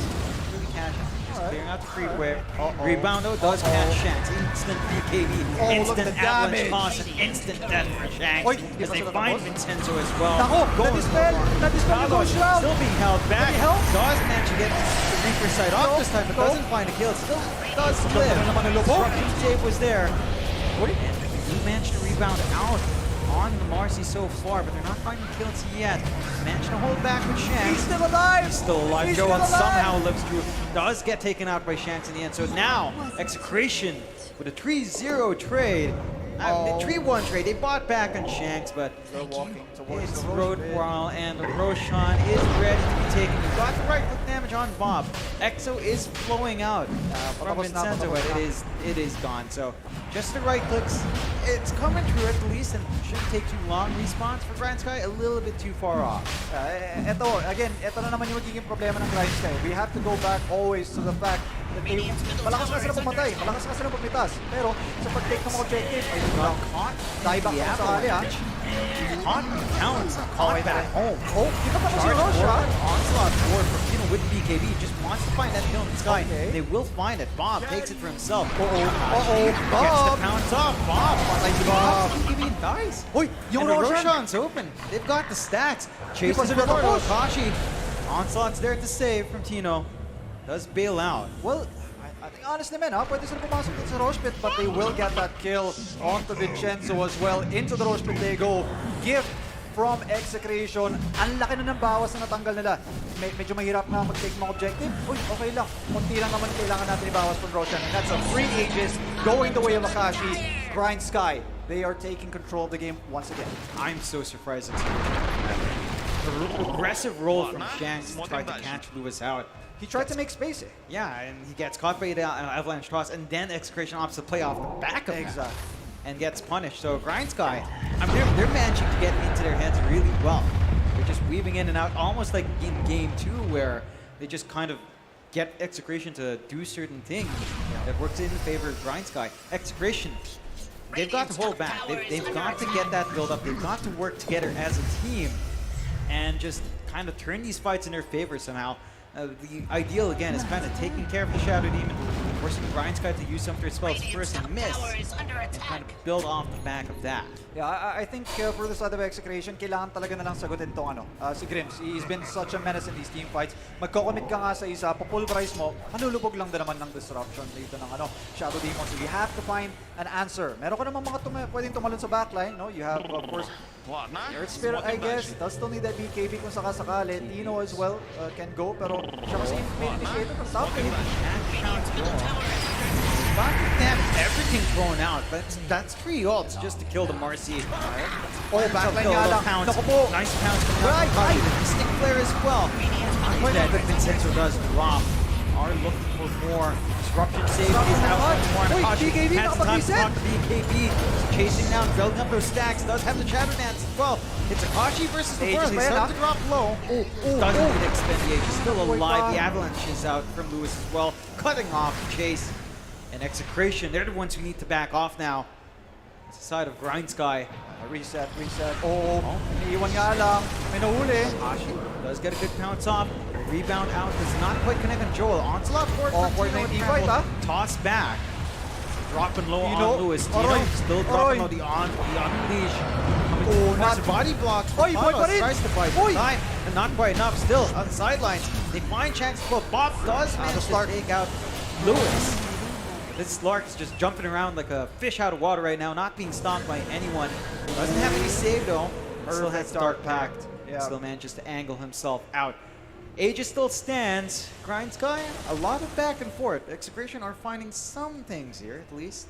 Yeah, pero the fights are starting to get a little tough. Kung makita natin dito sa replay, no? They went for the Marcy. Okay, get the Marcy, that's fine. Pero kasi, how many times did the Slark come so close to death na biglang mabubuhay pa, diba? You lose your death profit straight away sa team fight. Wala din kasing 4-step at that point. Pero yung lubog na naman, again, you have to find the answer against the Shadow Demon. Yeah, mapatay nga nila. Eh kaso naman, the damage has been done. Just does way too well there. Then just living through that extra amount, getting these long-range pounces off, finding these openings. Akashi is just, he's having a perfect game now on the Slark. Like, we've seen him die a couple of times, but with the way he's just executed to this point forward, Execration, they just lack that lockdown. Like, how do you take care of a Slark with a BKB in this game? It doesn't feel like you can. Inside of Grind Sky, they drag it up 16 to 24. They're still only 2K up in that worth. But I think that difference you have on Akashi is actually worthwhile. Like, you are ahead of these two big cores on the side of Execration. You have sacrificed Lewis a bit and Joel a bit to allow that, but it seems to pay off for the Slark. Like, that investment is working out for them. Look at this, another smoke. Lalaro na naman sila ng aggressive. Alam nila kung makakapag-push sila, kailangan nila makapag-take ng team fight or pitas nga na naman. And again, the Shadow Demon Grim, so far for me, really just been an MVP player. And then, ito na nga, sinasok. Spirit. Spirit have enough damage though. Does mention bailout. BKB was popped there as well from Akashi. They've got a bit of a window if they want to re-engage here on the side of Execration. Grind Sky, not gonna mind that too much. Reset lang, reset lang. Just go back and work back up. Aegis only about 45 seconds left, so not that much time left in secondary life. And Execration, they've got some build-up. Kaya Sanj up on Palace, more durability, more damage coming out from him. Travels up, plate mail up to last through some of these hits. What other timings are we looking for from Execration? Because they've got some of the protective items up. Is it time for just damage out from bombs? Yeah, definitely damage. Kung makita mo rin dito, no, kakakuha ng Shadow Blade, I think for Bob as well. He's going for the Silver Edge. Finally, will be able to buy it. Standing afterwards, so he wants to be able to fight. He wants to be able to output yung mga obviously damage niya, diba? It's just whether or not yung Grind Sky, yung unang talon nga ba nila, makapitas. Same thing kasi sa Execration eh. Ang problema, almost all of your big team fight spells, single target. You got the Laguna, you got the Pulverize, you got the Necro Ulti, diba? And isang spell, pwede mabuhisit lahat yun dahil nasa Disruption. So for the Shadow Demon, again, they need an answer para sa backline. Kung wala, anytime na mag-commit ka ng Pulverize, reset ka agad yung ganun. Yeah, it's just tough. Like, the angle for Execration is so difficult as long as Grim is around. Grind Sky, hanging around that top triangle as well. There's some vision here from both sides. You are a little bit more protected on Execution's end. Oh, the toss back. Lewis mentions finding the angle, but force that there to buy some space. Bounces out though. Senso just melts as they chase more. Rebound up. Tossing back. Shanks beat down. Does manage to roll out. Reaper sight out onto Lewis. Disruption. What did I say? The savior of the team of Grind Sky. Do find a punishment onto Palace and chase for more. Tip Tips yan. out. Siyempre, tip yan. That timing to save from the site. I mean, there's just no play. Execration have no angles as long as this guy's alive. In any other game, reset yun, diba? Okay, fine, mapatay natin, that's great. Patay sana yung Tiny. Ay, lubog na naman eh. Grim, playing out of his mind at the moment. And, well, don't have anyone to go to the back line. Same story, same story. Radiant's middle tower has fallen. Execration, I mean, they lose a tier 2 now. Openings coming out here for Grind Skies. We'll take a look at that replay. They managed to get a good hold and burst down Vincenzo. Instantly coming in. Palos with a TP out and just wants to get the Reaper sight off onto Lewis. They got the damage, but look at that save. Disruption right at the perfect timing from Grims. And that just turns it. Like, you get to live through Avalanche shots, comes out, you got the damage. And suddenly Execration's on the back foot. How do you jump? How do you jump in? Do you want to blink on your Primal Beast now, maybe? It could be an option. I feel like si Shanks na lang kasi talaga pwedeng pumasok sa backline eh. Kumbaga at this point yung Earth Spirit mo expendable in the sense just to make sure kung sino man yung target mo, mapatay nga. But again, the problem is with the Shadow Demon, if you have very, very good positioning, napakahirap mo namang hanapin. Diba? So it's getting real tough with these team fights, but for Execution, well, they'll go for a smoke. Wala nga lang atang mahanap dito. And well, I mean, we said for Grind Sky, they had the problems with objectives, but I mean, how can you... Nice bounce again. Sends up more. Does get kicked away. He still has one more pounce though, and it's just gonna go to work. Finds another freebie. 12 permanent Agi stacks coming out onto the Slark. Couldn't ask for more on this game for Akashi. 16 to 27, 4K up for Grind Sky. As Execration just hanging the 3 line. 4-man. Nakaabang lang. This is new. Okay. Well, wala nga lang nagpapakita pa. But we call it in the draft. It's a very risky draft coming out from Grind Sky, and the only way to be able to make it work is kung makapag-snowball nga kayo. And for now, I mean, look at it. They're snowballing out of control. 4K, it doesn't seem like it's very, very much, no, 4K, but At this point kasi, I feel like the Stark is unkillable, especially kung meron ka pang Shadow Demon sa likod mo. It's just very well protected. And I don't know, Execration, like, it just doesn't feel, parang wala talagang backline jump. Like, again, I have just been harping on about that. It counts again. They find Vincenzo again. Vincenzo is dead again. Eto, naanak yung backline. Shanks trying to look for the backline save. Sa Joel wakas, is naanak tossed din. out. They will find Grimms. No more disruptions. Bob patay! Bob does get taken out. Joel manages to turn. Look at that damage. And the sidekick. Tino just wants to kulang. hammer away, but there's no damage to follow up. Only Palos left alive. High ground is open. Reaper's sight doesn't even find the kill. Team And wipe na ba? Palos, last one standing, last to fall. Team wipe. Taken away. Grind Sky to full team wipe. And Grind Sky looking like the favorites here in Game 3 so far. Well, tama naman. Nahanap nga naman nila yung Shadow Demon. Ubus nga lang kayong lahat. Yun yung unfortunate dito for Execration. You found the solution to your previous problem. You created a new problem for yourself. So sobrang grabe na yung backline. Exposed tuloy kayo. And tignan nyo naman si Bob, diba? He was up there. He was like, okay, sige, patayin natin. Grabe na yung galit kasi, syempre, diba? Eh kaso, napatay mo. Hindi naman lahat namatay. And well, Grind Sky with the discipline. It's not going to be a very fast Roche, but they won't be able to go for Roche nonetheless. Mystic Flare even thrown out just to be able to help out a little bit. Every single tool helps. You want to take this objective fast, you want to play it safe and Grind Sky. The side of Execration, they're not leading instant moves out. They're just clearing out the creep wave. Grind Sky should be able to find that objective. Again, having the security of 2 lives up on Akashi. And Execration, it's just looking rough. Like, they finally find the back line. They're still fighting this really tight area. They can't control Joel. It looks like they were supposed to be able to, but he just turns on Sidekick, turns on Unleash, and Marcy is just not balanced. You know, that hero, it's not right. It hits as fast as Manny Pacquiao. It's a maddening little creature or person. As I've been hearing the whole day, it is what it is. It really is what it is. Like, you drafted yourself into this point. You didn't ban out the Marcy first phase. So you've got to know how to deal with it. Grind Sky, 12k up, 17 to 32. I mean, if you're Execration, you tried jumping the backline, going all in. That didn't work. Yeah. What will work? High ground defense. Anyway. High ground defense. You just hope this Lark jumps into the fountain. Yun na lang ata yung chance mo dito. Honestly, it's so tough. How do you kill this guy without the help of the fountain? They have the damage. It's just feeling ko nga si Akashi, if ever, he might be the one that makes the mistake, jumps in, you know, wastes the ages and whatnot. Kasi syempre kung grabe naman yung talong mapapasok, hindi ko makakasunod yung Shadow Demon mo. So a mistake, I guess, is what I'm saying from Grind Sky is what Execration is looking for right now.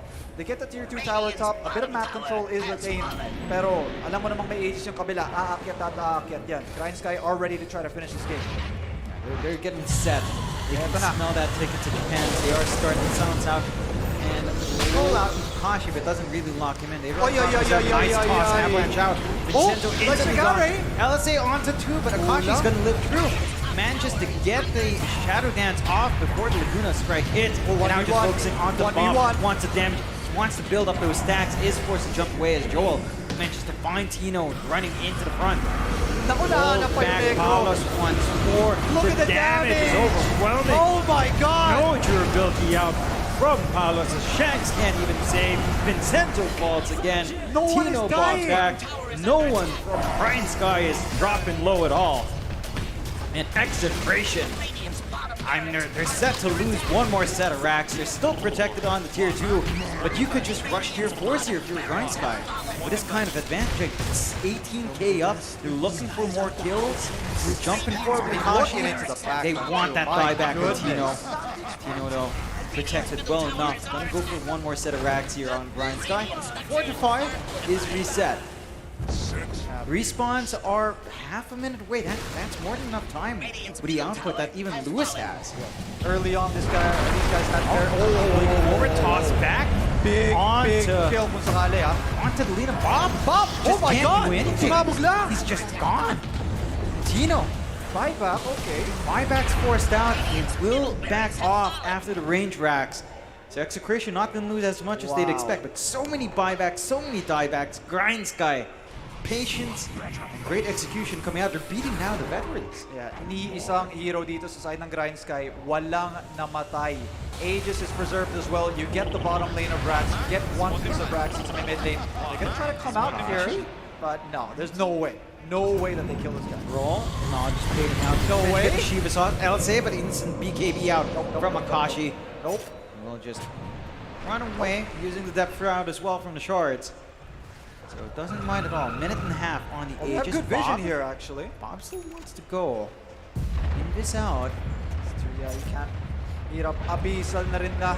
Oh my goodness, kahit mag-BKB ka, ma-abisal ka na lang din, no? So there's a lot of problems that Execration have at the moment.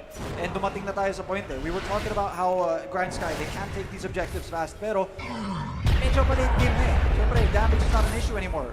Grabe na yung right click ng Slark. Yung Tiny, medyo nakapag-right click na rin na type na build, diba? Arc is doing insane amounts of damage din.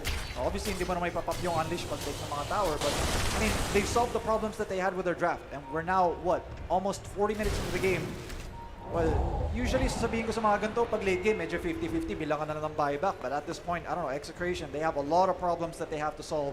And, well, they're going to need more than late game. Maybe ultra late game, just to be able to try to come back in this game. It's a ways off. Smoke out from Grind Sky not wanting to wait to that point. They've got a rough idea of a bit of a split push coming up top here. It'd be pretty big if they found Bob. Oh. They are trying to TP away. Bob already out. Not going to be caught off guard. So Bob bails out in the nick of time. Back to farming they go, wasting the smoke out from Grind Sky and getting them space build up. Smoke out from Execration this time.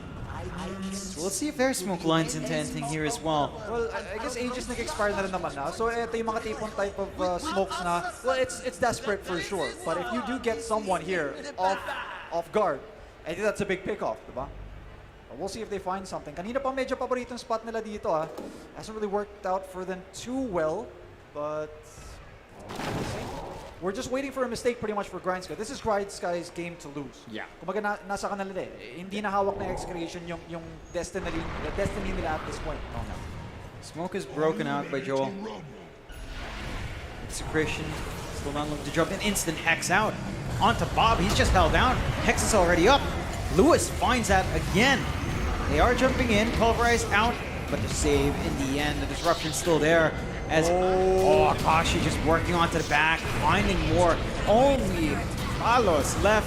Carlos dies last once more with a buyback out from Shanks. And the GG's called Grind Sky. It's too tough. They managed to drag the veterans in Execration down, and you can see their happy faces. I think against the odds, against the expectations of people, Grind Sky get it done. And what a way to get it done for them as well to go to Japan. Yeah, but you have to feel for Execration. You know, heartbreak from a few days ago, heartbreak today. It's not been looking like a good September for them. But anyways, that's life. You win some, you lose some, unfortunately. But Grind Sky, what a performance coming out from this team. Very disciplined, very mature, I would say. You know, for a team that was, I would say, the underdog coming into this matchup, but they definitely got that win versus Execration in a stylish fashion as well. You know, Slark and whatnot. Wow, what a game! What a game! Yeah, well, what do you think was the big factor that helped Grind Sky improve after that first game before you cut off here? Like, first game looked a bit rough. Game 2, Game 3 looked a lot more solid. What was the change, maybe? Honestly, I feel like it's confidence, but only our panel will know, as we will turn it over to them for now. Guys, Aki, take it away. Thank you so much, Nathan and John X Fire for that awesome cast, ladies and gentlemen. That's Grind Sky Esports securing a spot onto the Grand Finals of Predator League 2022 Dota 2 Grand Finals. And again, we are back here at the panelist desk.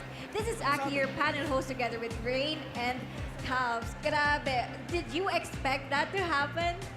Well, yun nga, maganda talaga yung start nung Grind Sky, especially with the Tiny and yung Slark. It's, you know, nakita mo yung nangyari. And then, one more thing na napansin ko rin sa Lina, yung Lina, he opted to go for, inunin yung Reaver into Skadi. So, sobrang importante ng Skadi din sa game yun versus sa Slark. So item ang one of the problems ng Execration or any other things? Well, hindi lang din item eh. Yung laning din nila, no? Medyo... I think yung laning, okay lang. Pero the way they handle pagdating sa teamfight, sobrang gulo. You have all the resources para makuha yung backline support, especially Grims. This is the reason why, di ba, sinabi nga natin na si Shadow Demon, okay siya as a position 5, tas kuha ka ng better na position 4, which help. So, meron ka Earth Spirit, meron kang Primal Beast, but walang makaabot sa likod. Sobrang dami nilang pinofocus, magkakaiba sila ng target every team fight. And the only way kung paano nanalo yung Grind Sky, pinapatay lang nila Earth Spirit. Yeah, kasi yun lang naman yung access nila dun sa key heroes ng Grind Sky Esports, which is yung 2 supports nga nila. Yun yung 2 controls nila, which is one of the keys ng naging win ng Grind Sky Esports. And again, grabe, ako hindi ko ganun in-expect. Kasi yung sa interview kanina with RR, di ba, sabi nila, they're 100% ready. Yeah. And sabi naman din ni Nathan, you win some, you lose some. Ganun ang nangyari sa Execration. But yeah, they can still bounce back. Marami pa namang tournaments incoming for Dota 2. And yeah, congratulations to Execration as well for showing us an awesome series. And Grind Sky Esports, tingnan natin kung sino nga ba ang Predator player of the game for this one. Slurp? Oh, no. Luis, it's the tiny. Ala ko Slurp. Kasi first 2 games, puro Yeah, carry puro ang carry nga. MVP. Do you agree na si Luis ang MVP? Meron ata ibang MVP si Rain. For me, si Grims. Yung siya Grabe lang- yung performance niya. Doon sa game na yun, napakaganda ng save niya sa Laguna Blade and also doon sa Reaper side. Ilang beses niya binuhay yung mga kakampi niya. True. Mga on-point na, well, yun nga, yun na-mention, on-point na disruption saves from the Laguna Blade into the Reaper side. And sayang, I mean, well played pala sa sa Grind Sky. Ano lang, sayang talaga sa Execration. Naintindihan ko naman din yung pick nilang Earth Spit, pero as you mentioned din na hindi naging gano'n parang efficient yung paggamit sa hero. Then, wala I mean, he was really trying to get the Shadow Demon. Ang problema nga, makukuha yung Shadow Demon, masisipa niya, mas-silence niya, mas-stun niya, in exchange of his life. Then, kasunod nun, yung Slark free hit. Oh. But that's it for Execration. Grind Sky Esports, they're the first team na mag-iintay para sa ating Grand Finals. Pero bago tayo pumunta sa second series natin of the day, Polaris Esports versus Atomic, punta muna tayo sa ating mga stage hosts, Phil and Eliza Taylor. Take it away.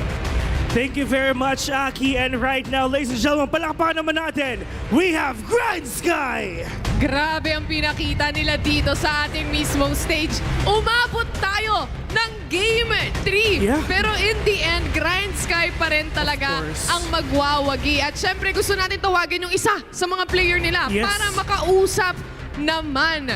Eris? Call it Eris? Of course. Eris and the whole squad of Grind Sky. Punta po tayo dito sa harapan. Ladies and gentlemen, natalo nila of course ang Execration with a score of 2-1. And knowing na kayo ang nanalo dito sa tournament natin ngayon, dito sa first semifinals, you're gonna head on sa ating Grand Finals mamaya. And syempre, you're gonna have a slot para sa ating Asia Pacific Finals. Pagkatapos ito mga kaibigan, Grind Sky will go to Japan. Diyos ko, sama nyo naman kami sa dreams nyo. To be the representative of the Philippines for the Asia Pacific Finals. Konnichiwa. Yun ang sasabihin nila, man. Magko-konnichiwa ka doon sa Japan. I really can't wait for that. Pero of course, Eris, ano yung feeling na, once again, you're gonna be one of the Philippines representative? Masaya. Masaya. Binulong niya na lang Binulong sa'yo na niya, oo. Sabi niya, ayoko gamitin yung mic kasi may ano. Ikaw, ano masabi? Anong masasabi mo, brother? Anong masasabi mo? Mahiya, shy type tong mga players. Lilipad kayo papuntang Japan, Japan. mga kaibigan. Makikipag one-on-one kayo sa Gundam pagdating nyo doon. Arigato na lang. Arigato na lang ang sasabihin niya. Tama naman. Pwedeng ariga thanks. Oo, Pwede wala sa'yo, naman sa mali. Of diba? course. Wala naman sa mali. Pero, brother, I mean, yes, 2-1 yung score. Ano yung mga, of course, mga strategy that you did in order for you to beat out one of the most in your team here in the Philippines, which is one of the oldest team as well, Execration? Nirando na namin sila hanggang matalo sila. Paulit, sorry? Nirando na namin sila hanggang manalo kami.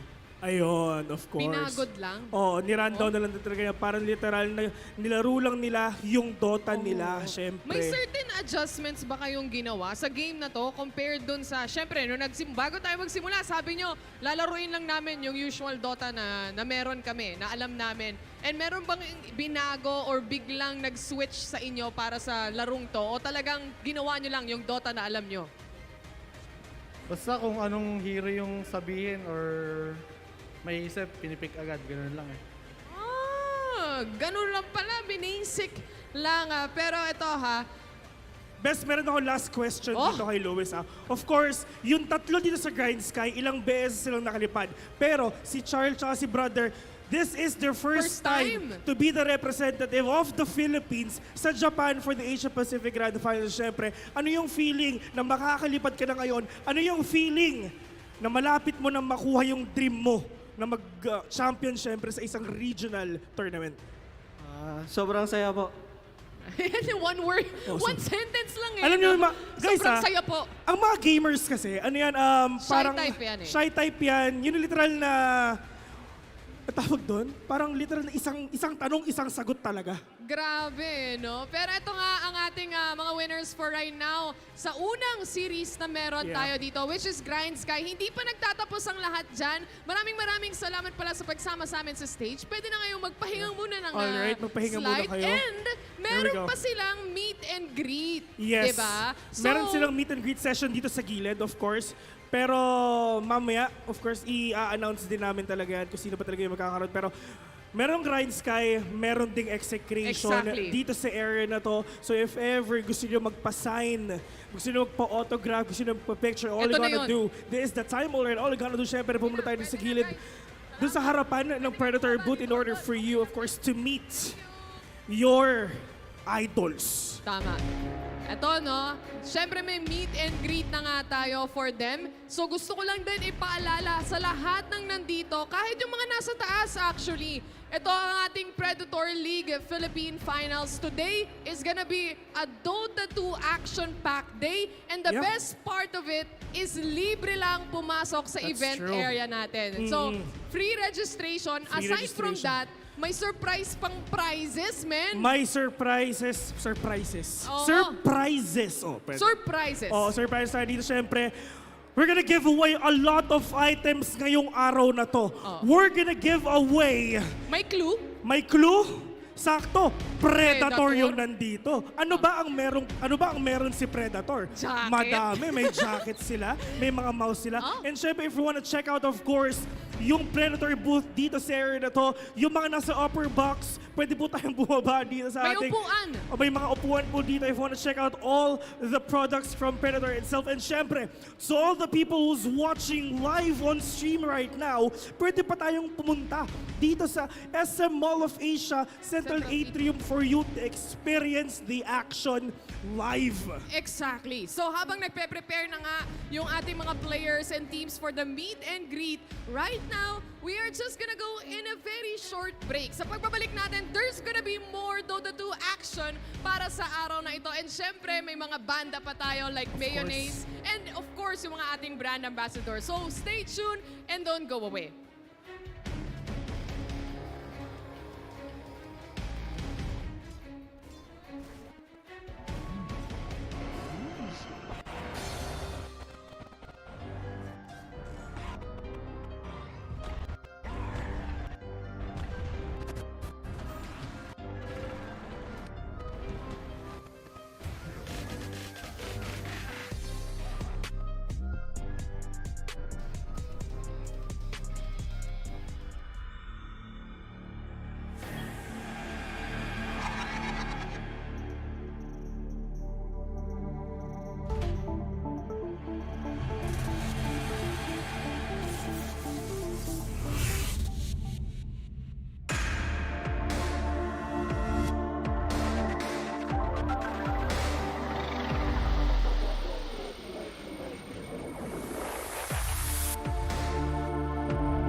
The new Predator Helios 500 has arrived and it delivers on every level. Within its neon-hued chassis, the beast stirs with an overclockable 11th gen Intel Core i9 processor, NVIDIA GeForce RTX 3080, up to 64 gigabytes of 3200 DDR4 RAM, and heaps of high-speed NVMe PCIe M.2 storage. But high-end hardware needs the same extreme cooling to support it, which is why we've added our 5th gen Aeroblade 3D fan technology, Vortex Flow optimization, and the CPU cooling Predator Power Gem. All these, in addition to strategically placed intakes, exhausts, and heat pipes, deliver some of the most advanced, powerful cooling in a modern gaming laptop. For the display, you can pick from FHD at 360Hz, QHD at 165, or a special 4K model that blows all others out of the water. This Ultra HD panel from AUO is a mini LED that delivers levels of contrast that blur the line between reality and game through 512 backlight zones, display HDR 1000 certification, and a rapid 120Hz refresh rate with 3 millisecond response time. The keyboard also includes a distinct feature, the latest MagForce and racing keys using our unique MagTech switches. These custom-engineered WASD keys work much like a gamepad's analog joystick, so you have minute control over movement, and making it so you no longer need to alternate between a gamepad and keyboard and mouse in some games.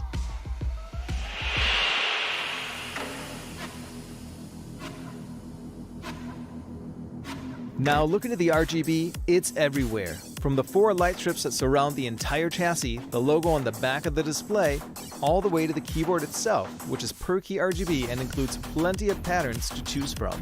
You can also spice things up with some of the unique interactive modes, audio and mimic.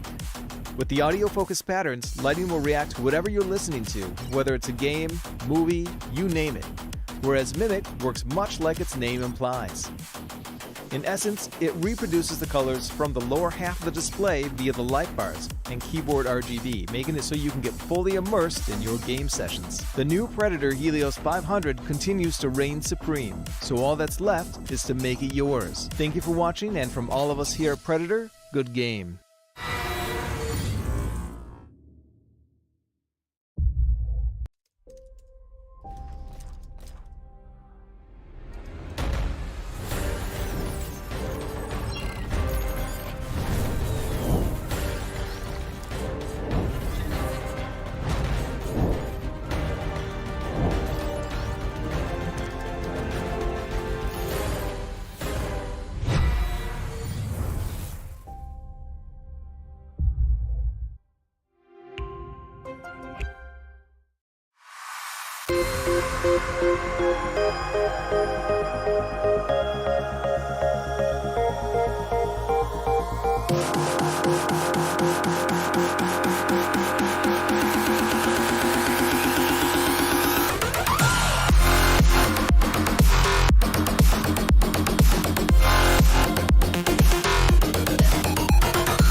Who are you? Who do you want to be?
Stand victorious over your opponents, but victory must be earned, practiced, perfected.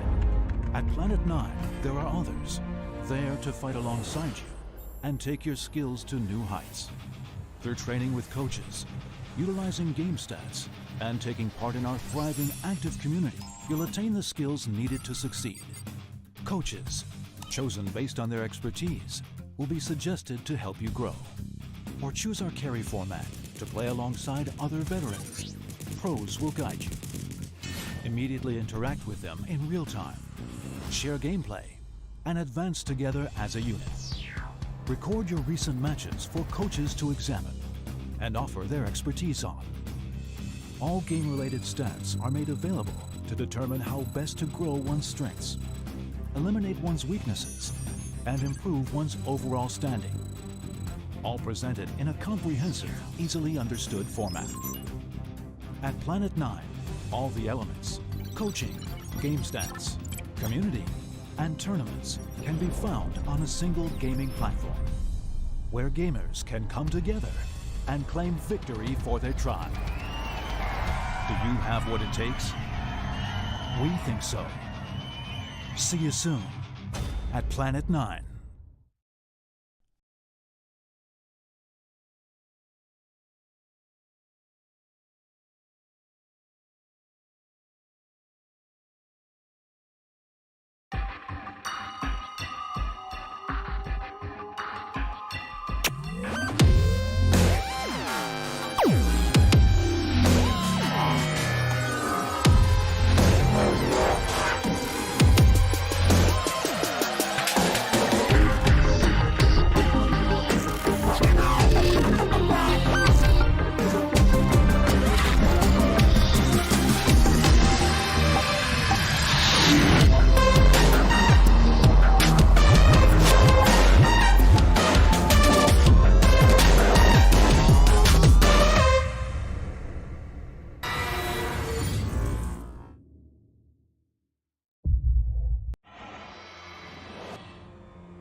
difficult.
Ladies and gentlemen, welcome to the final season of the Predator League Philippine Qualifiers.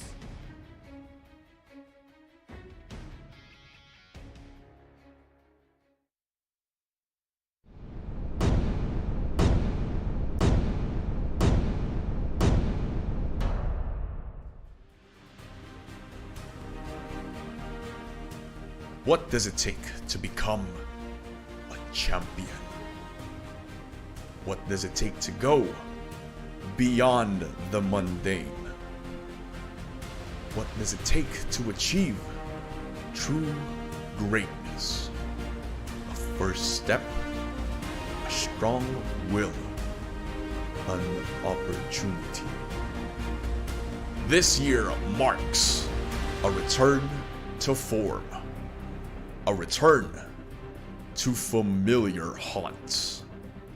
To looking into the eyes of your opponent just before entering the server. To feeling the energy of the game with every perfect play. To journeying to new horizons with the pride of your nation on the line. However, we also welcome the beginning of a new challenge. A new arena awaiting to crown its victor. But the road to prominence is long and arduous, and many have attempted to claim their glory. Now, here at the finish line, we will see who will be the last to fall, and who will rise above it all. Will you be there to watch it all unfold?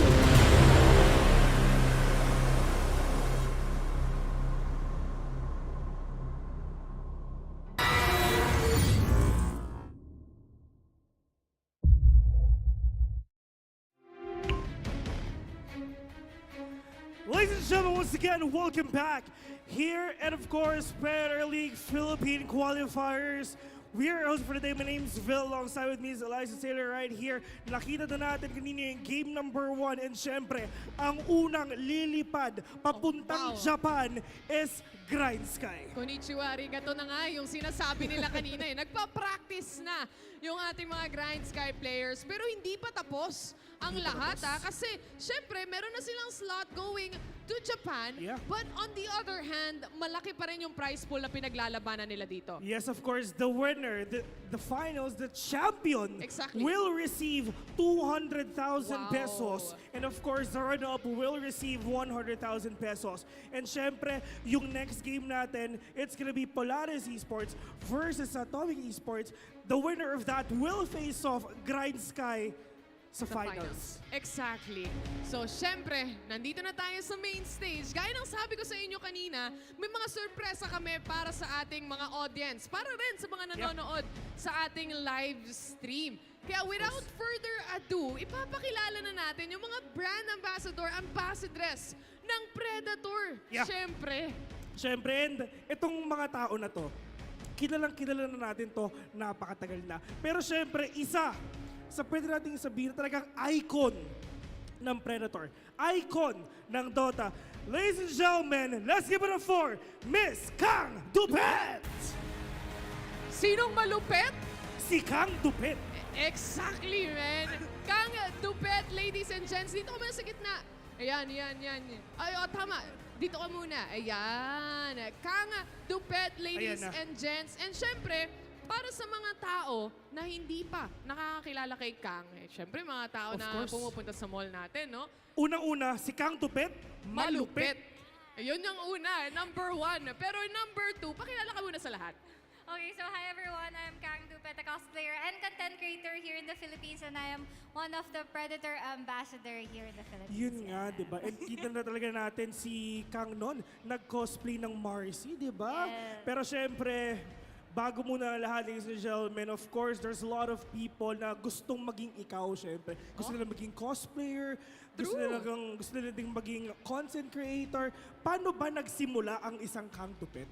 Medyo mahaba ata tong Pero kwento natin. yung summarized version. Okay, summarized question. I think kaya ako nandito ngayon and kaya parang kino-continue ko tong passion na to is because masaya ako sa ginagawa ko. So if you're happy with what you're doing right now, just continue it and everything else will follow. Wow. Yun naman talaga eh. Kasi simula dati nung nag-host din tayo, Oo. lagi rin siyang nandun. Oo nga, no? Ilang beses ka na namin nakasama sa stage. Napakadami. Sabay ata tayo dito. Oo. Alam mo, nakita na simulan ko si Kang eh, nung bata pa siya. Oo, men, tama, oo. hindi naman. Pero kasi nung nag-host tayo ng mga events, nakikita natin yung start ni Kang na nasa booth, naka-cosplay, Yeah, oo. pupunta sa convention, and ngayon, nandito na siya, yung isa sa mga brand Ang ambassadors. tangkad na, di ba? Ang tangkad na ni Kang. Dati hanggang dyan lang dito yan. siya, men. Pero ngayon yung sapatos, mga kaibigan, sapatos. abot hanggang second floor. Yan! Talagang nanatig ko kasi ang tangkad niya ni Ali eh. Ay, oo nga, no? Oo, diba? Pwede. Parang Saan kahit ang lang kayo. Baka kasi ayaw niya magmukhang, anak na naman Oo. ako. Nalaman na nga ng lahat kung ano ang aking nickname. Pero bago ang lahat, syempre, eto, no, meron kami, na-mention namin kanina, Kang, may surprise kami para sa mga nandito na nanonood ngayon. Kasi may mga surprises kaming pamimigay. And feeling kasi namin ni Vil, kailangan namin i-announce kung ano yung prizes na yan. Kasi malaking bagay ito para sa lahat ng sumusuporta Of dito. course. Ano ba yan? Andito tayo ngayon sa Predator event. Ano kaya ang ipamimigay natin ngayon? Yung pinakamalaking ipamimigay natin ngayong araw na to. Kasi syempre, of course... Jacket? Jacket? Hindi. Wag na jacket, wag na jacket. Gaming mouse? Hindi. Wala. Ano lang yun eh. Meron naman, pero hindi pa rin yun eh. Hindi pa rin. Ladies and gentlemen, doon sa mga nanonood live on stream right now, doon sa mga nasa upper box, dito sa SM Mall of Asia Central Atrium, later on, we're gonna give away a brand new Predator Helios 300 gaming laptop! Pati si Kang natuwa. Gusto niyang sumali. Brand new din laptop! ako. Brand new laptop! Brand new gaming laptop. Gaming laptop. Isipin mo, kung tipong nanonood ka lang dyan sa taas, Oo. tapos mag-register ka doon sa may Predator booth. Libre yung event. Libre yun. Tapos umupo ka dito, or kahit hindi ka nakaupo, tumayo ka, basta nandito ka, meron kang tsansang manalo ng Gaming laptop na Predator Helios 300. Ganun lang kadali. Libreng-libre lang pumasok dito, guys. Kaya naman mag-register na kayo dyan lang sa pag-entry nyo, syempre. At hindi lang yun ay pamimigay natin. Ngayon, Kang, syempre, brand ambassadors ka ng Predator. Ikaw ang una, isa sa mga unang nabiyayaan ng mga Predator products. Kamusta ba yung pakiramdam? Para maingganyo naman yung mga tao dito. Kamusta ba pakiramdam na nakakagamit ng laptop na isang kagaya ng Predator? and peripherals, of course. Oo. Yes, actually, I'm very happy with the opportunity that Predator has given me for years now. This is actually my 3rd year with Predator, and I'm very thankful kasi nakakatulong ang Predator hindi lang sa content creation, also sa gaming. Kung alam niyo po, sobrang lakas ko po talaga mag-Dota. Wow! Kunyari na, naniniwala naman kami. Naniniwala ka ba doon, Oo. Phil? Eh di ikaw na kaya maglaro dito.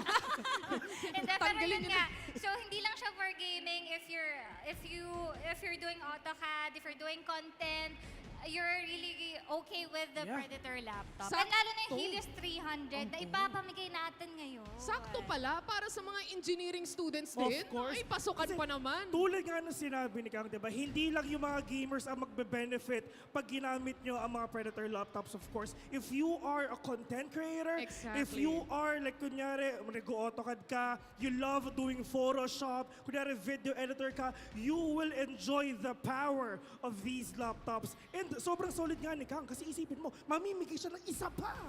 Ay, Di ba? Hindi ba? Hindi, Hindi ba? hindi. Sa akin na yun, sa Sa akin kanya na yun, men. Pero syempre, nandito nga si Kang. Pero may iba pa tayong makakasama. Of Kaya course. lilipat kami ni Kang sa Okay. kabila. Maraming salamat, Kang Tupet, na mamimigay pa ng isang laptop. Napakabait. Si Kang Tupet, mabait. Mabait. Oo. Malupit na, mabait pa. Of course, ladies and gentlemen, once again, one of the best teams here in the Philippines and in the Southeast Asia region as well. Kilalang kilala natin to, matagal na. Dumaan pa rin talaga sa point, of course, na napunta sila sa the international. Ladies and gentlemen, let's give it up for TNC Predator!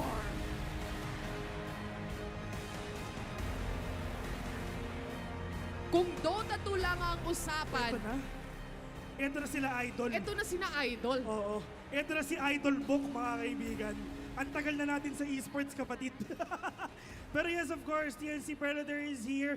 Siyempre, I mean, you guys are really competing so hard talaga sa mga pang-araw-araw nyo. Ano naman yung feeling, of course, na nandito na kayo sa harapan ng tao, being streamed as well ngayon sa Facebook, sa Twitch, sa lahat ng channels. Ano yung feeling na nandito na kayo sa harapan nila? Una, syempre, mag-thank you muna kami sa Predator for giving us the opportunity na tuloy-tuloy pa sumusuporta sa amin. Yeah. Syempre, happy din na nandito kami ngayon. Yes, happy and proud. Pero Bok, of course, syempre, i-greet mo naman yung mga tropa na nanonood sa atin dito, yung mga kababayan natin dun sa South. Hello pala sa lahat na nanonood. Enjoy the show, enjoy the games today, and have fun watching. Yes, of course. Pero syempre ito there's a lot of players out there, there's a lot of viewers that wants to be like you guys. Ano ba yung secret para maging isang malupit na professional player? Laro lang na laro, yun lang. It's all about grinding, best. Kala ko sasabihin niya, maging kang dupit ka para maging malupit ka. But that's true. It's all about grinding. And syempre, if ever you really love gaming, if ever you really love playing Dota and other games, all you gotta do is do your best, strive hard to be the best among the rest. Pero of course, tinanong natin si Kang kanina. Syempre, andito si Predator, katabi na lagi. Syempre, tinulungan siya sa mga content creation. Ano namang masasabi mo, of course, sa ating napakalupit na Predator Gaming?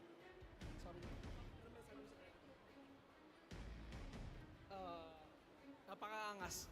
Napakaangas na Predator, mga kaibigan. Galing mismo sa TNC Predator, ladies and gentlemen. Pero yeah, once again, palapakan naman natin, we have TNC Predator, guys. Ayun. At, syempre, nandito na rin naman sila, na-mention na rin nila ang ating mga Predator products.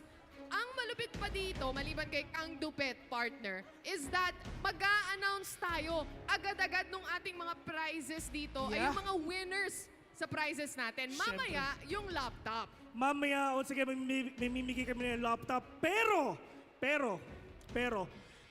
if ever na tinawag na namin yung pangalan nyo, dapat nandito. Dun sa laptop, dapat nandito kayo. 10 seconds lang ang countdown natin, guys. Kunyari, tinawag na natin, Eliza Taylor, 1, 2, dapat nandyan ka na. Ayun, exactly ganon, men. Dapat tatalon ka na kasi medyo mahamahalin laptop to.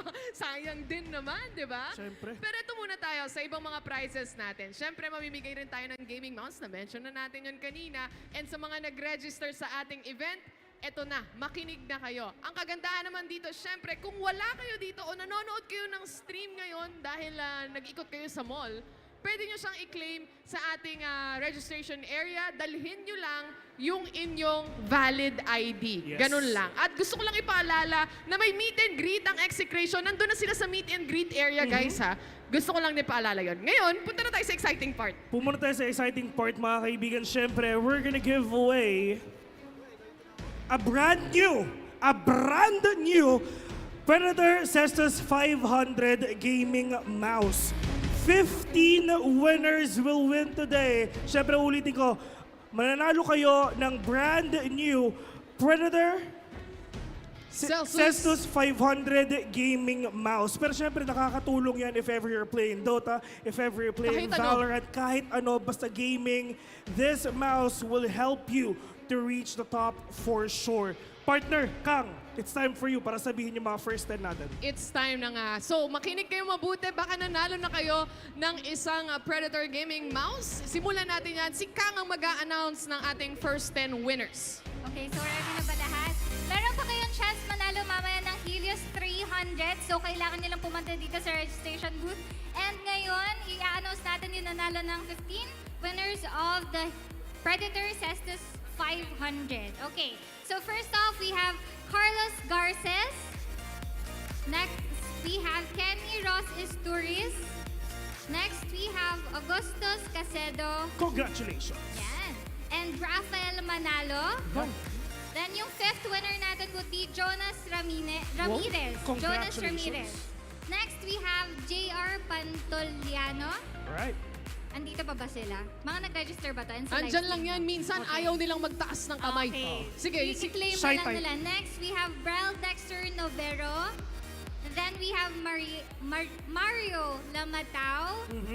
Then we have Arian Dayan Viray. And we have Kiara Nicole El Parocha. Alright, so yun yung first 10 winners natin ng Predator Seasons 500 Gaming Mouse, mga kaibigan. Pero brother, it's time para syempre sabihin natin yung 5 winners pa natin. Here we go. My next winners, Hubert Winfred El Sanyes, Jennifer Bayos, Janted McVeigh Malagkit, Ace Clarence Aquilio, and Ralph Daimler M. Umali. Yun! Pwede nang maging host. Pwede nang pumalit. Etong Grabe, dalawa, no? pwede na. Feeling ko best, upo na tayo, sila na lang eh. Pwede na tayo magpahinga, no? Pero ulitin lang natin ang isang mabilis. Baka hindi nila narinig o kakarating lang nila dito. Again, congratulations to the winners natin at i-claim nyo lang yan sa registration area. Just bring your valid ID. Mr. Carlo Garces, Kenny Ross Isturiz, Augustus Casedo,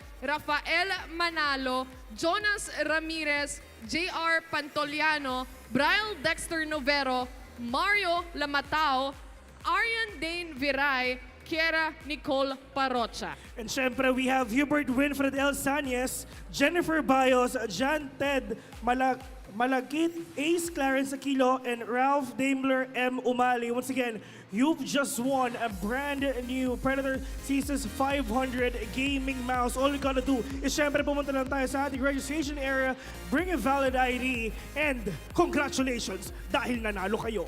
Oo, tsaka itong mga ating mga brand ambassadors and brand ambassadress natin, makikita nyo lang sila all around the event. Makakasama nyo lang sila. Ito sina Kang Dupet na malupit at syempre ang TNC Predator. Yeah. Andito lang din sila. At paalala ko lang ulit, syempre may meet and greet area tayo doon, di ba? So doon nyo rin sila mahahanap. At aside from that, yung execration nga nandun na, paalala lang natin. But anyway, dahil nga doon, congratulations sa winners natin. Maraming salamat sa ating mga brand ambassador and ambassadress. Thank you so much for joining us sa TNC ating Predator. stage. Thank you very much. All right. Kang Dupet na malupit na mabait. Maraming salamat sa'yo, Kang. Kita-kits lang tayo. Invite mo na lang ako sa game. Sa birthday. Saka sa birthday mo. O, tsaka sa birthday mo. Gusto namin yung may lumpia. Of course. Siyempre, talagang iuuwi talaga natin ang lumpia. Alam mo, partner, sobrang galante ng Predator. Siyempre. Man, isipin mo, may giveaway na sila ng laptop mamaya. May mga nanalo na sa gaming mouse natin. Pero alam mo kung ano pa meron? Ano pa? Meron pa tayong Battle Pass giveaway. Indeed. So we're gonna give away, of course, Battle Pass para sa inyong lahat. Pero syempre, hindi sa inyong lahat ah. Easy lang kayo. Easy lang kayo, hindi sa inyong lahat ah. Ito yung ating mechanics para manalo kayo ng ating Battle Pass. Napakadali lang. Ang gagawin nyo lang, magpo-post kayo ng picture that you are watching the Predator League 2022 Dota 2 sa SM MOA Central Atrium. So dito sa event area natin basically. Gagawin nyo lang, ikukumpletuhin nyo lang yung hashtags na meron tayo. So makinig kayong mabuti. It's hashtag it lies within, hashtag Predator League 2022, hashtag 12gen, hashtag gaming with Intel. Yan ang mga hashtags natin. Yes. And of course, itatag nyo si Predator at tsaka si Intel. Intel. Yung winners natin dyan, i-announce actually on September 19. September 19, So, abangan yes. nyo yung posting na yan para sa ating mga winners pagdating dito sa Battle Pass giveaway natin. But that's one way on how you can actually win as well kung hindi man kayo palarin for today. Yeah, of course. I mean, syempre, ibig sabihin talaga yung mga nandito, you have a better chances of winning. So, uulitin ko, if ever you're watching live on stream right now, don't worry kasi mahaba-haba pa ang araw natin. Pwede pa kayo pumunta dito sa SM Mall of Asia, Central Atrium for you to have a chance to win amazing prize. And syempre, if ever nanonood kayo dito sa may upper box, pwede kayong bumaba dito sa area natin, sa event area. Pwede kayong pumasok, ha? For you to watch the Exactly. action live. And once again, mamimigay kami later ng brand new Predator Helios 300 gaming laptop. And uulitin ko, pag tinawag namin ang pangalan nyo, dapat nandito kayo para syempre maklaim nyo yung prize. Kasi pag wala kayo dito, magdodraw ulit kami. Tama. So, napaka-importante niyan. And there are just a lot of ways to win as well. Bago tayo pumunta sa next part, explain ko lang din na mabilis yung mechanics natin. Kung paano, baka curious sila, paano sila nanalo ng ating gaming mouse sa Celsius 500, men? Napakadali lang nung ginawa nila. Ang ginawa lang nila dito ay nag-register sa ating event, nag-accomplish ng activities natin sa mga booth area, and then ni-like and finollow nila ang official Predator social media pages natin. They just posted a photo na nandito sila mismo sa event natin, tinag nila ang Predator at ginamit ang hashtag na Predator League 2022. Ganun lang. Nagpicture ako, pumunta ako dito, tapos tinag ko si Predator tsaka si Intel, tapos nag-hashtag Predator League 2022. May mouse na ako. Yeah, ganun lang kadali, of course. Pero syempre, all of you guys can also do it. If ever you want to check out yung mga Predator laptops nandito sa Predator booth, you can actually do that right now for you to experience kung gaano ba talaga kasolid, kung gaano ba talaga kaangas. Tulad nga na sabi ng TNC Predator kanina, talagang literal na maangas talaga. Of course, yung mga laptop natin ngayon. Actually, marami tayong activities dito. Nakikita ko nga para meron tayong driving simulator dun sa gilid. So, talagang sobrang may enjoy talaga natin yung araw natin dito, knowing na if you are a gamer, if you are a Dota fan, and syempre, if you want to witness all the top teams here in the Philippines live here on stage right now, and kung gusto mong malaman kung sino ba ang pupunta sa Japan para sa Predator Asia Pacific Finals, mga kaibigan, sino ba ang mapupunta doon? Sino ang magiging representative ng Philippines? Which is, really can't wait on that. Pero I think our teams are ready for the next game, partner. Oo, nag-aantay na to. Kanina po to nag-aantay, kaya it's finally time. Sino nga ba ang makakasama ng Grind Sky para lumipad sa Japan, at aside from that, have a chance in that big prize pool that we have. Without further ado, here we go. Announce na natin yung mga teams na maglalaban para sa araw na ito, Bill. For the first team, ladies and gentlemen, for our second semi-finals match of the day, we have Polaris Esports.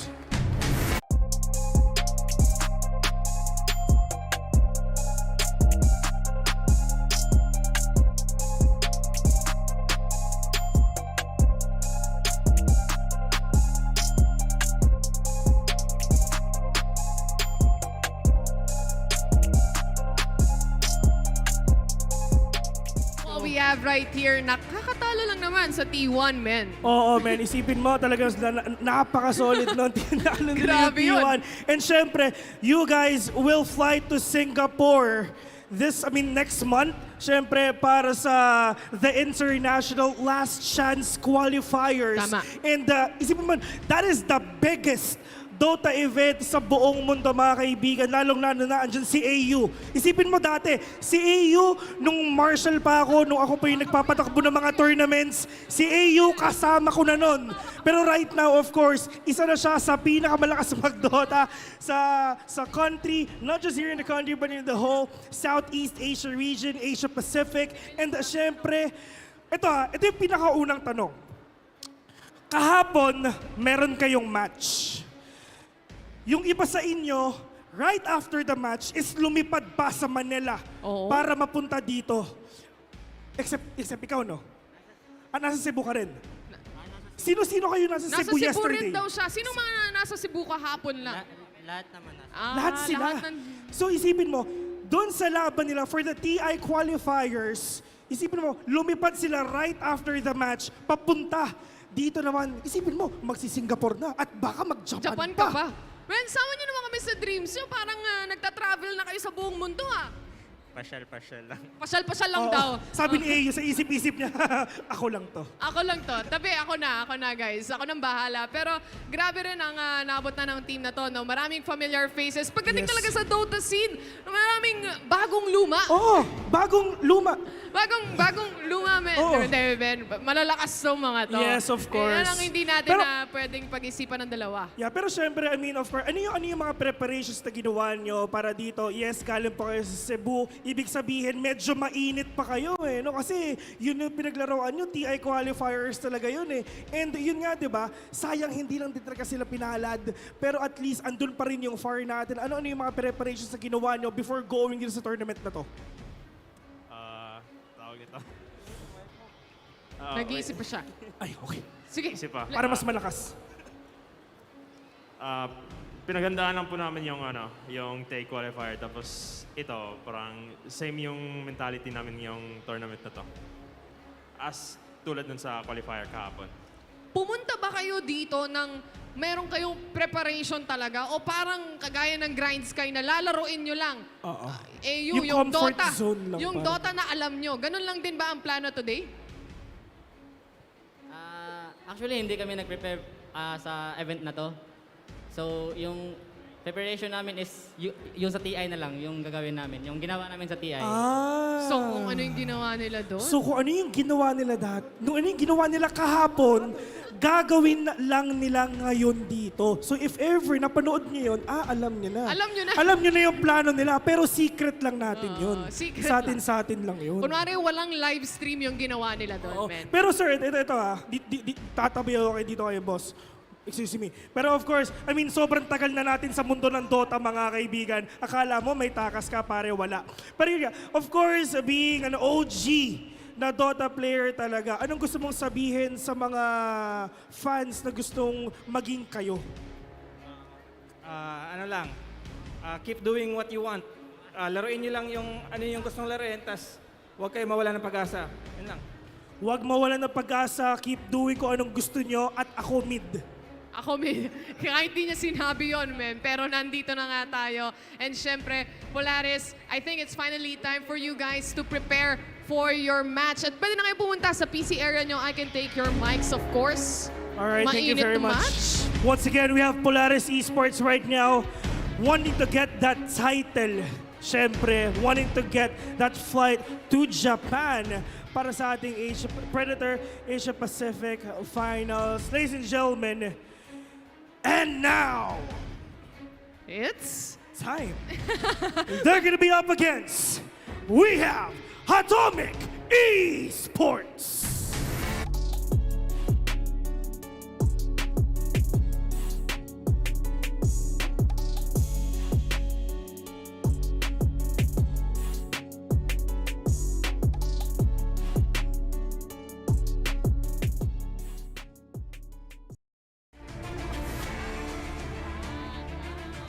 Alright, partner, Atomic Esports, mga kaibigan. Grabe. Medyo kinabahan akong sabihin to sa loob ng mall. Oo nga eh, parang aarestuhin tayo Oo. pagtapos eh, no? Literal na pasabog, mga kaibigan, ng Atomic Esports. Medyo kinabahan ako, pero wala tayong choice. Pero at least nandito na sila, and they're gonna be up against Polaris Esports for a spot doon sa lipad sa Japan. Ariga, thanks sa inyong lahat. Ariga, thanks na agad. Pero ito ha, kasi syempre makakatapat nila, of course, Polaris.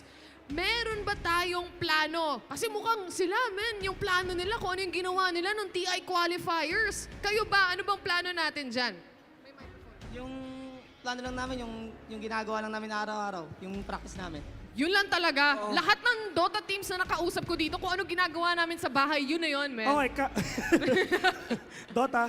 Tamang Dota lang. Nakataas yung isang paa. Oo, tapos... Pansit Canton. Oo, dala Pansit Canton. Tapos Altab. Hi, babe. Oo, Tapos tama. yung pala namatay kasi. Tapos Altab, pag buhay na ulit, hi, buhay na ako.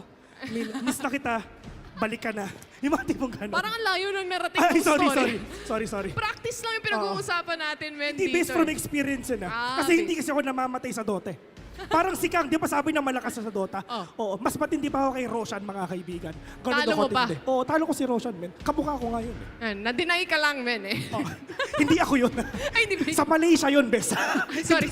Iba yun. Pero at least, di ba, of course, brother, ano yung feeling they're gonna be up against Polaris Esports right now na medyo mainit pa? Yun nga yung laban nila kahapon, kalaban ng Talon. Well, ano yung feeling ngayon na you're right, just right here in front of the crowd, playing in front of a lot of people, being streamed live and being casted by one of the best shoutcasters here in the country. Ano yung pakiramdam na nandito tayo ngayon?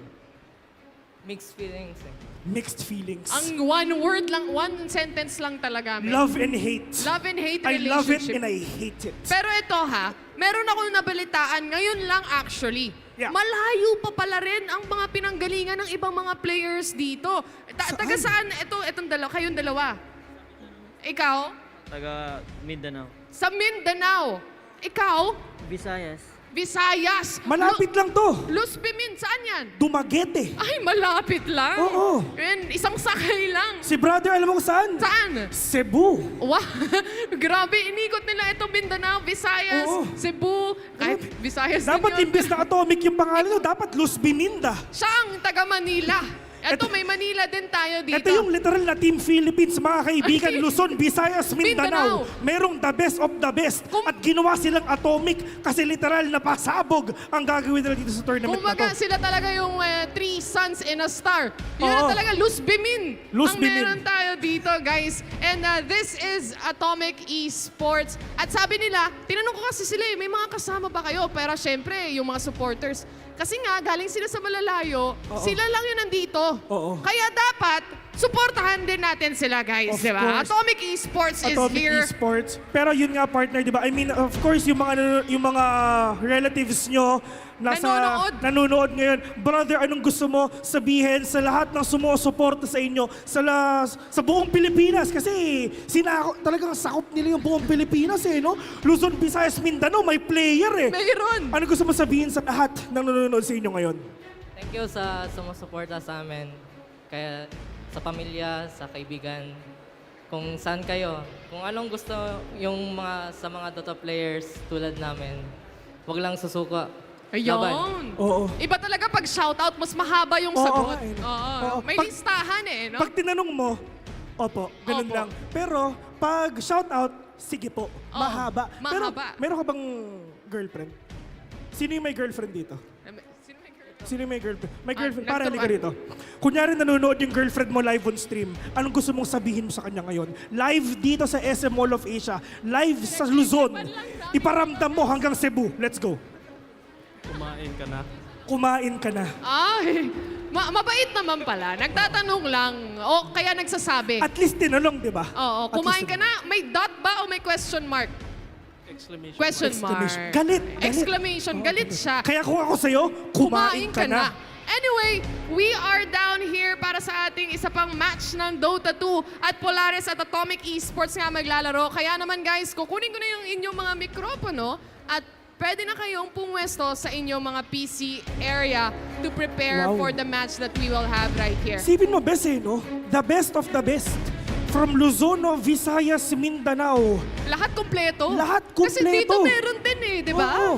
So, grabe talaga yung mga teams na nandito ngayon, naglalaban-laban. Ang gaya na sabi natin, yung pinapaano nila dito, yung pinaglalabanan nila dito, hindi biro eh. Hindi The biro slot yan. going to Asia Pacific ng Predator League natin to Japan. And aside from that, 200,000 pesos para sa Indeed. champion pa lang. That's true. Pero syempre, ang pinakamasarap sa tenga niyan, and syempre sa ating credentials being a Dota player, tayo ang representative ng Pilipinas sa isang tournament sa ibang bansa. And sobrang sarap sa feeling nun.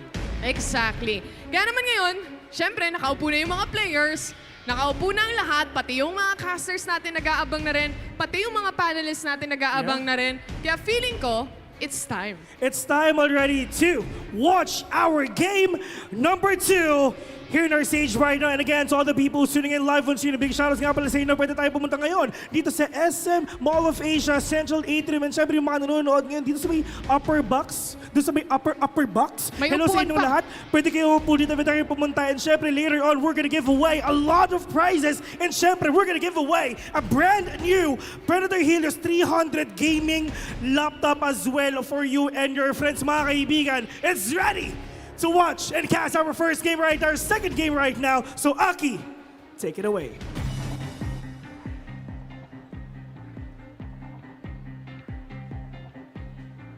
Thank you so much, Bill and Eliza. We are here at the second series of the day, Polaris Esports versus Atomic Esports. And we're done with the first series, that was Execration and Bright Sky Esports.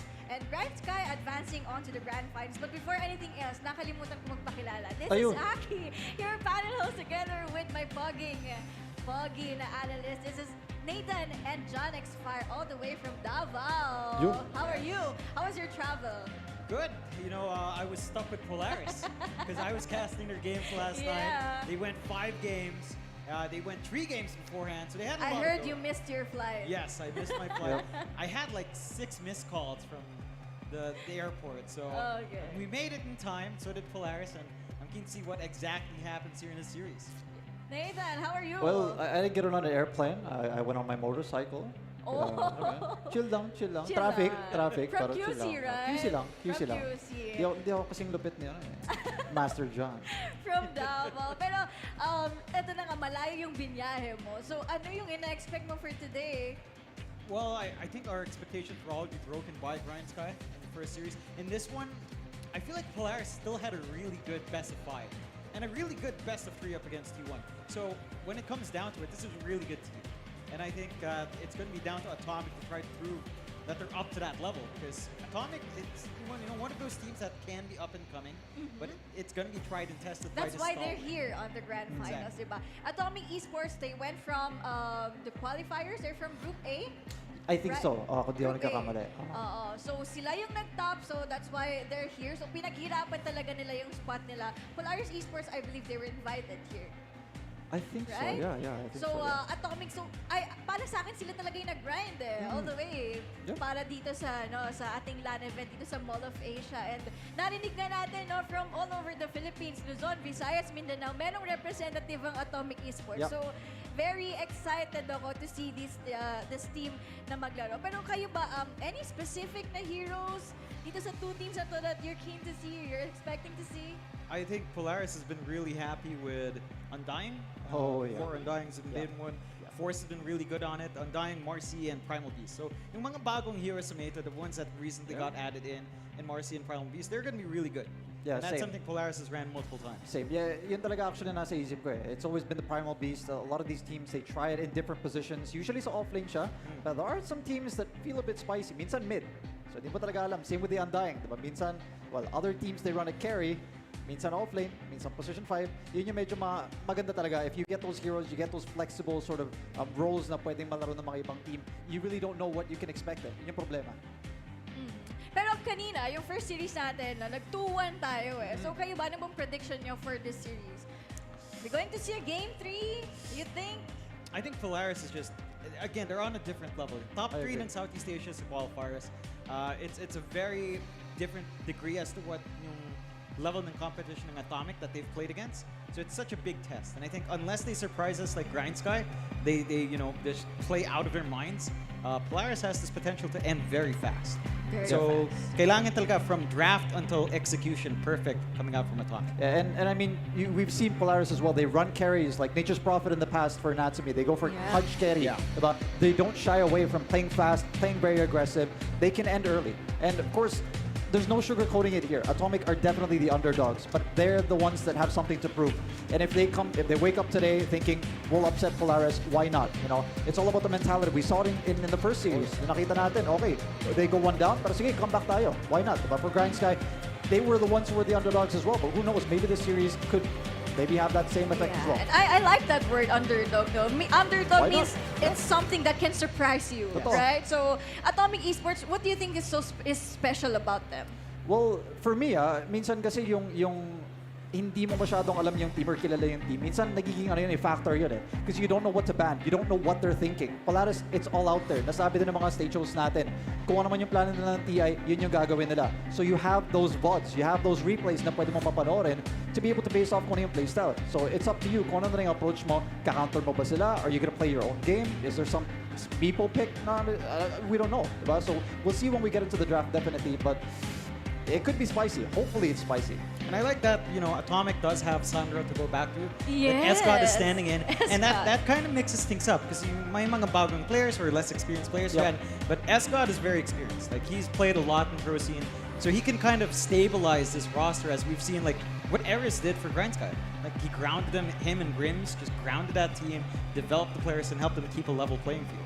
Yeah, and not just Escott. I want to ask you about Yona, their mid laner, and Marv. No? If you're gonna compare itong two players na to the core players ng Polaris Esports, what do you think dun sa matchup na yun? Natsumi and Mac against Marv and Yona. I think Marb is a very comparable carry. I feel like the roles are switched. If I recall my Atomic Esports games right, like Yona tends to be farmier, and Marb tends to be more fighty. So yung mga TA na pupunta kay Yona, yung mga more active course na pupunta kay Marb. And I think that's the difference. Kay Natsumi, he loves his farm heroes. As Nathan pointed out, they build off the back of him. We saw that in the TI qualifiers. They just farm for so long. They give him the win condition. And Lelouch is more like the playmaker. So it's flipped for Atomic, and that changes the laning dynamics, especially for Lelouch on mid. And we're done with the course. Let's talk about their support players, no? Especially for Polaris Esports. Meron silang superstar player. That's AU. So I think the addition of AU is really big for Polaris Esports. That's why they're here. Yeah. And we watched them yesterday on the TI qualifiers. They did very, very well. So what are your thoughts on the addition of AU? For me, actually, di ba, nung una, coach nga dapat si AU Di ba? He was supposed to be to help out the team in a hands-off setting. Yeah. But eventually, syempre, makati ang kamay. Kailangan talaga mahawakan yung keyboard Marami talagang coach na gano'n, no? Mapapalaro ka talaga eh. Kahit, alam mo, mga Dota player, pag nagsasabi sila nagre-retire sila, nung una, di magre-retire. Hindi ako naniniwala sa mga Hindi ako naniniwala. Kating-kati pa rin maglaro yung mga yun eh. Gabi-gabi, nag-MMR pa rin yung mga yan kahit di sila naglalaro. Diba? Seb. So yung ganun kasi, as a coach, coming in to play eventually for the team, you have really, really two very, very experienced players here. I was very close to saying captain. Kasi nga, AU, I mean, you know, he has that sort of tendency na pwede niya matake control. Same for Boomy, diba? So you have these two players, so much experience, you know? Especially with AU, TI then, experience. So all that experience in those two players to be able to help out your younger ones, like Lelouch, you know? I mean, these guys are fostered by such great Dota minds. Kaya parang minsan nga, feeling ko medyo spoiled tuloy sila in that regard. And you see it in the way that they played on TI qualifiers. They played their minds out. They played so mature. They played so disciplined. They played so well.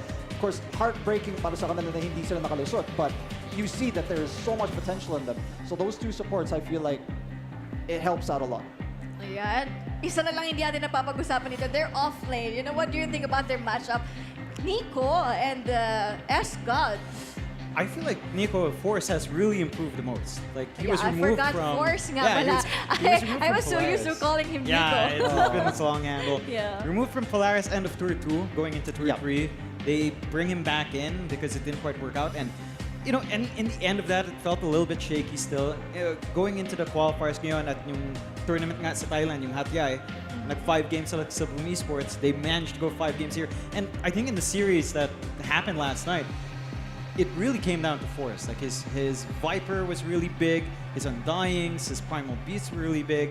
So all of those heroes were massively impactful, and I think that's something they have to watch out for as well. This improvement from Force. Nung dati may mga nagsasabi sa pubs, you know, that Force is a very emotional player. I think they've managed to level that out. Can you elaborate? Let's not elaborate. Let's not elaborate. That's actually, this is emotions in Dota 2 in Southeast Asia, we do not elaborate. It's different. It's not for the children's ears.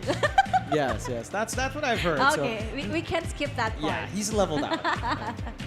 Okay, but we can talk about naman the heroes for Polaris Esports. So I've noticed na super flexible ng mga heroes nila. So I think that would be a different thing for Atomic Esports kasi like Primal Beast, di ba yung Primal Beast ginagawa rin nilang offlane, Primal Beast can be support too.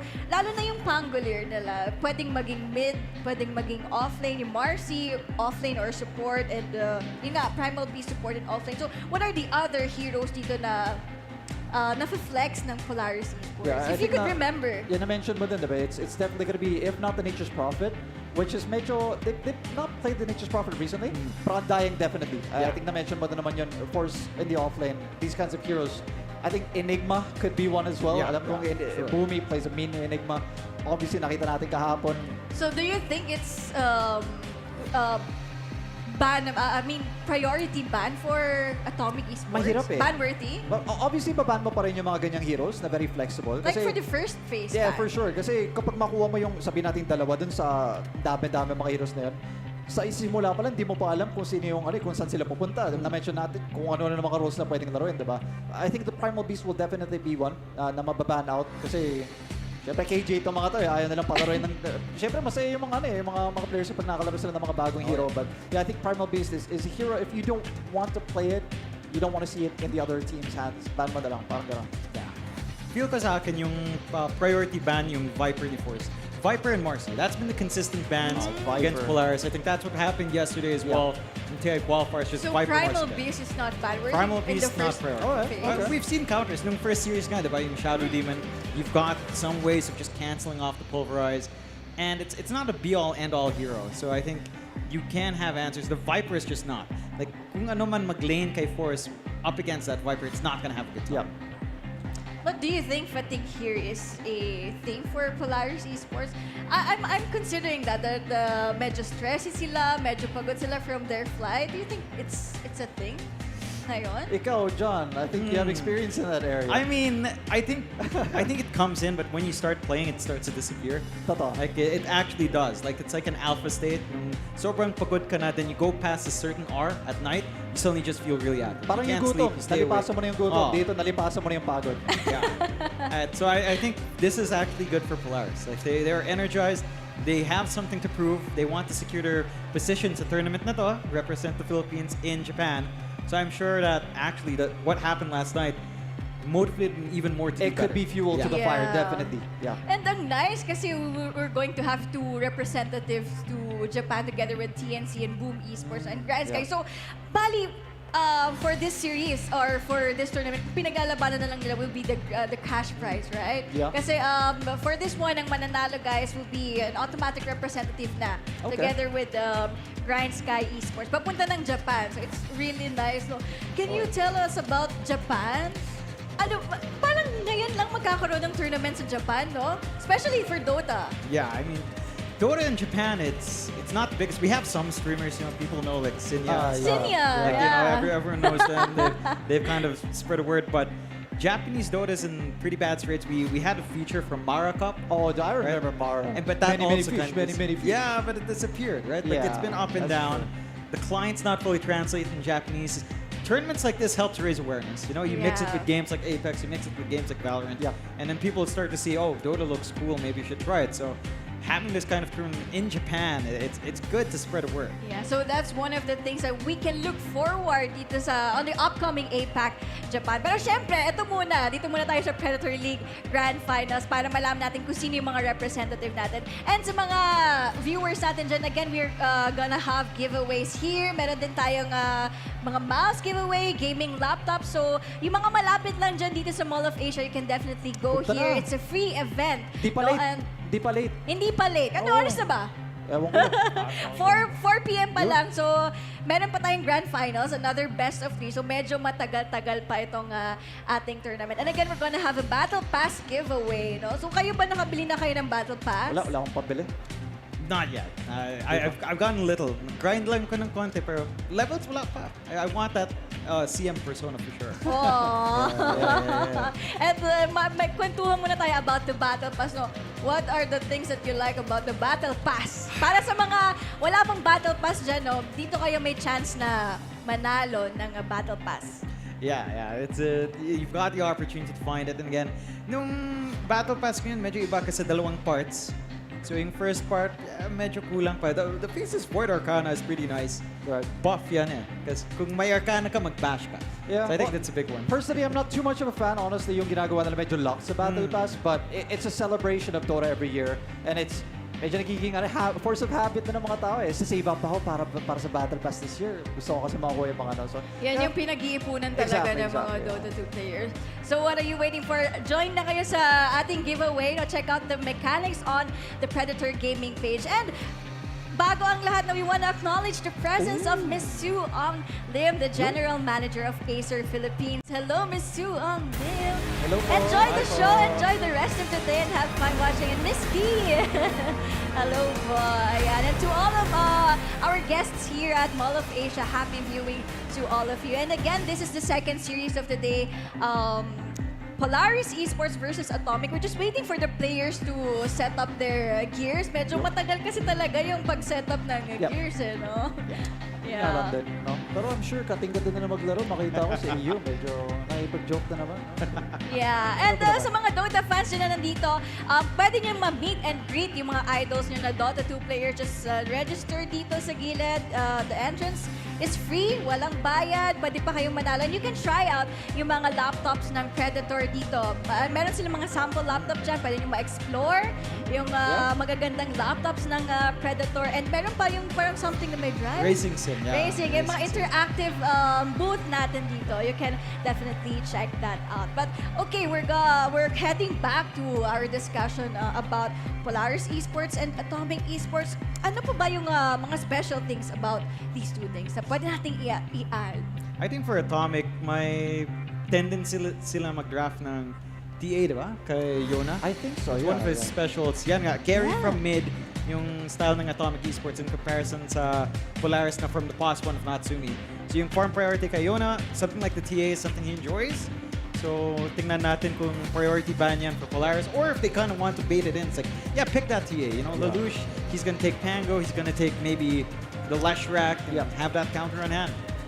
Yeah, tsaka again, di ba, babalik na naman tayo dun sa, kilala mo kasi yung kalaban, alam mo yung mga picks nila mismo. Like the Pangolo you mentioned, it's something that I think not many teams did before, pero Lelouch was one of those that constantly tried it towards the mid lane. So, I mean, it honestly depends on whether or not kung ano na yung una mong trip na kunin, and then you build from there. No? I think Marb is also one of those players na medyo nakikita ko din in and out, no, of some of these teams. He's always been trying to break into this tier 1 scene, and who knows, you know, maybe this could be his time. Maybe even the other players din, but I see it on the screen.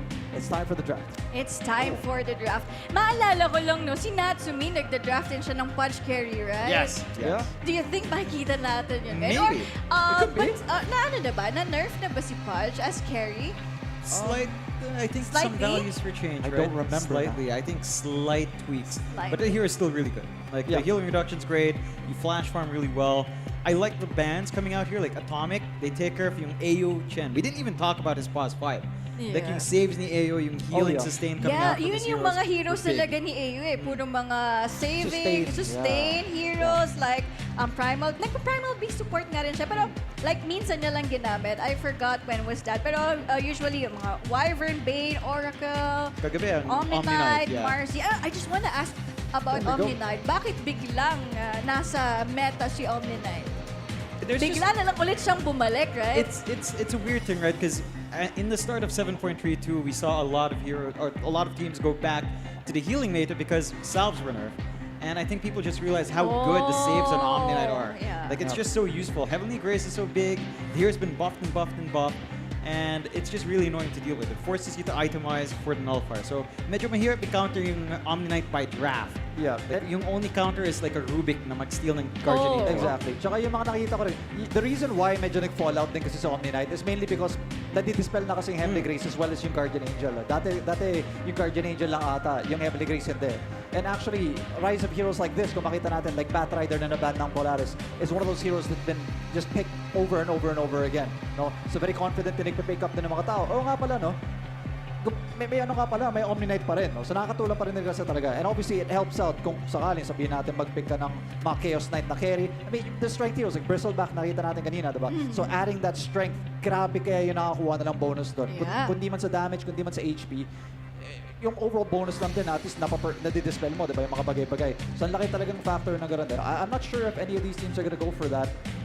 But nice pick out for Polaris straight away. Yeah. Makakuha na sila ng hero na pwede makatanggal ng Tombstone for the Undying. Sinagot agad nila. Direct answer from Polaris Esports. Tsaka, But you mentioned Undying earlier. Yeah, I mean, it is a hero siguro, kumbaga in this sense, parang deny pick, no? Deny pick, Ginawa mo yeah. na lang para at least di makuha ng kalaban. But for Polaris kasi, the reason why okay lang ma-pick yung mga ganitong heroes like Lina very early is because of the fact na hindi siya natatalo masyado sa lane. Yes. Yun yung maganda kasi talaga. And I feel like yung meta is really about laning. Kasi tinanggal yung mga side camp, diba? So yung mga laners dati na kahit matalo, farm lang sila side camp. Ngayon wala na kasing ganun. So Ang for layo Lina, na ng pupuntahan mo eh. Exactly. So yung addition din kasi ng flag bearer na creep. So mas may incentive ka na tuloy na tumambay sa lane. Pero another hero na medyo nakikita natin for the side of Polaris, Undying, is going to be picked up by Atomic as well. But Earthshaker, what can you say about that, John? The Shaker is really nice, right? It gives you some really good hold that we've seen. We know Xavius loves to play that hero on his pause 4. It's something he's played all the way back to his time in Detroit. So yung isang issue lang sa Shaker, yung blink timing, which can be really greedy, right? Like, Xavius will just kind of soak, depending on what they take Pero for force, that kasi, can be a bit slower. yun talaga yung playstyle niya, especially Xavius. I remember nag-pause 5 siya before and he was so greedy pa rin. Yes. Like he's still playing like a pause 4. So I think pasok pa rin yung Earthshaker dito. So, I think may team din ata na gumawa din neto recently. Nung Arlington Major, correct me if I'm wrong, it was Seb, oh no, sorry, it was the Major before that. Seb was picking up Earthshaker in the position 5, sort of, you know, the 4-5 kind of thing. Ang ginagawa niya, imbes na magbablink ka agad, shard kukunin. So the thing is, parang stun ka from afar, tapos may follow-up ka ng stun na iba. So yun yung medyo na-try maabuso. And single-handedly, I feel like yung pag-pick din ng LGD, ng garon, they pick up the Earthshaker, support position 5, okay lang kasi hindi mo na kailangan mag-blink mismo eh. The earlier time with the shard and whatnot, may kwenta na kumbaga yung hero even without a blink dagger. And I just wanted to ask, Morphling, medyo bumabalik din siya sa meta. Do you think it's possible for Polaris Esports? Meron bang possibility na mag-Morphling sila dito? I think it's really hard. Yung may Lina na kasi, and that tends to be, again, when Lelouch plays the Lina, it's almost like he's the carry from mid. So I would be more expecting for Polaris to take something active. Baka yung Pudge. Yeah, Pudge. Right? Like they tend to go really Bristleback. active. Or Bristle would be nice, but it is taken away by Atomic. Okay. So yung something like Pudge, Something basta like medyo Pudge. active. You know, Yeah, it doesn't eat into the farm of the Lina. Lelouch plays a mean Lina. Yung sa TI qualifiers nga, those 5 games, the games where Polaris found wins were with that Lina. It was a massive part of that. Oh, well, di ko alam kung naririnig tayo, pero banana na yung Morphling. So it's not going to be a hero that will be picked up. But interesting enough, a hero that we don't really see too much very often, Gyrocopter. Flex. It's a new hero to me. Very flex. We've seen it in the Support. qualifiers run as 5. Yeah. Came from Army Geniuses. Varish used to like that. And I think there's a chance that for AU to do that, I don't think they want to pick a Natsumi hero this early on. Depende sa lane match. Maybe they're just expecting, you know, offlane Undying, offlane Enigma coming out. Eidolons just melt with flat cannon. So securing lang some way of clearing out the waves. But it's still flexible enough. Pwede pa man pause 5. Pause 5, Gyrocopter with a pause 4 Shaker. There's a lot of aggression there. A lot of good stuns. Yeah, pero we're used to see AU use yung mga sustain heroes nga eh. So this is kind of new hero for Polaris Esports. But okay, for Atomic Esports, I think lacking pa sila dito ng hero na kayang kumuha ng objective, like pushing type of hero. Any heroes in mind that you think that can fit dito sa first three picks ng Atomic? Death Prophet is still open. Medyo mahirap nga na i-flex kasi meron ka ng Undying. Meron ka ng Enigma, di ba? So I'm not sure if they're gonna go for the Death Prophet, but it is something nakakatulong sa pagpupush. Yeah, and if that Prophet will go on the mid lane, anong masasabi mo sa matchup if Lina yung magbi-mid? It's not that good, honestly. Pero kasi kung makita mo kasi parang iilan na lang mga natitira eh. So they go for the Invoker instead. So they're gonna try to lane against it. You go about Stamo, John. Well, what do you think about this Invoker? Winter Wyvern on the other side. Wow. Okay, so they're not flexing Jaro. That's a good sign. You go for the AoE healing. And very early Natsumi pick. Prioritizing Force for the last. We're trying to shake out Atomic. The Invoker coming up for Atomic. So Hero ni Yona, we haven't seen him play yet. Again, I think the tendency for Atomic is usually carry from mid, but when Yona gets into Evoker, he does play make a lot. Right. So I think the tempo that Atomic can set is good. My issue is that if you don't shut down Lelouch on that Lina, it doesn't matter. Even if you draw even in that lane, the Lina, with the travel's timing, with the early spikes, is just going to run around and still find kills. And I think the one thing Atomic has is this Wombo combo is really nice. Yeah. Right? Like you've got Black Hole, you could tie that with Cataclysm. You've got easy setup for Decays, which is a weird combination. Tombstone down as well. Like, ang daming AoE control coming out from Atomic, and they need to play with those cooldowns. Yan lang nga, mahaba ang cooldown ng Black Hole. They have to tempo themselves around that towards the mid game. Yeah, it depends lang din. I think Faceless Void is still open. We've seen plenty of times yung mga team na mag-run ng Enigma and the Faces Void in the same team just to double down, kumbaga, on a team fight. If sabihin natin nagamit yung Chronosphere, meron ka pa namang Black Hole. Kung nagamit yung Black Hole, meron ka pa namang Chronosphere. Like you mentioned, with the potential Cataclysm na pwede magamit, it's a huge combo. Only spells. Exactly. So I think Pero for Rubik Polaris, is open. I'm wondering why Kaso- Polaris Esports, they went for the Wyvern. You think Rubik is good? I think Rubik is good. No, it's okay. Yung Winter Wyvern kasi may BKB piercing stun. Yeah, diba? yeah. So may cancel ka na sa Black Hole, which means you need to pick up a Linken's on the Enigma. That's a lot of farm. We talked about pacing. That can take a bit too long compared to what Polaris will want to do with the Lucian Alina. So I think Atomic has to kind of pick and choose, kind of do what they can while they've got their early timings. And they close out with Nature's Prophet. You mentioned that for Natsumi. Yeah. Well, It does slide out for Atomic here for Polaris. Yeah, exactly. I feel like yung mga heroes na na-mention natin for Polaris, parang napupunta bigla sa Atomic. You know? Are we sure we haven't switched sides? Baka naman maya-maya mali yung overlay na biro lang. Pero syempre, that just means that with the Nature's Prophet, with the Enigma that you pick up now, tignan mo din yung dalawang support na very aggressive with the Invoker. Mabilis maglaro yung Atomic dito. They're gonna try to push. They need to win the lanes, yun nga lang. Pero you have heroes na medyo malakas naman sa lane. Enigma, doesn't really lose the lane too much. Nature's Prophet, okay din naman, di ba? Kung sakali matalo sa lane, mabilis na mababawi. You have the Invoker as well na pwedeng umikot. This is probably gonna be an X-sort Invoker, pero it depends. Minsan kasi magka-Quasrex ka pa rin kahit, alam mo yun, may Black Hole or whatever. Kasi gusto mo maglaro na mabilis mas aggressive, di ba? With the disables na meron ko sa Quasrex. For Polaris on the other hand, I'm not sure kung ano yung pwede nila makuha dito para Yeah, something na pwedeng humapol dun sa Nature's offlane, Prophet, offlane right? heroes for Force. For Force. Pangolier? You think it's Pwede good pa Pangolier or Pango. something like Doom? Pero kailangan kasi natin dito ng very mobile na hero kasi you need to catch the death I at the don't mind yung Nature's Doom. Prophet. I don't mind the Doom. Doom is not too bad. Kasi not bad siya in the lane versus the Nature's Prophet. No? Kailangan kasi well, they go for the Dawnbreaker. A forgotten hero. Forgotten hero! Usually kasi parang purong mga parang ban kasi nakita sa Dawnbreaker. But I like this pick. The Ngayon Dawnbreaker is really good. Like, merong update kay Dawnbreaker pero parang hindi naman siya ganun karamdam, di ba? Teams are still using this hero. Pero let's get into our predictions. You can start, Nathan. I like yung idea ng Atomic to play fast, you know. Pero I feel like Polaris kasi, they're the masters of that, you know. I feel like even without the draft, I feel like if you try to match Polaris at their own game, the thing that they're good at, mahirapan kayo. This is a top 3 Southeast Asian team, you know. So I feel like Polaris, with the draft as well as in playstyle, I feel like they might take it here. Yeah, I'm with Nathan. I think Polaris, they looked good last night. They've been looking good for the past month or so. They are a very tough team to beat, and I just can't bet against them. I think Polaris might have this. Yeah, I don't know. Medyo ipit ako You guys went with Polaris. I want to go with Atomic Esports. I want to see the good in their draft, especially yung Nature's Prophet, diba? Mahirap kasi kapag may Nature's Prophet pero medyo nahirapan lang ako because of that Dawnbreaker answer. Kasi yun nga yung kailangan natin a global hero that can follow that Nature's Prophet. But I want to still go with Atomic Esports. You know, underdogs can surprise us. Why not? Definitely. Grind Why Sky not? showed it. Why not Atomic? Yes, and I'd love for them to prove us wrong. Kumbaga. yeah. And again, this is the second series of the day, Polaris Esports versus Atomic Esports. Eto na mga kaibigan, best of 3 series to. Ihahatid sa atin yan ni Calbs and Rain. Alright, thank you, Aki. And Nate, and of course, John X Fire.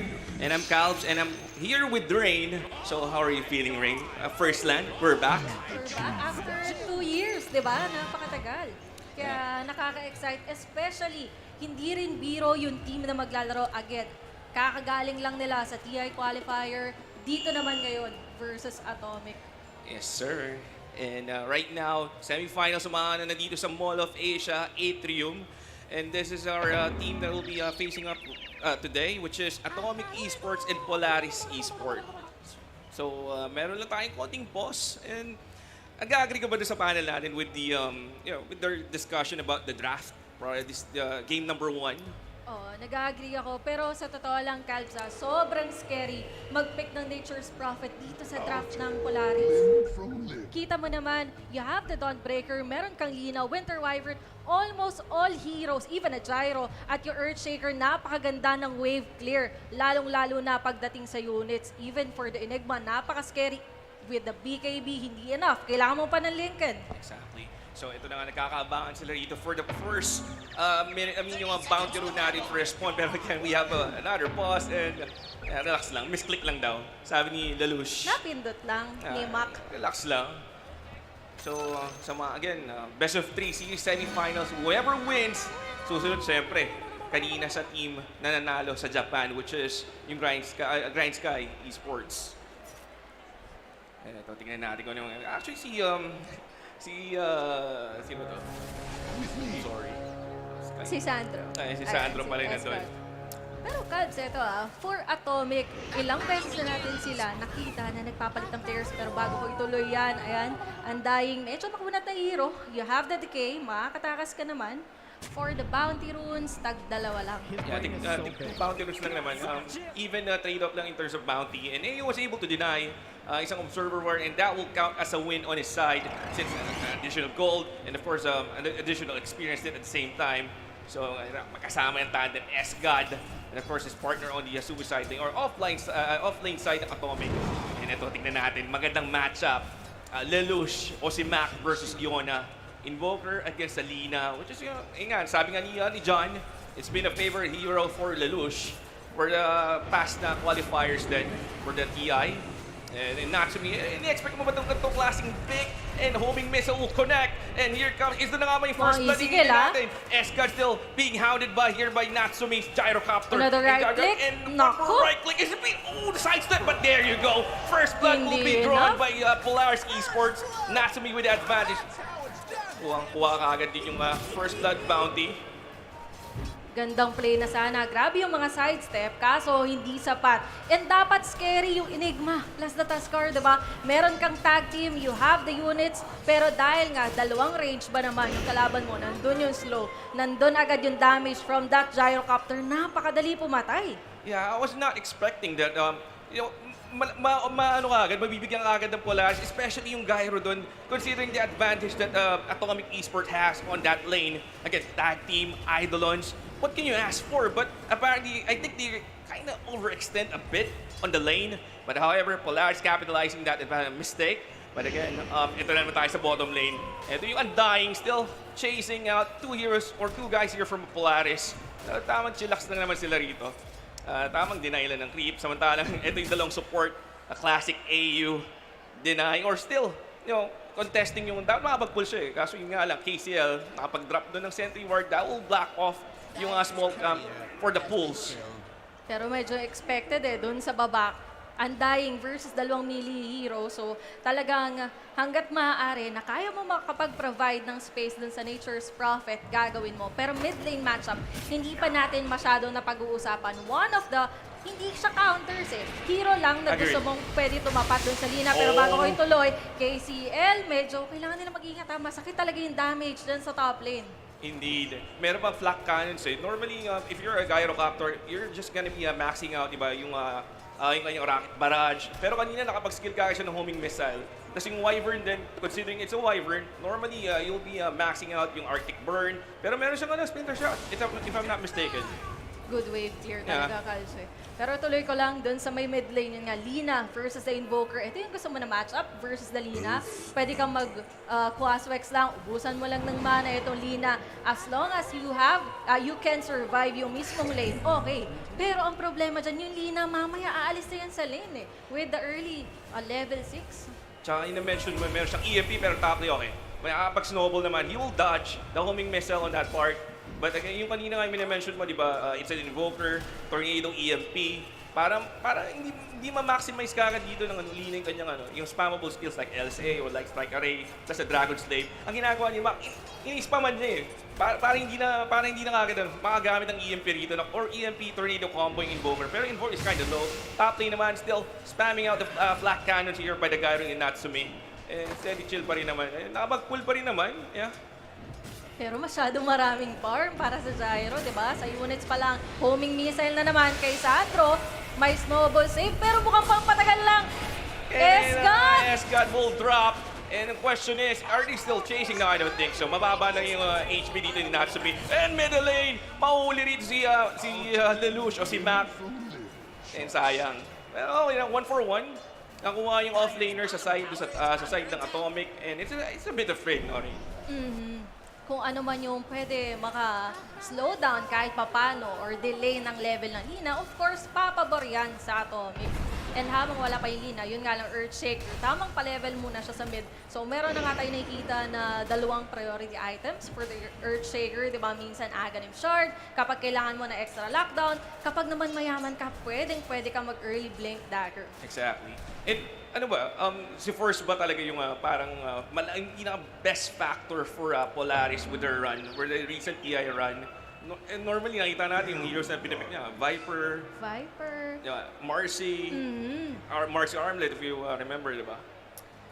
Even yung Dawnbreaker, nawala lang si Dawnbreaker na kaunti kasi mas gusto mo ng heroes na until up the late game, merong mapaprovide. Minsan kasi, as a Dawnbreaker, hindi enough kapag hindi ka masyadong nagsiskill in terms of items eh. Pero dun sa tanong mo, si Nico or si Force, grabe talaga yung performance niya. Kung matatandaan mo, there was a tournament na siya yung nagdala sa Polaris para makapag-qualify sa Major. Yung Doom niya. Yung Doom nga.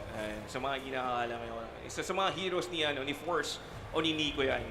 One of his consistent heroes that being used on tournaments din. Pero sa side naman ng Atomic, syempre, nandiyan din si Yona. Diba? Yona, yung normally na yung mga nakas natin before sa mga qualifiers, pero ang daming units talaga dito. And they're trying to push a bit din sa bottom lane. And yung undying ni Jotun is just trying to sweep off yung creep wave din from the side of Polaris or the dark side. Out. Ganda ng Fisher! It will connect! Nandiyan din yung Starbreaker and Jotun goes down. Just like that, last bonus gold for the Tombstone. Doon pa lang sa ping out eh. Masyadong malalim na itong hero na to. Isang Fisher lang yung kinakailangan. Nandyan yung damage ng Starbreaker.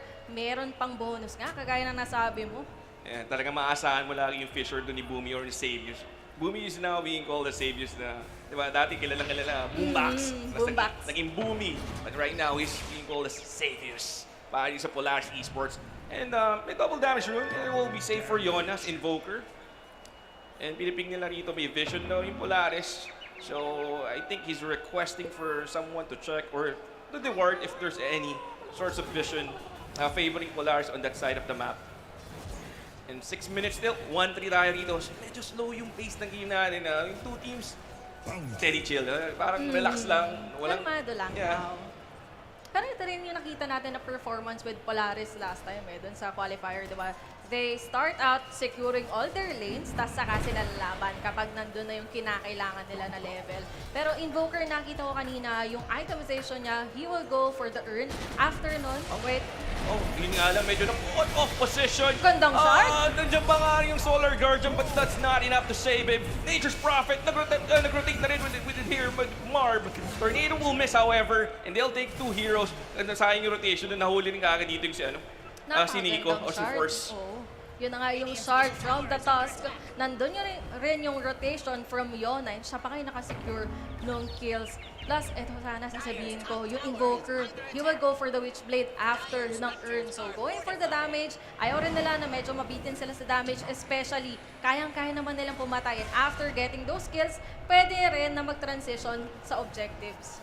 Gandang shard, walang follow-up eh.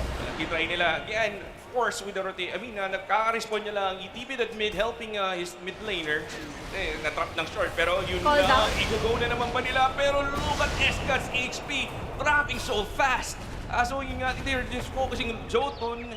Na-deny niya ba? Mag-deny, yeah. Ayos na rin. Ayos na rin yan for Atomic. Good sustain. Gandang soul rip. Muntik na talaga yun. Pero good save nga or good sustain para sa Atomic Esports. Pero Falcon Blade, nakita mo, isa sa mga nauusong items ulit with the adjustment nga na nadagdagan ka na. Of course, pagdating dun sa damage, meron ng +2. So, imbes sa +12, +14 na. And onti lang kasi yung gold na idadagdag mo para ka na rin naka-soul ring. Sulit na talaga. In terms of May mana efficiency, regen may pa. mana regen. Kompleto talaga. And it's actually good for the hero then since nag-i-spam din naman siya ng skills. So, parang efficient-wise, it's a good item build for a hero.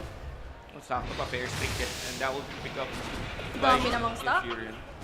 Sipag talaga eh. Baka AU yan. Knowing AU, he's been playing for so long.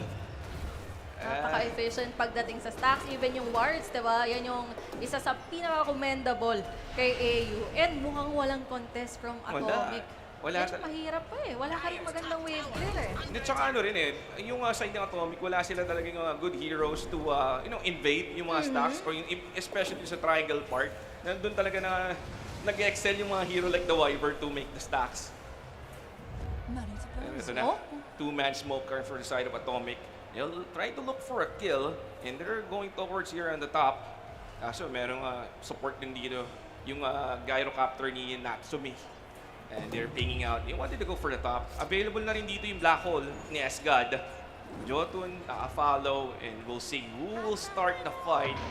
Ito, spotted na nilang Gyro. Where's the Tornado? EMP, full snap. Pero dito sa AU, AU has the support and may Solar Guard dyan. Nastahil! Ang gandang paso! They will take one. Enigma, hindi mo lang nakapag-Black Hole. They take two. Two heroes out. And Laguna Blade! Saktong-sakto, 3 heroes down for the side of Atomic Esports and favoring Polaris right away. Maganda na sana yung setup eh, kaso yung spell na ginamit ng Invoker, nakapag-react patuloy na maganda yung Polaris, napakagandang Solar Guardian, nandun rin yung Fissure from that Earthshaker, plus dumating pa yung Lina, kumuha pa ng kill sa Undying. Sakto rin yung pasok niya. LSA was on point. Laguna Blade is also there. Plus yung kanyang Dragon Slave to finish off the hero. And 6-3 kagad tayo dito. 10 minutes. Game number 1, best of 3 semi-final match. Whoever wins will also fly to Japan to represent our country with Grind Sky Esports. Na kanina nanalo against Execration sa mga nakamiss ng first match or series not for the day. And look at this replay. The initiation was there, but yung problema, ninap yung burst. Ang dami. May cold embrace. And nandiyan pa yung Solar Guardian. And the Starbreaker as well.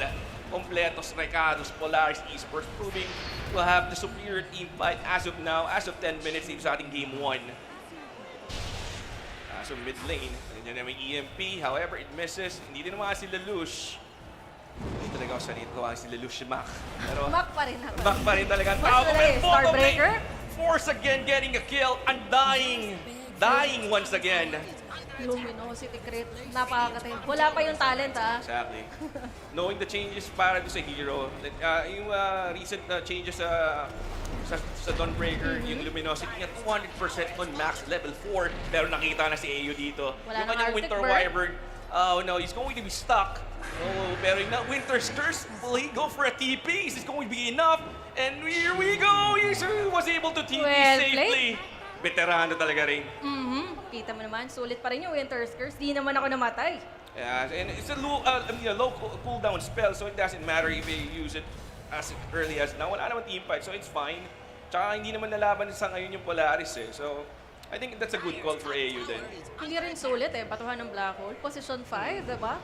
And anytime, kung mabatuhan man ng Black Hole, mas tatapang kasi itong Polaris na mag-farm dahil wala pa talaga silang plano lumaban.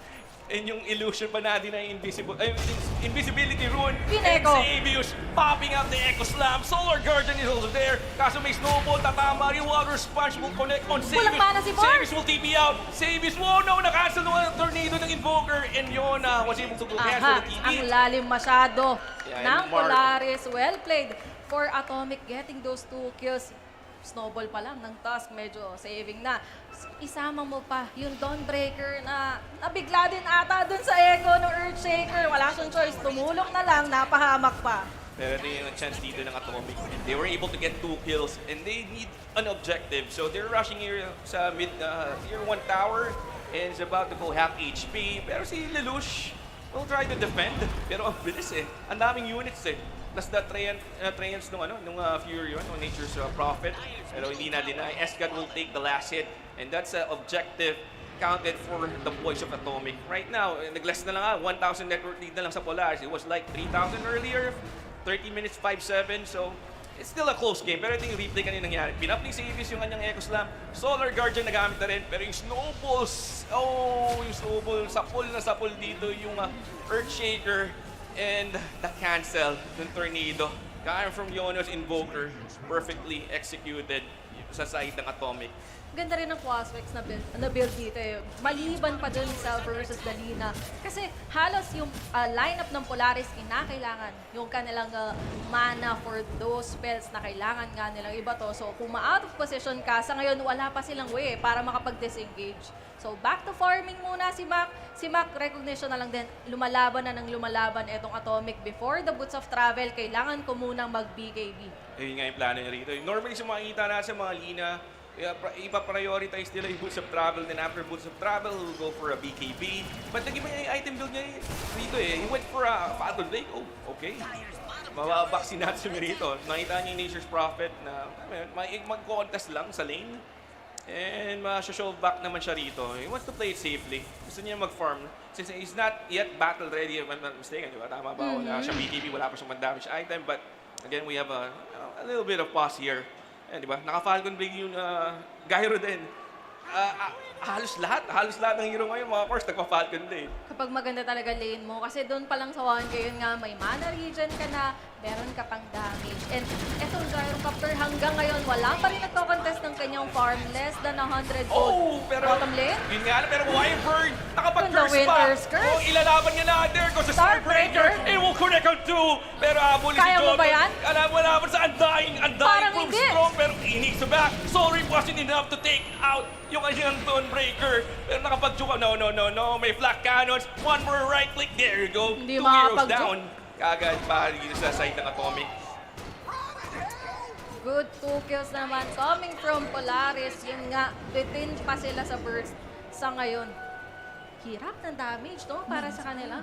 Still lacking damage. Even though yung Undying Decay is really strong, plus yung Soul Rift, kaso yung area ng Soul Rift, it wasn't that good eh. Tsaka yung level ng Soul Rift, hindi yan max Soul Rift. He still has to level out his Tombstone din. So pero priority talaga ng Undying is yung Decay. It's a strong spell against sa mga strong heroes. Oh, okay. Pinakol na. Never Solar mind. Guardian. Eto nga na tumamay Solar Guard. Ineko ka pa. May Laguna Blade. Galit na galit sa laban kahapon ng Polaris. So they're trying to make this one up in this game.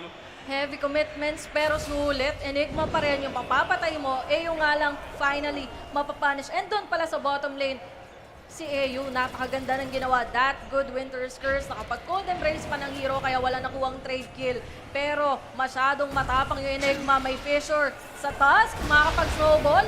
Pag-out nga ba Nasa siya? kabila. Kasi yun nga lang, the Fisher will block not to mispat. Kasi si Jody na lang habulin nila. Wala nga lang pang disable, wala silang stun. Still on cooldown, Tornado. Tatama sa Gyro. Gyro naubusan ng mana. Wala na siya ritong mana with the EMP. However, masyadong manalo si Xavius. He's all alone by himself. And he's trying to back off KCL. Alam niya, mag-isa lang to. Sunstrike will miss. Snowball nandyan din. And that's a dead Earthshaker para dito kay Xavius. Yung punish after ng good Echo Slam from Polaris. Makukuha naman masyadong malalim, nasobrahan sa habol. Pero now, medyo bitin man sa damage yung Atomic. Meron na naman silang rate pack for this Enigma. Maganda rin yan. Damage negate. So 40% if I'm not mistaken yung damage Damage negation. reduction. Maganda yan sa mga team fights, especially sa side ng Polaris, di ba? May sustain ka pa. Exactly. Completos regatos nga.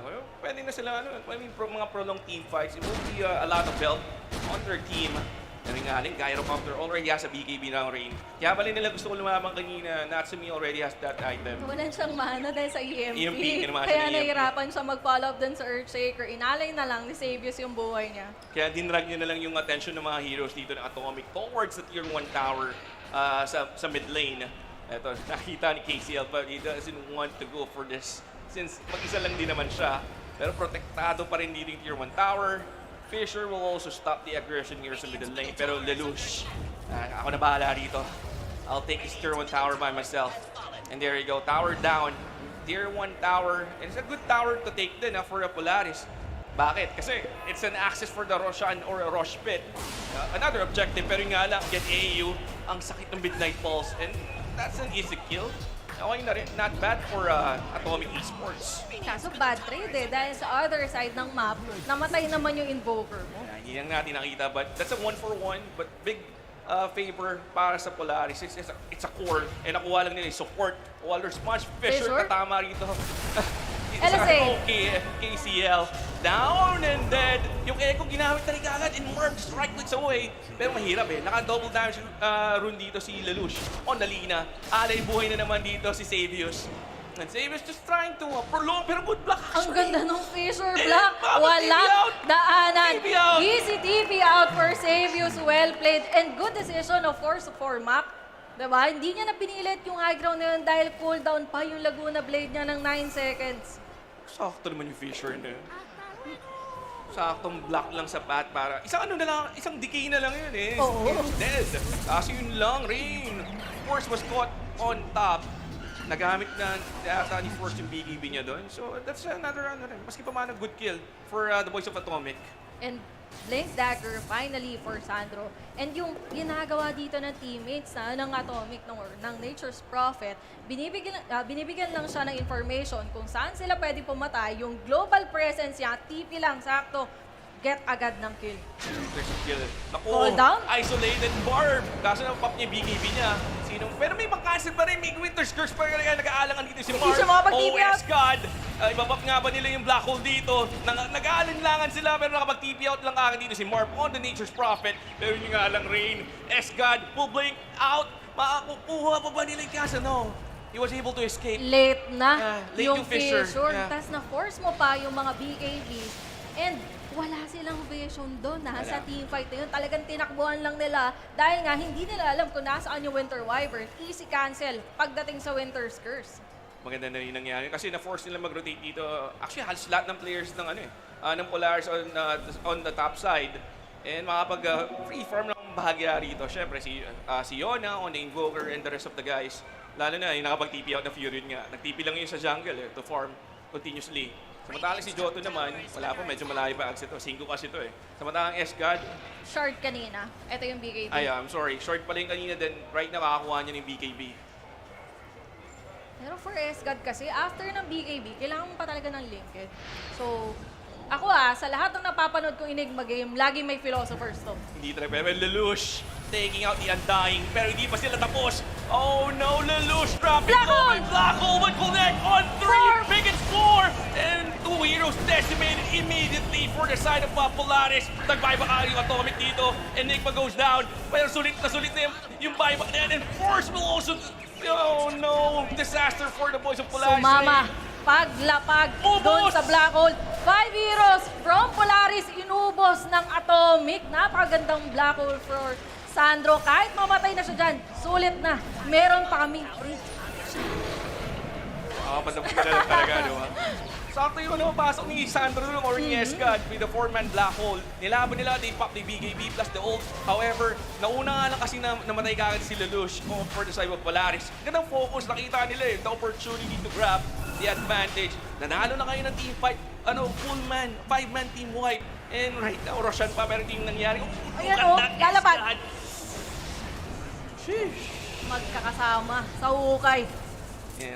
Akala ko makakasurvive pa rin si Nasimi. Si Nasimi nakakuha ng isa with a flak. Kaso hindi enough for him to Nandun survive. kasi yung damage. Yung damage nandun After talaga. ng Black Hole, may good follow-up ka. Nandun na yung damage na kanina pa free farm na Nature's Prophet na ngayon naunahan na yung gyrocopter ni Natsumi. Tamang tip kaya si Ayo kay Ascar. Ganda ng Black Hole. Sino Makabawi man lang. Pero 14-16, 22 minutes. This is just only game number 1. We still have more games to go. Best of 3 series to. So, tas mamaya may grand finals pa tayo. Sulit na sulit talaga ang Sunday nating lahat. Pero Natsumi on the gyro. Walang damage. Pero meron siyang Crystallis right now. And is planning to go for the Aghanim Scepter. For the side gunner, di ba? Extra damage din yun. Maski sabihin natin hindi niya controlled yung fire, at least it's a random fire for the gyro sa side. So additional damage para sa gyro niya. Pero kailangan na nilang maging maingat sa mga susunod na team fights. Dahil dun sa previous team fight, meron kasing magandang vision dun yung Atomic Plus na kapag black hole ng ganun si Sandro without the BKB. Ayan. Parang kasi nalimutan nila merong merong Enigma, but speaking of the Enigma, Sunstrike, hindi ka naman, no, actually the damage is enough, or more than enough, not to Biniwan na. Kaso yung nga na si Escal, alam na nila wala. Even the Sunstrike tumama, walang follow-up damage to take out the Natsumi Gyrocopter. 23 minutes, 14-17 yung ating score. 5K gold advantage pa rin for Polaris dahil nga sa mga farm na nakukuha ng kanilang course, yung naunguna pa lang naman sa ngayon, for Atomic, etong si Marv sa kanyang Nature's Prophet. And Lina going for the Silver Edge. Yeah, one good item din to go for. Ano yan, parang a way to take pickups in a good position din. Plus yung break effect, di ba, ni Silver Edge. That will pretty good para sa mga heroes like the Invo. Pero nga, nandito tayo sa jungle. Force, nawa response. Eto pa. Kaso, yung Starbreaker, tumagal. Kaso, good sprout. Kuya, si Force naipit. Pero nandiyan naman si Lelouch for the right click. Lip near. However, nawala na kagad dito yung kanilang Earthshaker. Ang dami nilang pinapalo. Iba-ibang target. One more click and there you go. They will take out the Undying. But it's a 2-for-1. Lamang pa sa exchange yung Atomic. Nahuli pa rito yung Lina ni Lelouch. Lelouch down and dead. Unstoppable na si Marv. Calbs. Yung Gleipnir niya, sobrang pinatagal. Yung teamfight na yun, enough time para yung teammates niya makalapit. And nanalo na naman sila sa teamfight without using the Black Hole. So after nilang mag-take ng objective, mukhang may extra tapang ka. Pwede kang high ground. May Aegis, may Black Hole. Pang ilang teamfight na rin na talo dito yung Polaris. And tuloy-tuloy lang aggression ng Atom. Ayun yung maganda eh. Mananalo sa teamfight, mauubos mo sila, maski sabihin natin 4-1 exchange, makakuha naman kayo ng tower. So, this is how Dota, yung tamang paglalaro ng Dota. Hindi lang to all about getting a lot of kills. It's all about getting kills plus objective. Pati different targets nga. Ang dami nila masyadong pinapalo. Hindi pa naman ganon ka-enough na makapatay mag-isa sila nga. Same for the Gyrocopter. Tinatakbuhan lang sila ng Atomic, tapos reset. Balik ulit. Yeah, reset talaga. I-reset talaga ang kailangan dito ng Polaris. And again, Aegis advantage, nasa Atomic na naman. Pwede lang sila chumil. Or they can actually group up. Yun na nga, nag-group up na agad sila reset top lane. Same goes for Polaris. Pero may Aegis advantage din. May Aegis pa to rin. And nakita agad yung Undying instantly. -1. Easy -1. Kaya na sabi mo. There is 4v1. It's a 4-2-5 or 4v5. Pero makukuha naman nila yung outpost control. So masaya na dyan yung side ng Polaris. They'll just back out. Wala na rin naman. Hindi na rin naman sila papersahin dito na Atomic. Alam nila, wala na eh. Wala rin silang vision dyan. So, actually, meron naman silang vision, but mahirap lumaban against 5. Maski may Aegis ka eh. Better to farm muna talaga. Secure muna ng items sa ngayon kasi Atomic di naman sila nag-ahabol. Yeah, they're... lamang pa rin naman ng, slight or Pagka even. BKB siguro, pwedeng Pwede, Especially, ito, Enigma na nga, almost done with BKB. Recipe na lang yung kulang. And the only way to stop the Black Hole, yung Winter's Curse ng Winter Wyvern. Kaso kanina, ilang games, or ilang teamfight na eh, na yung Wyvern kasama doon sa Black Hole. So, there's nobody or no one to cancel out the Black Hole. Pati efficiency, coming from Atomic, ilang beses na silang nagti-teamfight na wala naman doon yung Invoker, nagpa-farm sa gilid, kapag may kill potential, saka lang siya magti-TP. Yeah, pinipig. Kaso, Yona will just TP out. Pang-cancel dyan eh. Tagal. Maski sabihin natin meron siyang homing missile, but sobrang tagal mag-deploy ng homing missile to cancel out the TP. Pagka-deploy niya nakatakas or kapag natapos yung channeling ng TP. Pero Dawnbreaker ni Force, medyo naguguluhan. Kanina nakita ko siya nag-queue up ng Deso. Mukhang gusto niya ng damage item knowing na hindi pa nga masyadong sumasama yung Gyrocopter. Pero kailangan rin nila ng extra hold eh. So gusto niya rin mag-basher into Abyssal. Oh, yung tombstone, din na flash call, malalaman sila, may inabutan! Kaso nag-burn, nakapag-cold embrace, the right clicks from Lelouch! Lelouch, demolishing yung Winter's Curse! Oh, the Winter's Curse! On point! Solar Guardian! Bang! There you go! Starbreaker! Oh, ubos sila, 3-man out, and they want more. They will chase out the Escot, LSA, demolish 4 heroes dead for the side of Atomic Esports. Finally, a teamfight won by Polaris. Gandang pwesto. Pinahabol niya lang sa kanya yung task. Nag-cold embrace ng sa sarili, pampatagal. Nandun yung Lina for the instant burst. And yung magkakatabing tatlong hero ng Atomic na Winter's Curse. Medyo nag-overextend sila dun. Sobrang confident ng Undying dun eh, no? Nagpakawala siya ng Tombstone, which is maganda naman yung spot, nasa high ground. Nag-flash golem din siya right away. Akala nila kaya nila yung prolonged team fights. However, Lelouch. Grabe yung right clicks. Parang machine gun. Grabe yung right clicks ni Lelouch. Yun nga lang, hindi na nila madedepend to. They try to deny, but it's not enough. Mabilis pa rin attack speed ng Lina. Level 20 na pala to na Nature's Prophet. So, nandyan na rin yung leash. Ito yung ating Grey Play. Napakagandang Winter's Curse. May Solar Guardian na kasunod. Nandyan yung damage from Mac. Paano ka mabubuhay? Buti may BKB, Buti yung may NP. BKB. Kundi kadamay din siya. Mukhang team, actually, almost team fight nga yung umahuli. Wala nagawa si S-God. Well, napakagandang execution for Polaris. Biglang naging 6K all of a sudden, di ba? Kanina 1K lang yan. Isang team fight lang. Ganun lang. Kasi nananalo sila sa team fights. Ang problema, yung tatlong cores ng Polaris, maganda pa rin yung farm eh. Maganda yung pagkakahati-hati nila. Oh, that's a good shard. Sagod. That's a good short. Kaso, wala nga lang follow-up. Marp, LSA, Kita ka. Lelouch! Hindi Laguna, break na lang. Force nandyan din to pop his Kahit damage. nag-BKB, Stormbreaker, pwede paluin lang. Hindi kaya, pinagpapalo nga. Naku. Natsumi was able to get one pass sa kanya. Huli si S-God. Solo kill yun rin. Oh, 2 heroes down. Ang tanong na lang, pabor ba sa kanila si Roshan? I don't know, 16 seconds. We'll see kung magre-respond na kagad dito si Roshan. It's a good thing kung magre-respond, pero hindi natin masasabi. Kaso nakapag-4 stop. Nakapag-out kagad dito. Yung Undying. Satanic na yung gyro. Kanina, ano nga lang yan, you know? Parang pa-queue up pa lang yung Aghanim Scepter niya, then all of a sudden.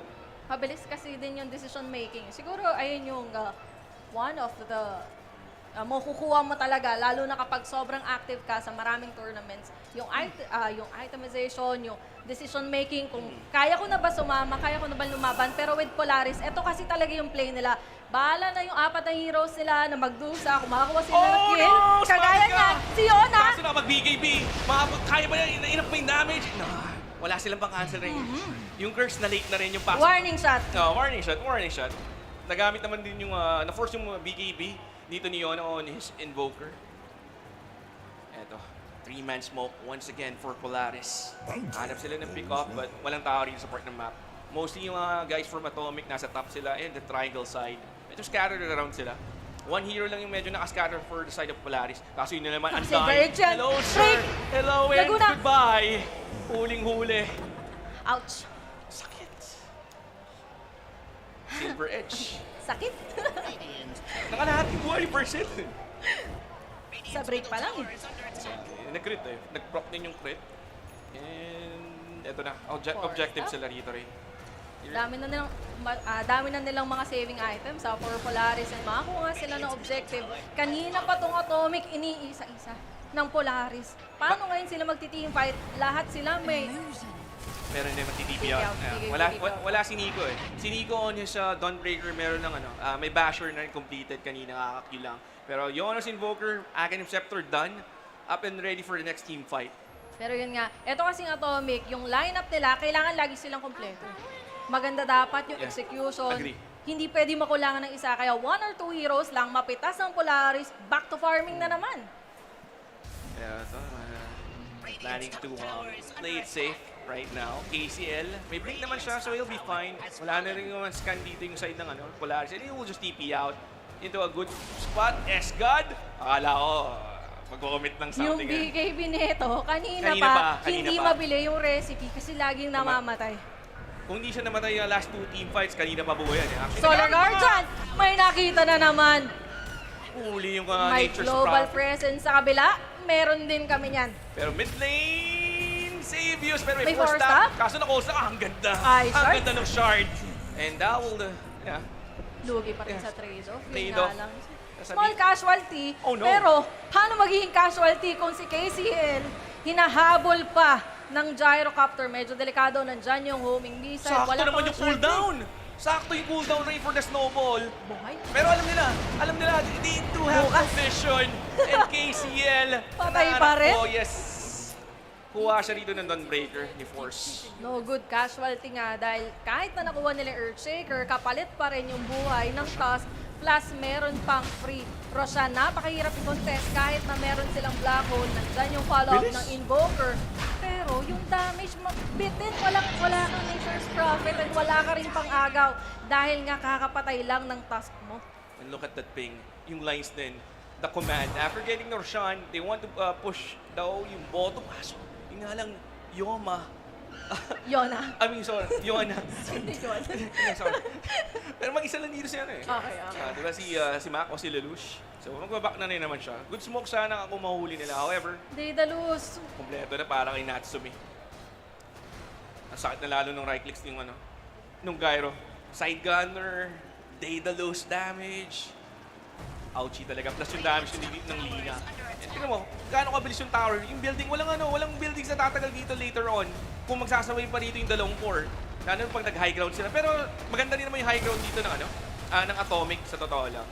Medyo mahirap i-breach. Kailangan yata nila maka-1 before they can go for a safe high ground. Siege. Sa NP, Calbs, kailangan ko makita kung meron ba siyang planong mag-scadi. Or pa-scadi na ba siya? Sa tingin ko, wala pa rin. Tingin ko medyo iba yata yung pinaplan niya sa bottom lane. LSA on 2, Solar Guardian lane. Hindi na naman makapag-black hole. Hindi na tumagal. Ganun lang rin. Hindi ng damage masyado. Again, another information provided na naman ni Mac. Solar Guardian. Tuloy-tuloy na kills and yung sinasabi ko sana, napakaganda ng Scadi for this game. Lalo na, napakadaming heal from Polaris. May satanic na rin yung Gyro. Meron pang Cold Embrace, pero uubusan lang yan ng mana ni Yona. Panakot lang, kaunti para medyo mag-back. Pero hindi May magbaba ages yan eh. May ages yan. Pinap niya nga aking satanic for the extra sustain. Look at the damage. Sobrang bilis nila mag-take ng objective. Tier 3 is almost down. si Savis kumakasap. May Titan Slaver ka pa. Exactly. Status resistance din yan. And Tier 3 down, open na yung rocks. Nag-force the board, Hurricane Pike, and Force links in for the Starbreaker. He will get one. Kaso may snowball save. Hinahatak niya, dinodor niya palapit. Kaso nakapag-dagger out kagad si KCL. So nakasurvive si KCL. Pero yun nga lang, objective won by Polaris. Yung Shard ha. Oops, pero Kailangan bantayan yung Gyro.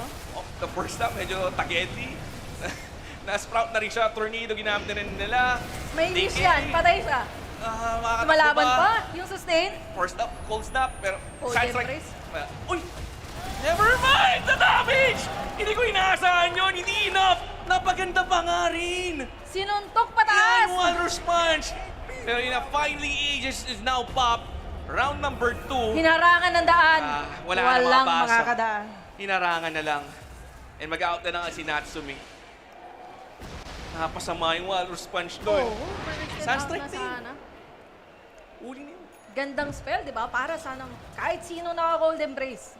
Exactly. Si Force, Hindi sila nag-connect doon. okay lang naman kay Force. Kasama niya rin naman si Savius dito. He still has a Solar Guardian. One racks down. Pass Atomic. They're behind. 24,000 network lead para yung sa Polaris din.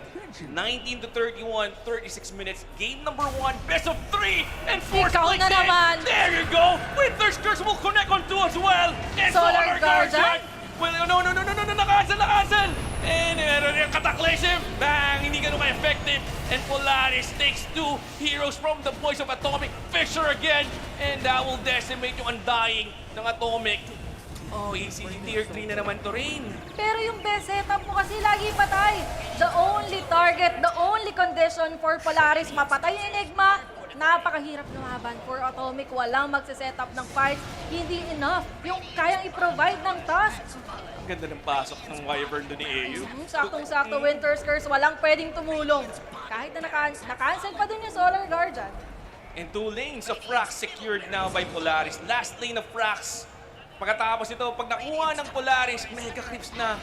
The ultimate advantage, top lane. Nahuli si Mark kaso makapag-TP out. Walang, unfortunately, no procs ng bash. Sa kanyang basher. And mega creeps na rin. And this will be a hard fight for Atomic. Mega creeps. Mahirap-hirap for Atomic. Kailangan nila dito ng black hole. Kaso ilang team Mga fights tatlo. na eh. Mga ilang team fights na eh. BKB nga, di ba dapat kanina pa? Kaso nabibitas siya na nabibitas eh. Madali na siya nakuhuli.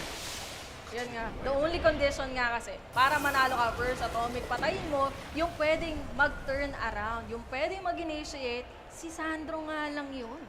Yeah, ganda talaga ng calls nila. Kung sino man yung shot call, alam nyo na. Satanic with Marp on his nature's prophet. Kompleto na rin. Pero ang question dito, makakatagal pa siya. Pang-reduce ng healing Wala nga eh. Walang Scadi. Yun yung pinakakailangan. knowing that may satanic din dito yung gyro, extra-sustain Wala din rin ng ng Shivas, Quiver. diba? Shivas, wala rin. Ang dami pa kailangan ng Wala Atomic. siyang Skadi. Walang Skadi. Yung armor, additional armor with the AAC, okay. Laking bagay. Kaso yung magsatanic ka pa, even na kailangan nyo na ng Skadi. Kailangan nyo na kahit anong pang-reduce ng healing. Ayun yung mahirap. Kasi every time na lalaban kayo, kung hindi nyo naman mababurst yung hero, sustain lang ng sustain. Pero, oh no, yung Undying. Hinalo lang dito ni Boomy o ni Savius. In 43 seconds, Undying down, but he still has a buyback, so that's not a problem for the Undying here. Kaya Sangge? Kaya Sangi for Invoker, yes. Hindi. After niya magkaya, magsishiba siya. Yun nga Kaya lang, by bro, burst, nagra-right click, nilago na. Nag-BKB, Kailangan pwede yung paluin. BKB. Wala nga lang detection nor vision. Akala ko si Sandro pops sa Gandang four-stop for the save. manifestan na. Na-manifestan dito si Lelouch. Pero yung curse, narinig ko, pinaka-curse na naman si AU! Doon na naman sa likod. LSA connection, duo plus a right click, and Lelouch will take out two heroes. Ratatatatata! Wala na, hindi na nagising. And si Martin mahuli at the same time. No, the black hole on two, pero may solar. May lalaga pa! Bam! Bam! And GG will tinawag be ka. called. Ultra kill pa nga rito kay Lelouch. Sayang yung black hole. Hindi siya enough eh. Parang ano eh. I mean, okay, you have Enigma, you have the black hole, but a lot of, ilang team fights na yun eh. Na hindi nagagamit yung black hole. Yung isa pa doon yung BKB, like you mentioned, di ba? Ang tagal bago nabuo dahil nga lagi silang nahuhuli. Ang ganda ng pick-offs, yung information again ni Mac na napoprovide. And wala nga sagot sa healing eh. Doon pa lang sa heals. 3. Satanic, meron kong Cold Embrace, you have the Solar Guardian. Paano mo sasabayan yun? Kung wala kayong pang-reduce ng healing, wala kayong good burst. And kaya nga sabi ko, sobrang nakakatakot na game para sa isang Nature's Prophet na napakadaming heroes na pwedeng maghanap sa'yo. Sama ba? Sayang eh. They have the advantage na sana, no? Oo.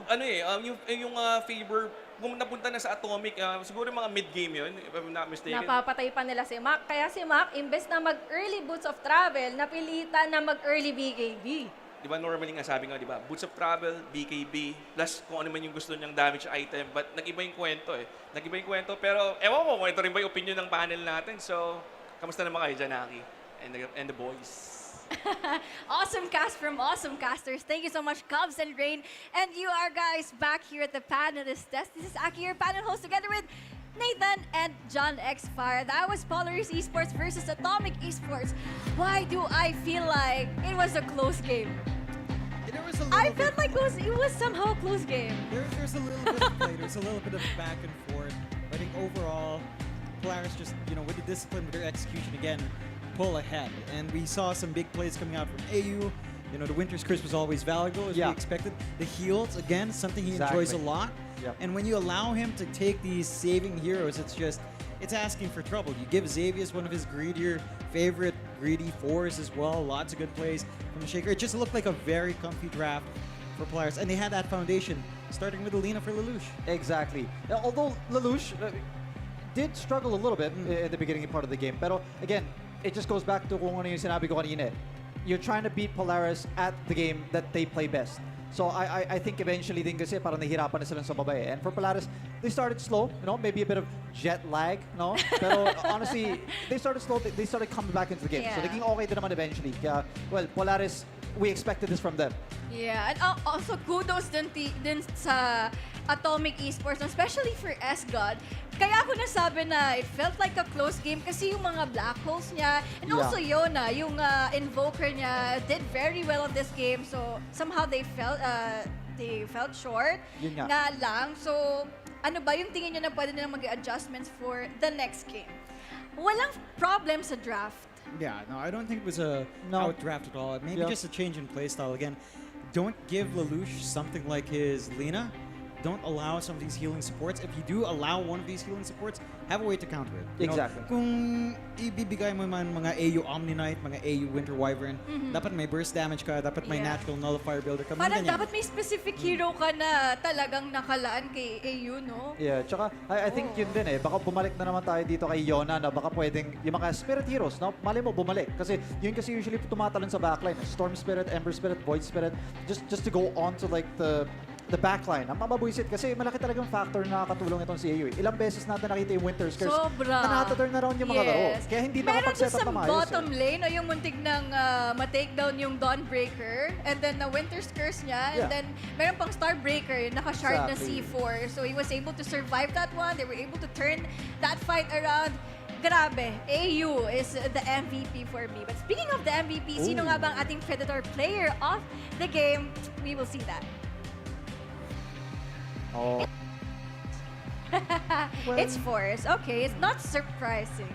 Yeah, I think Force, honestly, it's his hero. Dawnbreaker is one of those heroes. Not very much recently. I think, correct me if I'm wrong, because you've been the one who's been casting him recently, but it's one of his go-to heroes. We talked about the Undying, we talked about, I don't know, Visages and stuff like that, pero it's his bread and butter, yung Dawnbreaker. And, well, last pick pa man din kasi, di ba, bumalik bigla sa ganong factor, and we saw, sabi mo nga, mid Lelouch, Lina, we have Force in the offlane, Dawnbreaker, mga comfort heroes yung mga yun.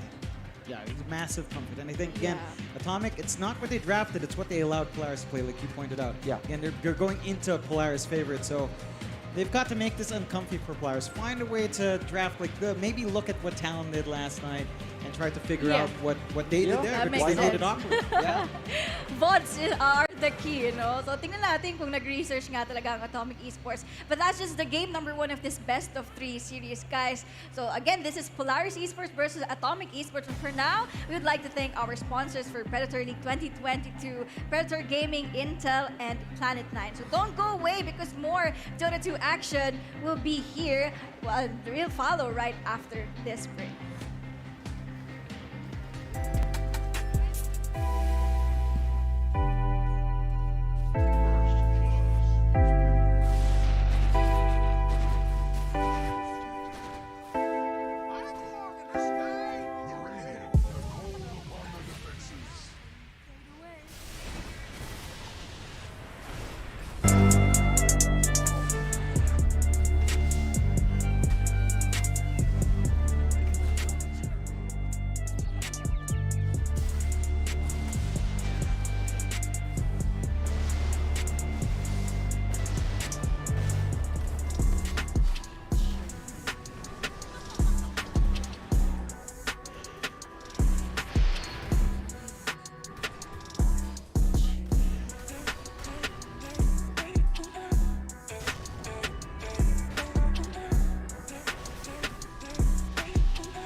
The new Predator Helios 500 has arrived and it delivers on every level.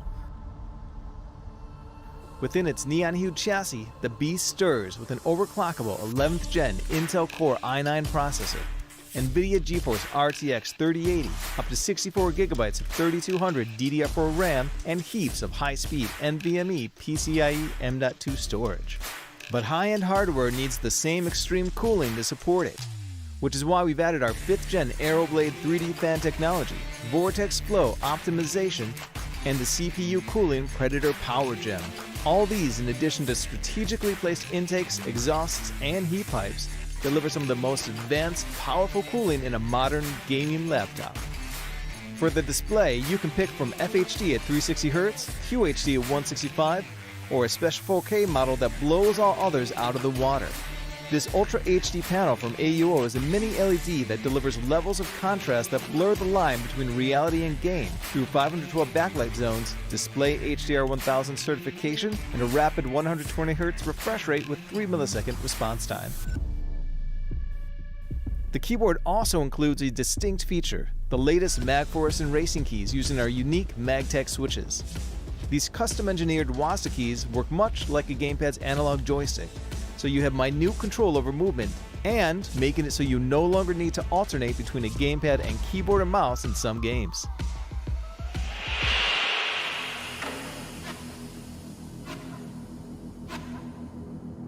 Now looking at the RGB, it's everywhere. From the 4 light strips that surround the entire chassis, the logo on the back of the display, all the way to the keyboard itself, which is per key RGB and includes plenty of patterns to choose from. You can also spice things up with some of the unique interactive modes, audio and mimic. With the audio-focused patterns, lighting will react to whatever you're listening to, whether it's a game, movie, you name it. Whereas mimic works much like its name implies. In essence, it reproduces the colors from the lower half of the display via the light bars and keyboard RGB, making it so you can get fully immersed in your game sessions. The new Predator Helios 500 continues to reign supreme, so all that's left is to make it yours. Thank you for watching, and from all of us here at Predator, good game.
Who are you? Who do you want to be? Do you want to win? To stand victorious over your opponents? But victory must be earned, practiced, perfected. At Planet 9, there are others, there to fight alongside you and take your skills to new heights. Through training with coaches, utilizing game stats, and taking part in our thriving active community, you'll attain the skills needed to succeed. Coaches, chosen based on their expertise, will be suggested to help you grow. Or choose our carry format to play alongside other veterans. Pros will guide you. Immediately interact with them in real time. Share gameplay and advance together as a unit. Record your recent matches for coaches to examine and offer their expertise on. All game-related stats are made available to determine how best to grow one's strengths, eliminate one's weaknesses, and improve one's overall standing. All presented in a comprehensive, easily understood format. At Planet 9, all the elements, coaching, game stats, community, and tournaments can be found on a single gaming platform, where gamers can come together and claim victory for their tribe. Do you have what it takes? We think so. See you soon at Planet 9.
Best of 3 series here at Predator League 2022 Dota 2 Grand Finals. You are back here at the panelist desk. This is Aki, your panel host, together with Nathan and John X Fire. Polaris Esports versus Atomic Esports. We're done with the game number 1. That was a kind of one-sided game, Yeah. but I felt like it was a close game, medyo magulo. what are your expectations for this game too? Well, it really depends kung paano yung magiging approach nila sa draft. And as we see actually, mukhang medyo... Well, it's gonna come out, no, yung draft natin.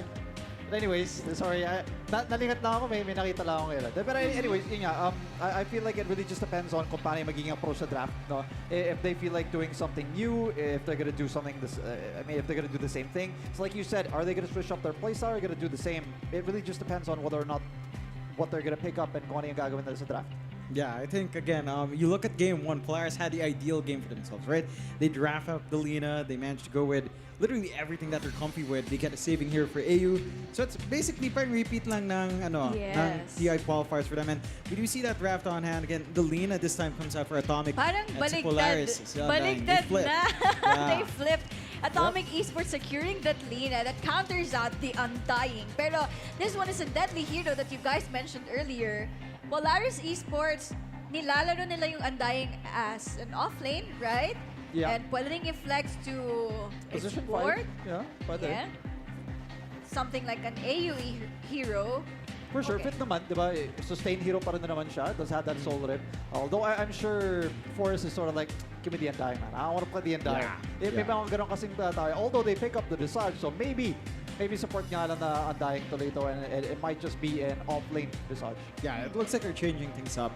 Kasi usually yung kung core Undying yan sa offlane, they almost always have it with the Xavier's Keeper of Light. Yung combination ng Chakra plus the Decay, yung low cooldowns, just how much you dominate the lane. So it looks like Polaris are making adjustments, and Atomic, we have to see if they're ready for it. Like, yung Lina nga, it's a great response. You can melt the Tombstone down, you can melt the Familiars down with a right click, and you can just rip through the Gravekeeper's Cloak. So there's some good early options there to just stop that early push that Polaris might look for. Yeah, I agree. But I don't know, whenever I see a Tusk in a draft, I'm always like, okay, you got to combo it with something. You got to combo it with something. But so far today, I haven't seen those kinds of combos, you know? So I don't know what's up with the Tusk pick.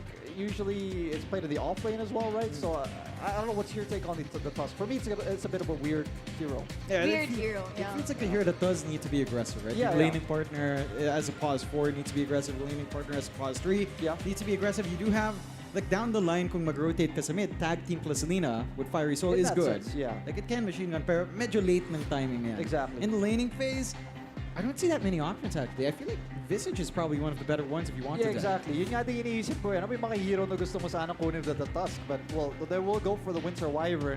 And this might be your 2 supports, but then again, Kumbaga, parang kinukuha lang nila yung heroes ng Polaris Esports. Well, You guys are good with this draft.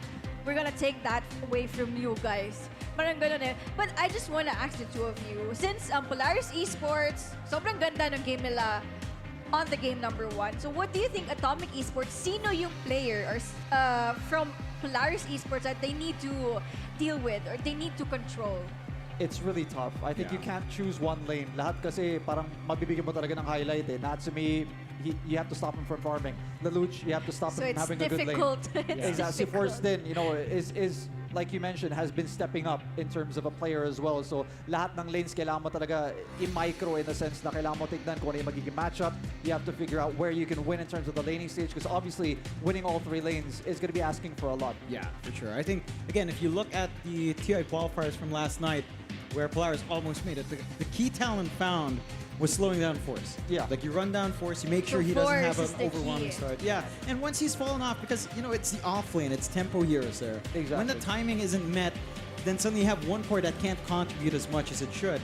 So I think that might be the way Atomic will have to go. Just slow down Force as much as possible. Polaris, though, they go with an old combo. The Shadow Are you expecting this kind of combination? Cogs level 1 with the Souls? Maybe? Well, I mean, it's a cheesy thing to do. Why Super not if you classic. really want to? But I don't know. I've seen the Shadow Fiend sometimes go for the level 1 raise anyways. So it's not really clear-cut na parating kukunin yung passive, diba? Just to be able to get the souls. It is a combo. I mean, again, I'm not sure. I feel like yung mga clockwork thing kasi ngayon, they want to go for the battery assault. They want to play aggressive. They want to bully the other support, or they want to bully the opponent. So I don't think they're going to go for that quote-unquote combo. But it's something that pwedeng tumulin sa backline, which is with an SF doesn't really provide unless it's going to be mid, and then he goes for like the, you know, the usual pub bullying Eels build. I don't think that's going to be the case here. I feel like Natsumi might be screaming out, akin na yung SF. Gusto ko mag-farm gamit ng SF. That was, I'm about to ask the two of you, if if flex kaya nila to, it's not a Natsumi hero SF, right? Yeah, it's not really a natural. You think Natsumi it's hero. possible? I think it's possible, but I feel like that does still lean towards Lelouch. Maybe they're already expecting Lina mid. The matchup is not too bad if you land your razors. If you miss, it feels terrible. Yeah. Because you can be countered out. Yung LSA, the commitment back from Lina, the wave clear of Lina is pretty good. Tsaka, it's a bit awkward. Yeah, tsaka yung weird thing kasi, back then you used to just nuke the wave and then go farm the small camp. But there's no more small camp. You nuke the wave, you gotta sort of learn how to balance the wave in a sense that, you know, is it gonna be in your favor if you nuke it down? Were you gonna be able to harass the opponent? That's why sobrang uso nga yung mga ganyang pick like Lina, you know, because it's a first phase pick. So they don't really mind, but apparently I'm getting information here that after the series, Polaris and Atomic will have a meet and greet. So, you know, for those That's na a medyo treat. nakaabang, That's diba? a treat for everyone na nandito ngayon sa Mall of Asia. Kaya guys, yung mga team bahay dyan, you still have time, no? Nasa second series pa lang tayo of the day. We're still going to the performance from Mayonnaise and then yung grand finals natin. So, marami pa kayong abutan. So, habol na kayo dito. Plus, again, yung sabi ni Nathan, meron tayong meet and greet sa Polaris Esports and Atomic Esports after this series. So, pwede kayo magpasign ng mga jerseys nyo and everything. Magpa-picture sa kanila. Dito lang yan sa Mall of Asia Central Atrium. Make sure to register dahil meron din tayong mga giveaways. We'll be giving away gaming laptop, the Helios 300, gaming mouse, and of course, Battle Pass giveaway. But anyway, we're going back to the draft here. Atomic Esports with the Enigma again. This is S-God's hero last game. Sobrang galing ni Sandro, pero kulang lang talaga eh. No? So tingin nyo, ano yung kailangan or yung key factor dito ng Atomic Esports para mapagana nila itong Enigma? Ooh, so it's a tough... Kasi iniisip ko talaga with the Enigma, it's easy to go for the black hole kasi talaga eh. Napag-iisipan mo eh. But I feel like yung laning stage kasi parate. And now you have a hero that sort of works with the Tusk. You can play pretty aggressive. Meron kang damage from the Eidolons, especially kung mag-wraith pack ka din. You know, you get a bit more damage with the Vlads na maybe bigay mo sa mga Eidolons mo. So it helps out in that regard. So you can play a bit more aggressive, but against the, well, potentially Undying or Clockwork with an SF, that's a pretty strong lane in that sense. Yeah, yung SF might not be a bit help yung support, pero kaya namang tanggihin dito ng mga dalawang support kung titignan mo ko, napakunat ka agad ng itsura. Diba? So I'm not sure whether or not masusulit na yung Tusk tsaka yung Enigma, but it's a step in the right direction. It is. I do worry about this Enigma because there's one thing that you can't block out as Enigma hookshot. Yeah. BKB won't stop it, Lincoln won't stop it. Exactly. So you've always got this nice counter from Polaris. No matter what the position they put, the Clockwork, which is likely our 4 for Savius. Again, very flexible here for the side of Polaris. So my solution is sila sa black hole towards the late game. I think the one thing for Atomic kind of double down, like what you're pointing, the lane is nice with a Tusk. Maybe now you start thinking about spells to tie into that from your 1. For sure. Like a more active one. Maybe again, this is a bit strange, but Jog could be Ooh, one way. it's an SF carry. Yes. Yep. SF carry, it is. It's a treat to watch na pa naman din yung Kunkka neta ni Lelouch. Yes. Although, honestly, si Natsumi does play, you know, he does play Kunkka as well. And the Kunkka versus that Enigma feels really good because you can cleave the Eidolons, pwede mo maubos ka agad yung mga laga ng Enigma, diba? So either or, it's always going to be a good lane. And then you go back, again, sa pinag-uusapan natin, masusulit mo nga ba tuloy ba yung Enigma tsaka Tusk. So it's just a back and forth between these two teams trying to figure out kung yung magiging lanes, kung figure out what works best para sa kanila. And they go for the Mars. Is this a carry Mars? Wait. Carry Mars? Or carry Lina? Have you seen a carry Lina recently? No, right? No. No, baka no flex like they take Winter Wyvern mid or mid Mars. Yeah. Do something strange like that. Like I'm not sure. What a strange Lina won. draft. Savage did it. Yeah. Like some time ago, 23 Savage tried it from town, but medyo awkward. I'm not sure how to feel about that closer. Like it is more team fight. It's you know, it takes away the reliance on Black Hole, but it's also very all in on just team fighter. Yeah. And well, problema din kasi sa kabila, yung mga cooldowns din, it's not that long eh. You have the ghost ship, you know, you have all these other skills na pwede mong go lang ng go eh. So, while scary yung team fight na Atomic, I feel like you have to do justice to the way that Polaris came back into game number 1, as well as execute their style. And I don't know if Atomic will have that discipline or experience to be able to pull off yung draft nila. So personally, I still will go with Polaris. But again, I mean, it was pretty scary with Atomic in game number 1, but Polaris, I believe in those boys. I'm still with them as well. I think they came out really good answers in the draft. They protected themselves down the line as well. The Clockwork pick felt great. The Undying bait was great as well. And this flex with the SF and Kunkka just looks amazing. So I think Polaris, they've really done their research on drafting. It's really good. I agree. Yeah. I will go with Atomic Esports. I want to see more of S-God's Enigma. Yung mga very flashy play styles. Yun yung one of the things that we can look forward for this match. Again, this is Polaris Esports versus Atomic Esports. Wag na natin patagalin pa. Puro bakbakan ang pwede nating makita for this game number 2 of this best of 3 series. Pasa na natin sa ating mga casters. Cubs and Rain, take the stage away.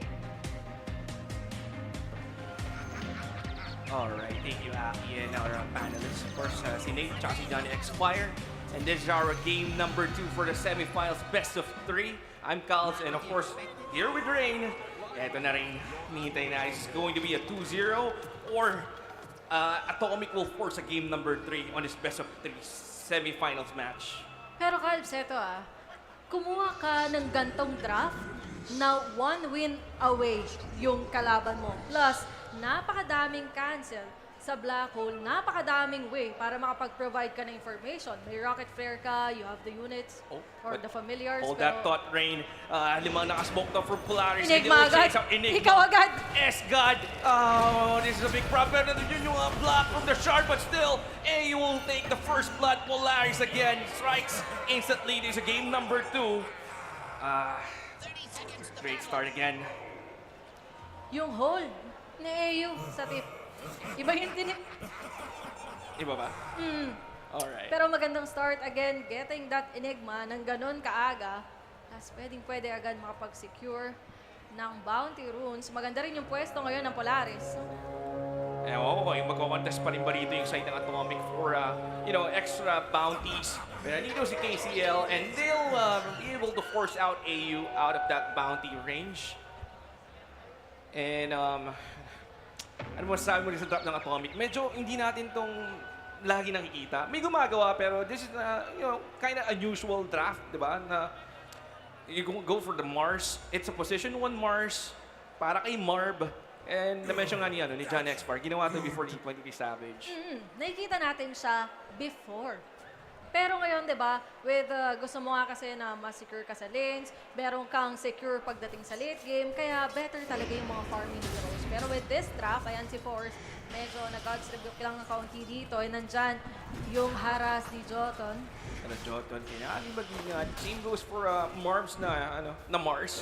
Since natuloy-tuloy lang naman yung pag-spam dito ng Soul Assumption. Tapos yung Decay, Rain, 1 click away. 1 click away. Yeah, si Marv. May baon naman si Jotun dito na healing salve. So he'll be fine for now. Makapag-region naman kakad yung Mars niya rito sa bottom lane. Pero ikaw yung pumili ng ganyan na laning phase, di ba? Meron kayong option to go for a carry mismo, a hard carry, pero you went for the Mars. And for Atomic's lineup, kailangan talaga napakaganda ng laning phase nyo, which you can transition sa mga early smokes.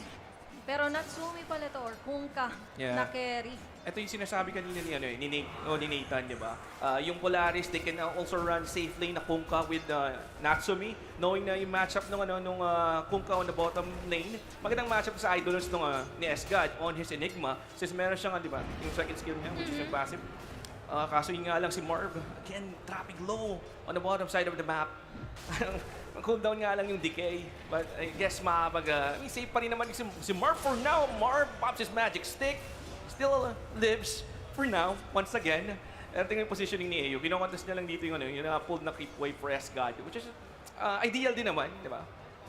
And pwede mo talaga iwanan yung Kunkka sa lane mag-isa para nga solo niya XP, solo yung gold, plus makakapagpa-XP naman siya sa other lanes. For Atomic nga lang, ang question dito, sino yung magpo-provide ng stacks? Dahil ang dami nilang pwedeng kumuha ng stack. Tsaka kanina yung na-mention nga, di ba, yung Tidebringer, sobrang good sa Idolers ng Enigma. It's a free gold or free farm for the position 1 Kunkka. Pero sa mga ganitong klaseng draft, ang tawag natin dito is a pseudo carry. Mostly yung damage later on will come dun sa Shadow Fiend o sa Nevermore dito sa mid ni Lelouch o ni Mac. Ito na naman tayo sa bottom lane. Splinter Blast tumama. Same goes for the Soul Assumption. Steady chill lang naman yung mga heroes natin dito on the bottom side. Another Soul Assumption being deployed. by force on his visage. Hindi nga lang tumama, but still, okay lang din. Couple of harassment, pero again, Escott? top lane, Escott. Oh, napakagandang cuts. Meron na rin namang shard. Hinahabol nila si Escott. And again, Escott going down. Pero yun nga lang, Mars goes down as well on the bottom lane. Sa ngayon, medyo okay pa eh. Nakukuhanan sila ng gantong kills. So, wag lang masyadong sunod-sunod. Especially, yung Lina, medyo stable naman sa lane niya. And dahil nga kumuha ka ng Mars, kumuha ka ng Enigma, yung magra-right click dito, Lina. Pero kung wala naman siyang mapupuntahan na lane, diba? Magsisay lang siya eh, versus Max. Yeah, totoo. Limited. And sayang yung Laguna Blade mo. Naku po, ito na naman tayo sa bottom lane. Soul Assumption being deployed plus the decay. Muntik na naman. Jotun baka pag-out lang din. Grabe yung threat dito ng Polaris sa kanilang suicide lane. Minus armor. Yeah, minus armor. HP pa, di ba? HP drain. Ano pa yung gusto mo? Enough na enough yung damage. Pero Escott, again, kaka-respawn niya. He's going back on the top side and again, Hinabol. undying. I mean, yung kanyang Winter Wyvern, patay na naman dito sa bottom lane for the side of Atomic. Yung best lane na pwedeng makuha ng Undying or yung best start kapag ganito siya kayaman pagdating sa lane. And later on, pwede na siyang mag-provide ng rotations or kahit na hindi nila alisan. Diba? Yung mismong pagpa-farma ng Mars. And Mars, super item-dependent na hero even with the Arena of Blood. Kung wala ka kasing Blink Dagger for a better way to initiate. Dito mama yung Torrent. X-Mark na gamit. Pero same goes for the Midnight Pulse. And here comes the cuts once again coming from AU. And AU will secure the kill. Killing spree na rito yung 5 na clockwork. Pero finally, at least nakakuha naman sila ng trade-off. Napatay nila yung Visage. At least something good happening, di ba? Now they're up on board with which is 1 kill against 5 for Polaris. Force out ka. Ouch. The perfect race from Lelouch on his Nevermore Shadow Fiend. Kill securing, ganun-ganun lang. Napakataas sa level 3 na race. Kaya gumamit ka na ng shard. So paano ka pa tatakas dun sa sitwasyon na yon? Hindi ka rin naman makapag-snowball out. And nakakuha ka ng kill, may libre ka pang bottle refill. Kaya ito yung replay kanina sa top lane. Perfect Cox, battery assault, kill secured. And sa river naman, perfect race. Lelouch. Hindi kita niya. But anyway. Ito na yung rotation. First rotation ni Savius, pero merong May snowball, tumama. And yung Dragon Slave, no, that's a dead Undying. Another race. First race connects, second one connects again. Right click, pero may LSA. Last race. And one more right click. No, I guess it's not enough. Kailangan na gandang mag-out. pwesto. My ground. Kailangan na mag-out. Oh, the Requiem of Souls! Tumama! Kaso, enough nga ba yung races? No! He's missing one more race to take out yung Tusk. Okay na. Okay na rin. Walang casualty sa dami Oo. nangyari.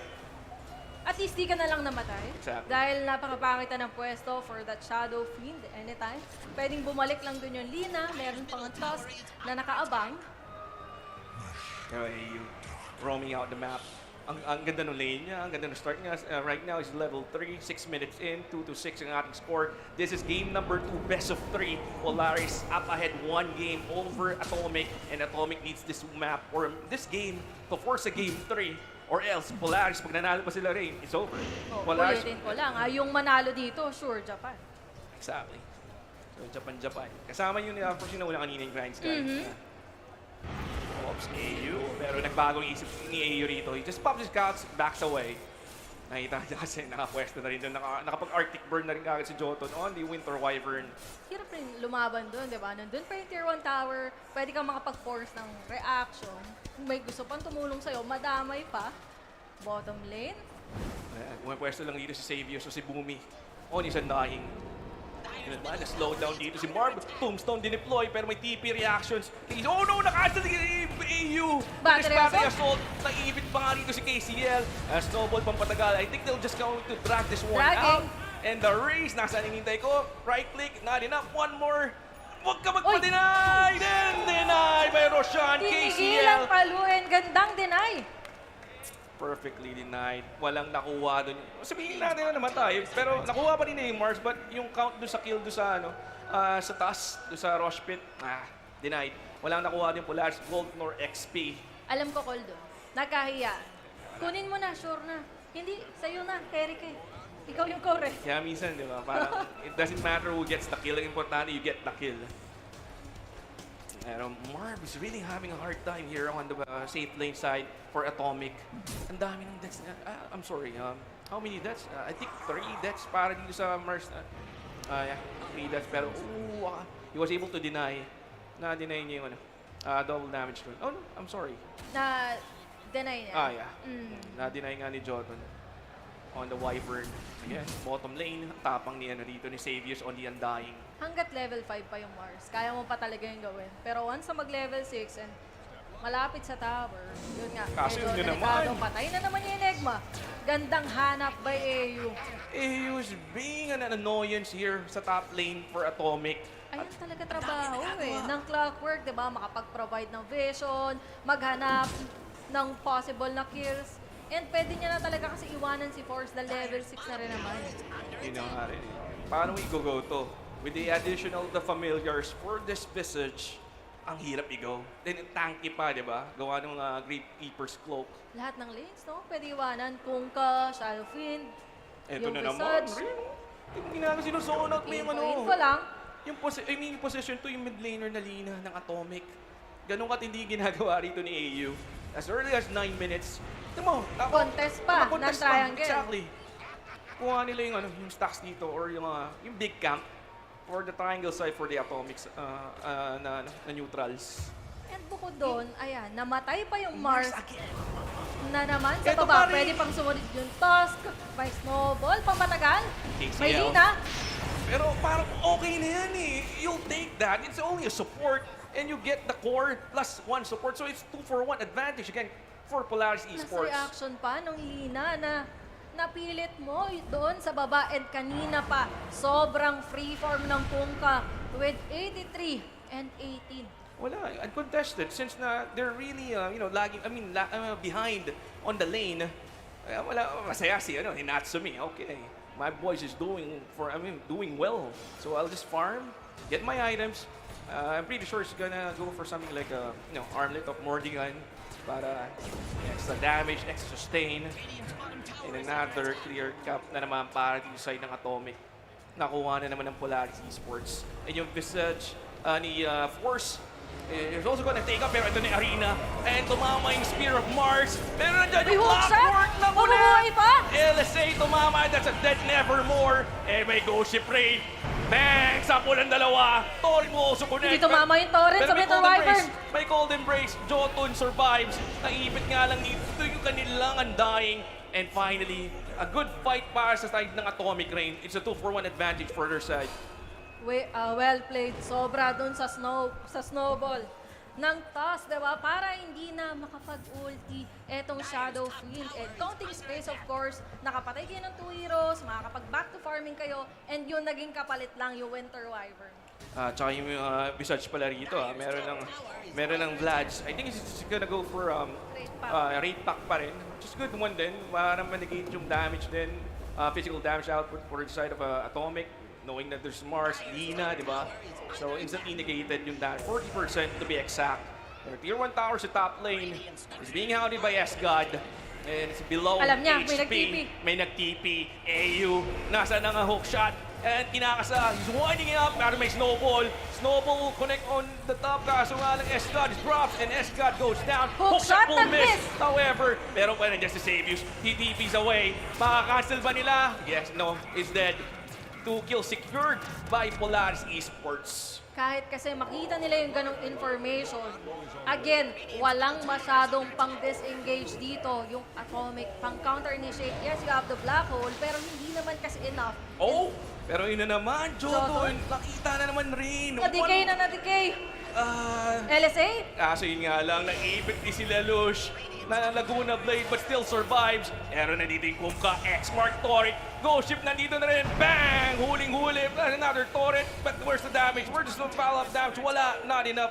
Ang Sayang. hirap. May black hole dun sa taas. Oh! The Kinabot ang Tidebringer!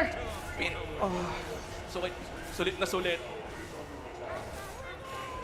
hindi ganun ka-overwhelming yung kills na meron tayo sa mapa, pero lumalaki yung lamang ng Polaris. 5-14, 12 minutes, 7K, gold advantage para sa kanila, and nagiging effective yung mga rotations ng Kunkka. And meron pa silang extended lane dun sa baba na kanina pa pina-farm ni Force. Eto naman si Force sa bottom lane with his familiars doing work to show out yung lane towards the tier 2 tower. Pero medyo isolated sa Force. Pero may snowball tumama. Lights like a Raiden nandyan.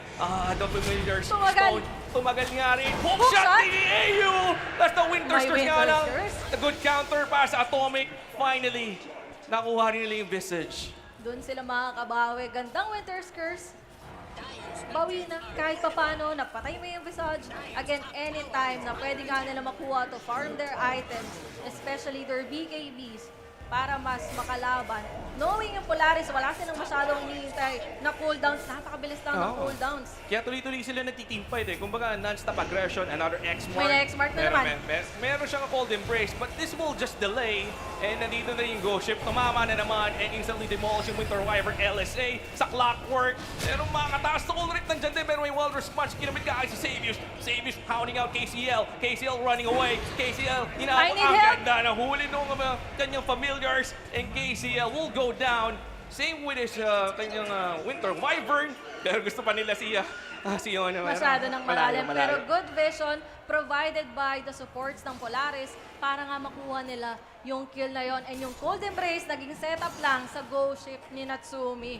Ito na naman yung stacks na pinaghirapan hindi para sa'yo pero kinukuha mo. Yung masakit Pero X-Mark, again, into the torrent.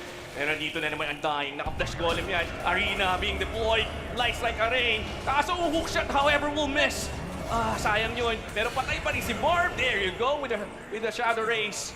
It will connect. So yung Wyvern ni Jotun, naglaro. Enough pa yung burst damage nila to take him out. Yes, sir. Another kill secured by Polaris. Trying to contest yung stacks. Again, hindi pa battle ready yung Atomic. Nandun yung possible na setups, pero damage. Lacking pa sila. Dalang aasahan nga lang nila dito yung damage coming from Dalina na hindi rin naman gano'n nakakapag-farm. Tsaka yung stacks rin. Kagaya ng sabi mo, di ba? Sakit sa loob yun. Ikaw yung nagsayang, iba yung kumain. Sa ulo. Kaya hindi yun yung una, di ba? Even yung Shadow Fiend, nakuha rin siya ng stacks. Itatry nila yung contest, yung Roshan, pero tapos na eh. Pero yun nga lang, walang na X-Mark. Pero nandiyan yung Spear, it will lash on the 3 line. Pero spotted si KCL. KCL, tinamaan ang right click ni Lelouch. Lelouch still chasing. Oh, look at the damage. That burst is enough. They'll take one para din sa Atomic. And again, advantage para sa Polaris Ray. 90-6, instantly 15 minutes. Nagkagawa na ng kills yung Polaris. Binablock niya na yung Shadow Fiend eh, kasi may decay siya. Exactly. Sayang. Pero pwede na itong rekta yung tier 2 tower sa mid lane na. Jotun, Winter's with the curse. Merong Splinter Blast. Pero hindi enough eh. Walang follow-up. He tried. And again, the decay. Pero hey, you will get one Lina. Lina goes down. And Jotun susunod na nga rin ba. Cold Embrace for the delay. Pero he will not survive this one. And after those 2 kills, they will instantly get another objective, which is yung tier 2 tower sa mid lane ring. Biten ka na sa damage. Sobrang aga pa nung raid pack. Si S-God mukhang walang tatakbuhan. Tumatry. Tinatry niya.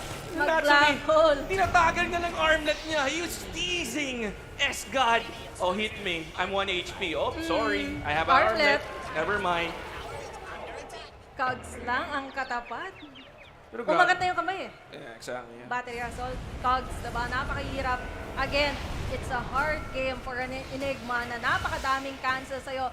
And ganto kaaga, 16 minutes, nagtatry na mag-high ground yung Polaris. But this time around, alam na kaagad dito ng Polaris na magre-respawn na si S-God with his Enigma. But nandiyan pa rin naman yung threat ng Black Hole, so they'll just back out. Even though they have the Aegis, wala nga lang HP rito si Natsumi for his Kunkka. So, yeah, play safe lang. Not being mainipin, kumbaga. Trying to be patient in this game. So, okay na rin yun. Sayang yung Aegis di ba? They can go for a lot of objectives kasi matagal pa rin naman yung timer ng Aegis of the Immortal dito in the hands of Natsumi sa Kunkka. Big adjustment pa pagdating sa itemization ng Mars na mag-early BKB. Ito kasi yung problema rin with the Mars that, talo sa lane. So, he's really behind. is really, really behind on this game number 2. Na sobrang crucial for Atomic. If they loses this one, wala na. But if they win, they will force a game number 3. That will be the decider. Whoever wins will fly going Japan kasama of course yung Grind Sky to represent Philippines for the Predator League for 2022.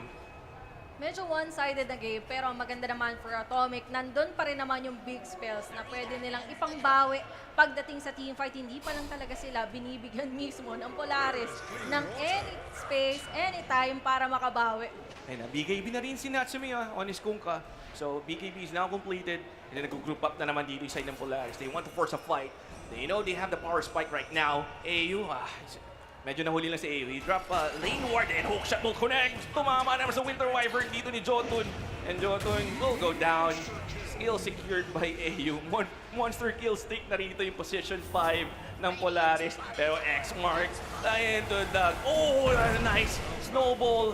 Pero yun nga lang, Nakaset-up sa Torrent! Nakaset-up sa TP Torrent! out? Napakaganda. Kaso yun nga lang, magti-TP out. TP away yung Lina. Ang gandang shard. Pangharang lang, Kaso, pero naka-X-mark pa rin. Yung task, kinahabol siya ni AU. Hindi, right-click na lang. Godlike, position 5, na-support. Well played para sa boys of Polaris. Agawan na nga ng kills, so Calves. Eto na nga, nag-high ground na rin sila. Winter's Curse? Well, a good winter Again, curse. nasan yung follow-up, pero makakapag-burst sila ba? Ayan, makakapag-burst sila finally, pero nag-instant buyback lang yung Lina. Oh, Lina! With the right Golden clicks! Brace? Wala, May Lina raise yung sustain. He goes down. But he still has a buyback, but I don't know if they will be contesting this siege. And here, I mean, yung barracks dito sa, sa bottom lane will be taken by Polaris. Ito yung first lane of racks. 19 minutes, wala pang 20. Kasi every time nga, yung lineup nyo, napakalakas mag-take ng kills. Tapos, ang lakas nyo pa mag-take ng objectives. And hindi nga naging maganda yung lane ng Atomic. Their first condition dito sa game na to, kailangan manalo tayo sa lanes. Mag-invade tayo ng triangle. Baliktad yung nangyari na X-Mark. Go ship! Eto Mars, wala siyang pangligtas. The Requiem of the Souls, that was a big one. Burado sa mapa rito Mars. And another tier 3 being sieged by Polaris. It's almost down. Hook shot! Oh, the hook shot from downtown. It will connect on the Enigma. Escan already down without the black hole. This is a big problem for the side of Atomic. And 3 heroes out, 3 for 1. Sulit na yung ginawa doon ni AU. Eto pa, yung Lina. Hinahabol pa rito ni Savius o ni Booming.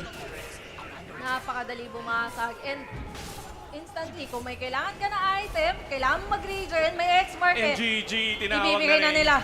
Well played for Polaris.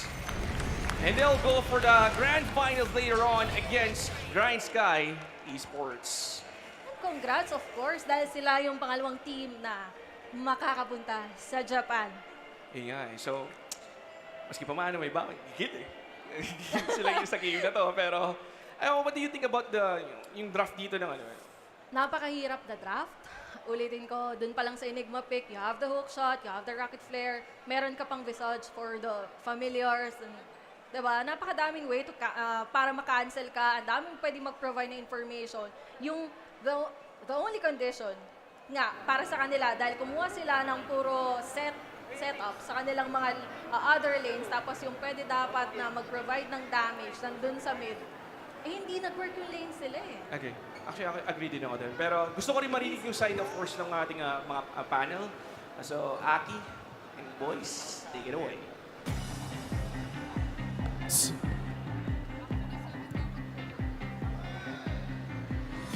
Thank you so much, Cubs and Rain. Polaris Esports securing the second spot onto the Grand Finals here at Predator League 2022. Dota 2 Grand Finals here at Mall of Asia. And you're back. Here are the panelists. This is Aki together with John Fire and Nathan. Hasta luego! Talaga yun, sobrang trip ko din yung chatline na yun. And they spam ni Force. Yep. Grabe, super fast game lang yung game number 2 natin. And you guys are right. Yeah, I mean, you guess the Mars carry, I guess the Kunkka carry. Pero yung kinalabasan ni kasi ng laro, medyo mahirap talaga sabayan eh. No, again, you're trying to defeat Polaris at their own game, and they prove time and time again that they can play fast, they can play the lanes very, very well, and wala, Polaris doing Polaris things. Yun lang yun. Yeah, I think it was really interesting that Atomic wanted to go with a Polaris-like draft, and it didn't quite work out. It's a unique idea to try to play their own game Yeah. against them, but knowing how well Polaris understands how they play, Exactly. they were pretty ready to kind of counteract themselves. I agree. Kala ko pa naman nag-research ng Atomic Esports. Like, siguro Polaris Esports, like, that's not how we do it, guys. Kasi draft pa lang, they kind of deny-pick the heroes ng Polaris Esports. Kinuha nila di ba, yung mga heroes ng Polaris. But it didn't work that way. And Polaris Esports, very clean game lang, very disciplined performance from them. And again, sila yung second team na pupunta sa Japan. I don't know when will be that. So, abangan nilang guys yung announcement kung kailan yung APAC Japan na yan. And before that, no, punta muna tayo sa ating Predator player of the game. Sino kaya? Ayun, Des. Hey, Sasabihin ko pa lang actually. Finally! Sasabihin ko pa lang. This is where I go, oh yes, finally, support yung MVP. Pero AU talaga grabe. Lahat ng huli, lahat ng mga rotation niya, he only died once. And that's a clockwork going head in to the opponents. No, usually makita natin, sige guys, papasok ako, bahala na ako mamatay ako. No, this guy, he killed, he supported, he got assists, he barely died at once, and wala, kita natin kung bakit player of the game. Just the impact that he had. Laning stage pa lang, back and forth, helping everyone out, making sure that everyone was having a good time. And Polaris, oh damn, did they have a really good time. And it's Do you an agree? interesting shift. Yeah, it's a very interesting shift for AU as well. Right, like we were used to seeing him on healing supports. He's showing us that on these offensive supports, he's just as scary. So you don't need to just save. You can go aggressive. You can look for kills and still survive. And that's one way to make space for a team. And AU can still do that as well. Exactly. And yun na nga, that concludes everything for this series. And papunta na tayo guys sa exciting part, Polaris Esports versus Grind Sky for the Grand Finals. But before that, kakasabi ko pa lang na exciting part, meron tayong performance coming in your way. Maya-maya lang yan. Meron din tayong mga brand ambassadors na mamimigay dito sa event. So, wag na natin patagalin pa. Ipasa na natin sa ating mga stage shows. Vil and Eliza, take it away, guys. Maraming salamat, Maring Aki, for that panel. Once again, ladies and gentlemen, welcome back here live dito sa SM MOA Central Atrium. Ladies and gentlemen, once again, we are your host for today. My name is Phil, alongside with me is Elijah Taylor right here. You are watching, of course, the Grand Finals, the Philippine qualifiers of the Predator League here in the Philippines. Best, meron tayong Grand Finalist. Tama. Ito na nga, no? Alam na natin kung sino nga ba yung isa pang team na lilipad sa Japan. And aside from that, yung isa pang team na pwedeng manalo ng 200,000 pesos for our championship today. And gusto ko lang din ipaalala para sa lahat ng napapadaan dito, sa lahat ng nanonood sa live stream natin. Alam kong napaalala na to ni Aki sa inyong lahat. Pero syempre, this event is definitely free. Libreng mag-register. Of course. Libreng pumasok. Syempre. So, hindi ba tayo sa libre? Libre, basta libre. Talagang Gina yan. Knowing na meron tayong giveaway na libreng brand new Predator Helios 300 gaming laptop, mga kaibigan. Yan ang gusto ng mga gamers. Yan din ang gusto ng mga host. Kaya Predator, wala ba tayo dyan? Wala ba tayo dyan? Anyway, let's go on to the stage. Yung ating kakapanalo lang na team, syempre, Polaris Esports. Kausapin naman natin sila. Isipin nyo yesterday, lumaban sila, of course, kalaban ang Talon. Medyo hindi lang din sila pinalad, syempre. Pero, pupunta rin sila sa Singapore for the last chance qualifier of the International. Pero right now, pupunta ngayon sila sa Japan. Oo. Galing pa sila kahapon sa Cebu. Kagabi, after ng game nila, pumunta sila sa Manila para lumaban dito. Ang next stop nila, Japan. Grabe naman. Mr. Worldwide, si Mr. AU, di ba? Ang MVP, by the way. Oo, isipin mo, sinakop na ang buong mundo. Baka Mars tsaka Venus, Saturn. Kabahan na kayo. Kabahan na kayo. Pero ito, no, since pumunta na tayo sa Grand Finals, kausapin lang natin sila na isang mabilis kasi posible na mamaya ma-interview rin natin sila. Malay natin, Grand Sky. Pero syempre, for this matchup that we had right here sa semis natin, yung ating MVP na si AU. Oo. MVP. 2-0. Malinis na malinis, ha? Malinis na malinis yun nga eh. Parang medyo nakita natin talagang super one-sided nung game.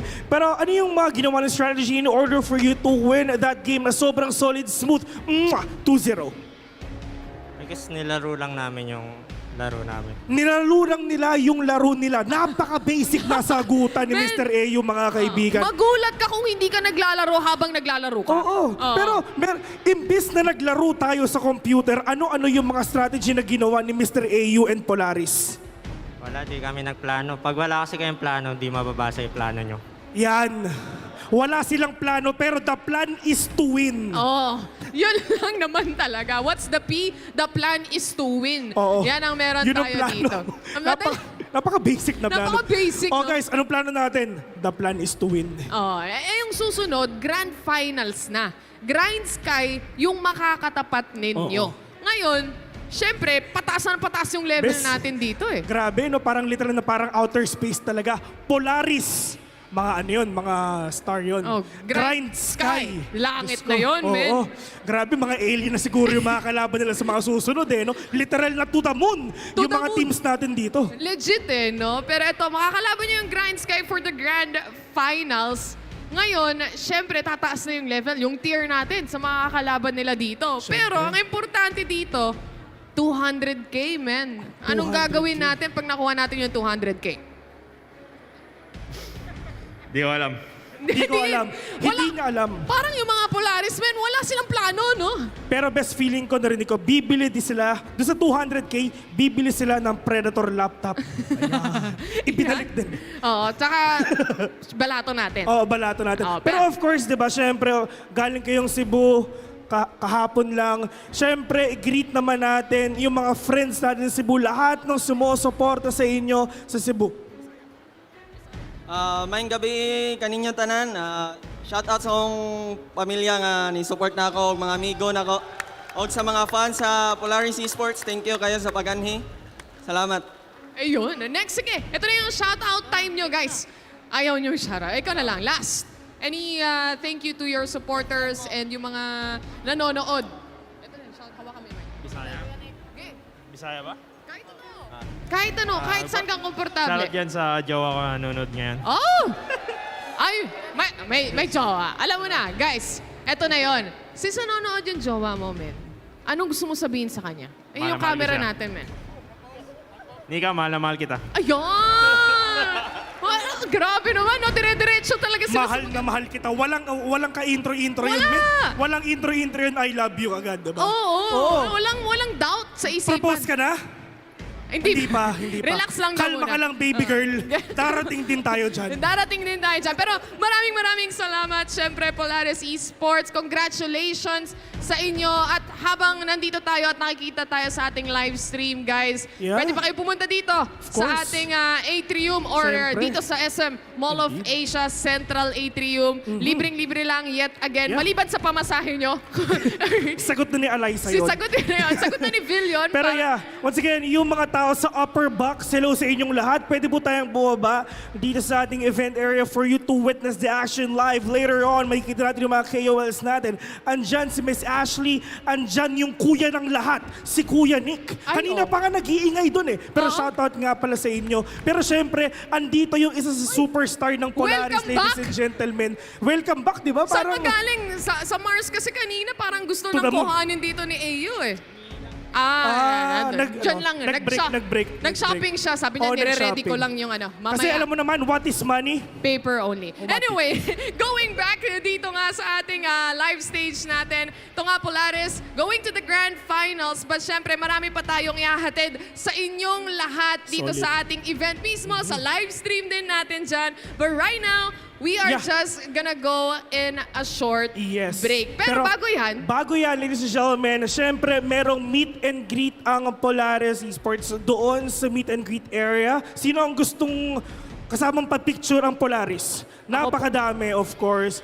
Pwede kayo mag-picture sa Polaris Esports. Dito, after that, sa Atomic Esports naman. So, syempre, all you gotta do is pumunta doon. And please don't forget to try, of course, all these Predator laptops na nandito sa ating Predator booth, wag niyong kalimutan na mag-register dun sa may entrance for you to have a chance to win the brand new Predator Helios 300 gaming laptop. Pamimigay natin yan later on for free. Pero syempre, partner, like what you've said, KOLs later, then pupunta pa ang mayonnaise. Then after that, it's gonna be the grand finals. Yes, exactly. Gaya ng paalala namin, may meet and greet ang Polaris and also Atomic Esports doon sa ating meet and greet booth. But now, it's finally time to go in a very short break. When we come back, syempre, mayonnaise lang naman ang magpe-play dito sa stage. Nandito sina Ashley, andito yung sina Kuya Nick. Makikita natin sila. But right now, we're just gonna go in a very short break. Predator League 2022 Finals. We'll be right back.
The new Predator Helios 500 has arrived and it delivers on every level.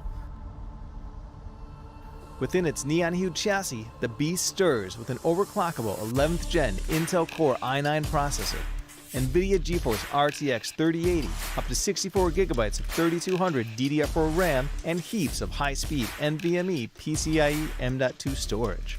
But high-end hardware needs the same extreme cooling to support it, which is why we've added our 5th-gen AeroBlade 3D fan technology, Vortex Flow optimization, and the CPU cooling Predator Power Gem. All these, in addition to strategically placed intakes, exhausts, and heat pipes, deliver some of the most advanced, powerful cooling in a modern gaming laptop.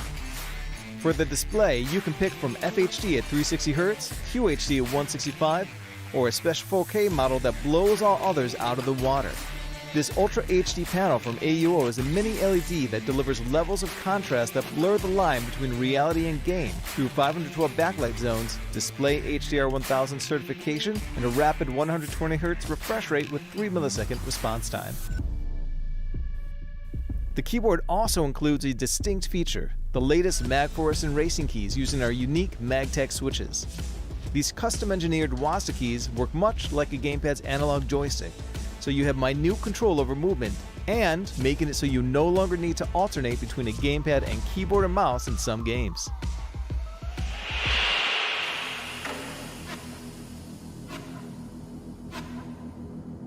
Now looking at the RGB, it's everywhere. From the 4 light strips that surround the